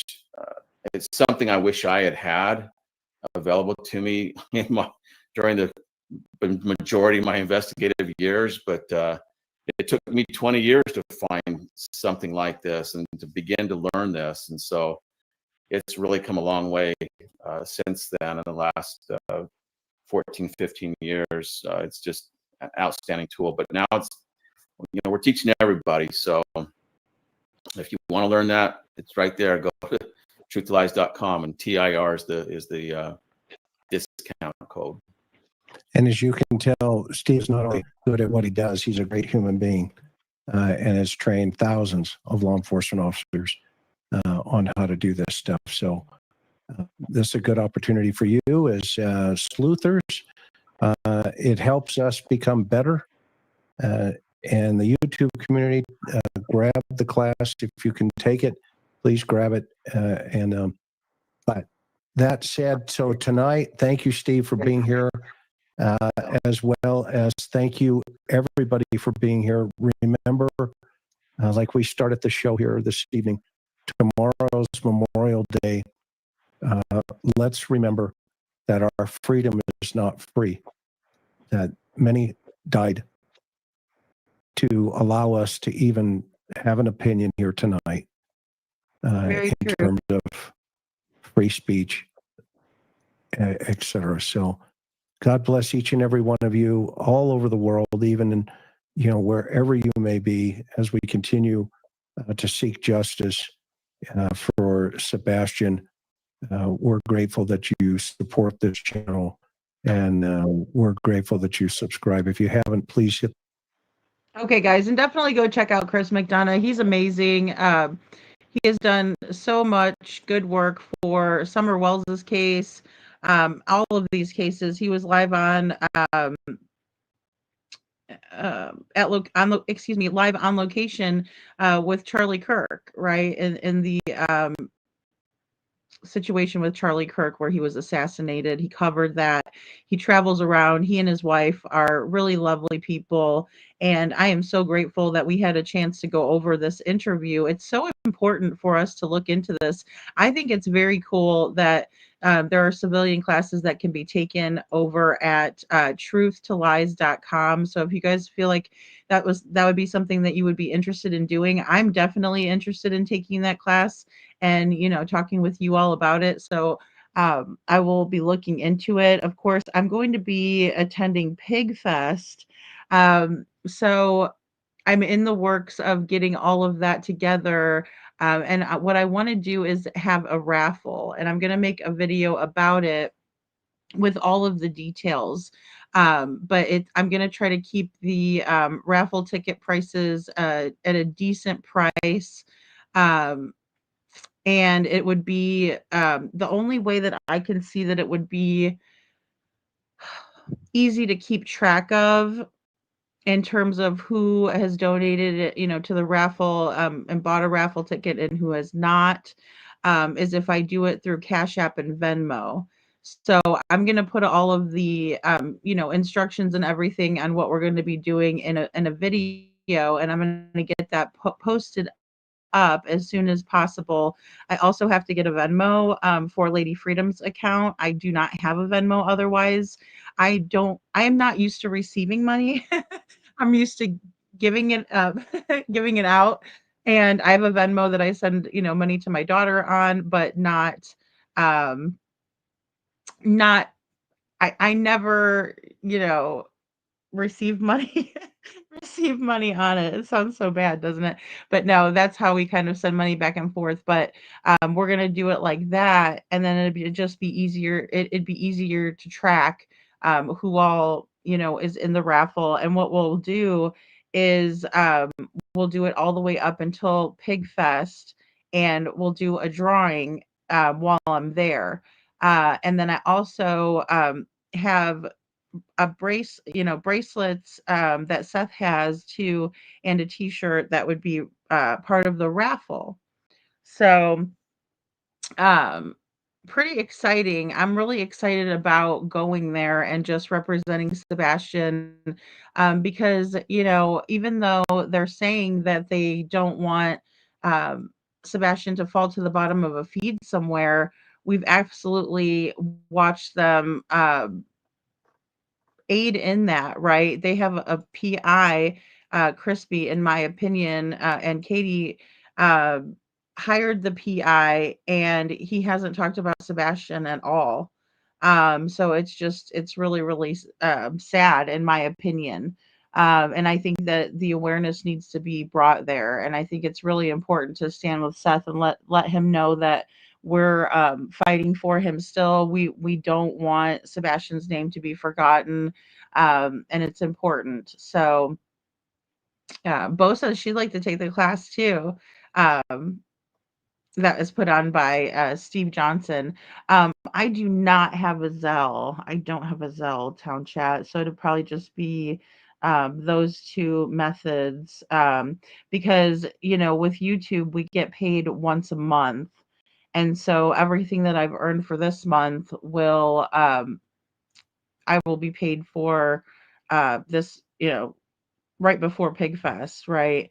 So everything would have to just become coming through that way in order for us to do the raffle. But like I said, you'll be getting a t-shirt, a bracelet, and then I also am going to put in other little like trinkets and things from the event. So it'll be a really nice little mystery box that you will get, but I know those two things for sure because Seth said that he would save me back a shirt and Sebastian awareness bracelet. So, but I think it'd be fun just to also get a couple of little items from the trip included in there. So, absolutely, Retha Bell. And I wish that I was in a position where I had like all the money in the world, and I wouldn't even do like any type of fundraising, but it was really unexpected. I thought that they wouldn't mind, you know, people sharing Sebastian's flyer at the Pig Fest. Like I didn't see what the deal would be, right? But I think it's very important. I think it is something that is um absolutely a good cause, a worthy cause. And I also want to go there so I can film at the Texas Roadhouse. I want to be able to get a better understanding of everything, everything in the case. And so I think that will help as well. You know, I know, Faye, and that's what's so tough too. Um, that is what's so tough. And it's even tough living in the US because, you know, just getting there, it it is. It's a lot, but it's so worth it. It is gonna be so worth it. I'm very excited. Um, and, you know, I just wanna be there to spread awareness and to show, like, look, we are here for Sebastian. We are Sebastian's army. We're representing him well. He deserves to be represented well. And I'm just praying for a positive outcome from it, as well. So Seclusion Work says if the price is affordable, I will buy a raffle ticket. I'd love to win a Sebastian bracelet. Yeah. No, it's okay, Seclusion. I know. I'm surprised I haven't been yawning either. It's been a long day and just, you know, trying to get everything pushed out. And, you know, I really like going over these different interviews and little nuances with you guys on these interviews. I think it's so important to examine and re-examine you know, every aspect of the case, really. Uh, it is very important. So, um, I know it's strange. I mean, I can't lie. I think, you know, there is a bit of, you know, apprehension a little bit, but I think, um, you know, it goes a long way if you put a smile on your face and, you know, treat people with kindness. Some people look at that as a weakness. Other people think it's a superpower. And I think it's a superpower. I think if you can be kind to somebody else and you can, um, you know, you could really change the way the outcome is, even though people are crazy as hell. You know, I know, Seclusion, I know. And look, I don't even really like pork that much. Anybody that knows me knows I'm, like, not a big fan. Although, I don't know, that $1,000,000 bacon thing, the ad that they were showing, I was like, "That looks like really good bacon." So I do like bacon, I like BLTs. I don't know, we'll see, though. I mean, I think it'd be a great opportunity, you know, to spread awareness. And I think that people will absolutely like having it filmed. You know, we're gonna go live. There's just a lot of things that we can do, and I can take you guys along with us, and I think it'd be really fun, and I think you guys will enjoy having that. I know for a fact that whenever anyone live streamed any of the vigils, I was just so grateful for that because you feel like you're there, even though if you can't be there, like, you know, what Faye says, she doesn't want to miss out on things. You know, and I'm so happy, Faye, that you are so dedicated to Sebastian's case being all the way in Greece. That is just, you know, so awesome. And I love that. Same thing with Seclusion being in Canada. You know, all of our friends from across the United States, you know, is just a really fantastic um, outpouring of love and support. So I think you know, it's something that you guys are going to enjoy being able to come along with me on that journey and just spread awareness and let people know, look, we're not going to let you forget about him, even though you want to. Um, you know, it's the pig's party. The pig party is October 23rd. Right, 24th, 25th. So, it's a Thursday, Friday, Saturday event. Um, yeah, that's right. That's right, Faye, and that's what I want you guys to feel too. Faye says we will be online with Seth and Sebastian's army. Our hearts will be there. Yeah, and I definitely want you guys to feel that, you know, and to feel like you're a part of it. Yeah, absolutely, Retha. And anybody that wants to come and spread awareness, absolutely, um, you know, be there. And I'm going to make a little flyer about it as well. So I'm just working on a whole lot of things lately. And then also taking on Devlin's case. And I'm happy to do it. It just, excuse me, it's just adding on a little bit more work to the plate, but that's okay. There's nothing wrong with that.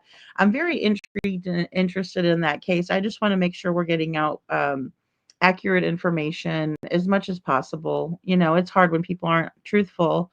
Um, it's very difficult. So, oh, you did? So you stayed in the US for treatment, really? I didn't know that seclusion works.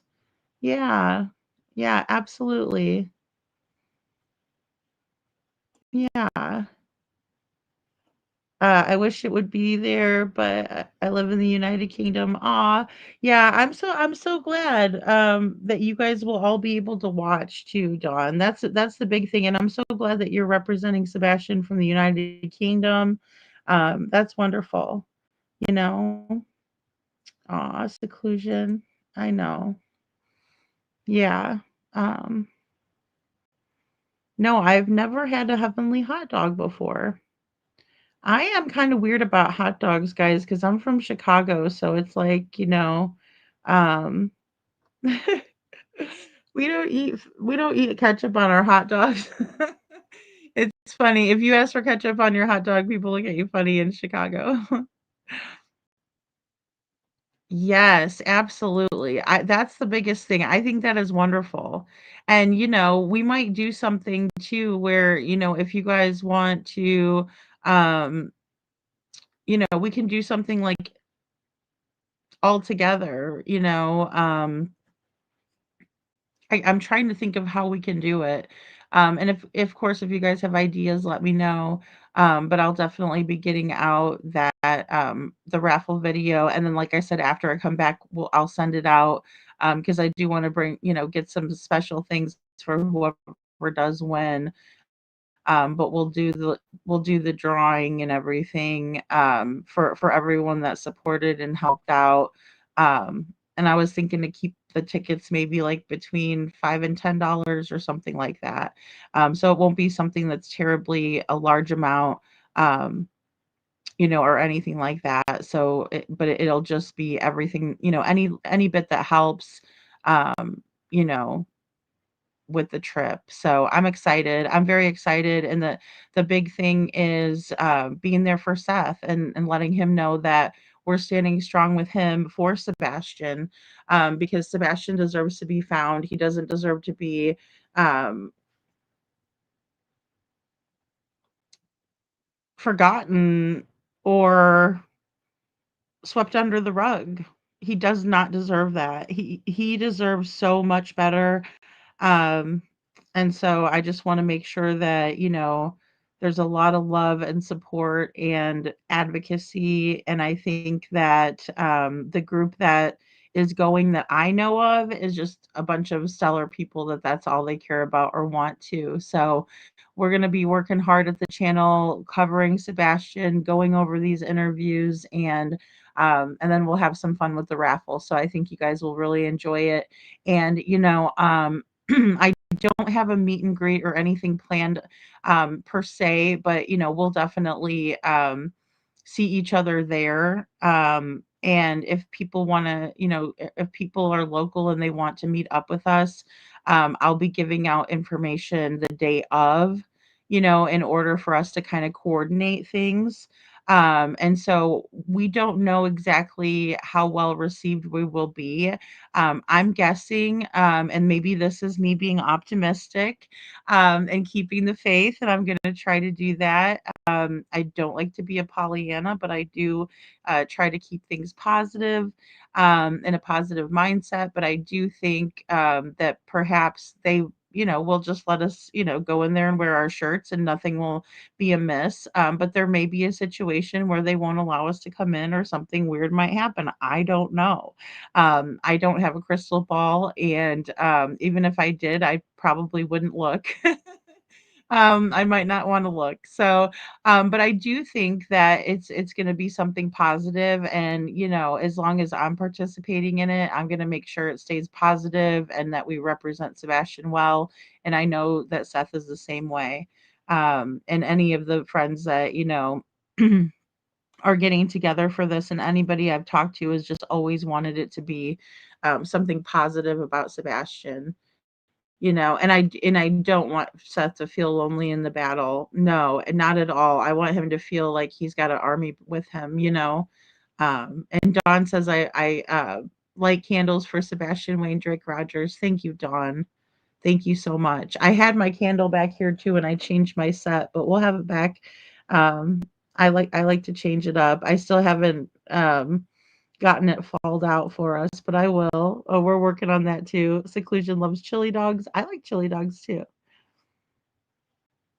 Yeah, wonderful, Poppy Love. That's great. Oh, you're getting ready for a knee surgery? Oh, yeah. Yeah, I'm gonna be there all 3 days. I'll be there all 3 days, and I'm gonna drive. I'm not big on flying. Well, no, Seth said he has T-shirts for people if they're there, then he has T-shirts for them, and I said, "Will you save me an extra one so I could raffle it off?" And he said, "Yeah," and a bracelet too. So I'll be getting bracelet and that too, just to send out, as like a little box, right? Of, just kind of little goodies. So absolutely. Oh, and Panda Bear's mom also said that she would send me a keychain, a Devlin keychain, because she's working on making those. So I'll also put that in there too. Um, you know, yeah, they won't be able to do much about wearing Sebastian's shirts, you know? They won't, and you can also still get the shirts, at Seth Rogers', store too, his merch store. Thanks for linking that too, Tom Chat Cafe. And, I've got, a bag, the travel bag. I bought 2 hoodies and a T-shirt, for the event to wear. But then I'm also, gonna make sure, I wear, green. I was also thinking about buying some ribbon and safety pins to bring with too. And Seth's got flyers and things like that in case we do flyers or something like that. We're definitely going to work hard on making sure that our presence is known there. And we're going to do an unboxing too as soon as I know that everything's been delivered. I'll show you guys. We'll unbox the shirts and stuff, the hoodies and the shirt, and then the bag. So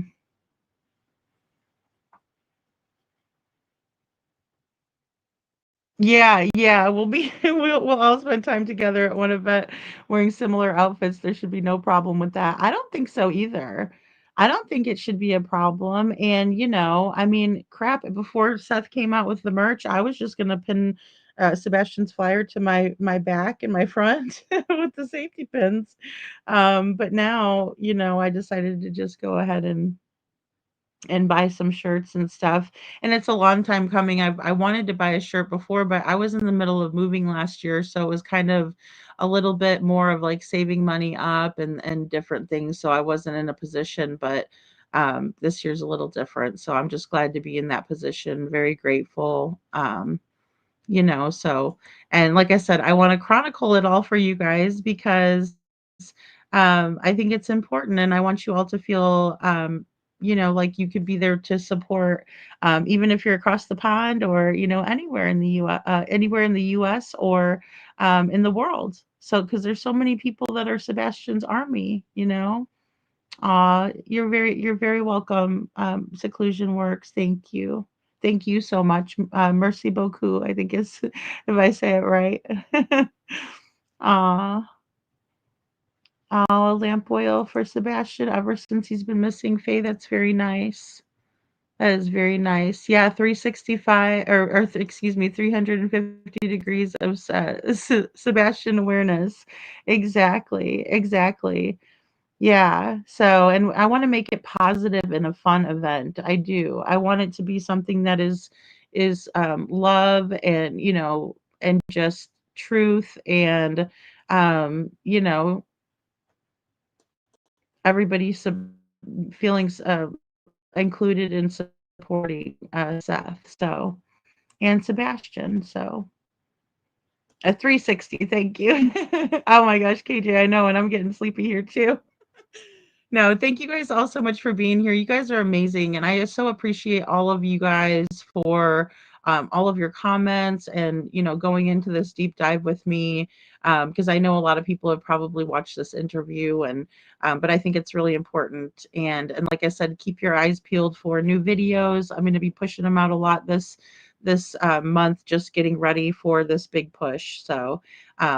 And again, I hope you all have a wonderful rest of your day. I will see you on the day show, but I'm not sure what time yet. So, again, thank you all so much for being here.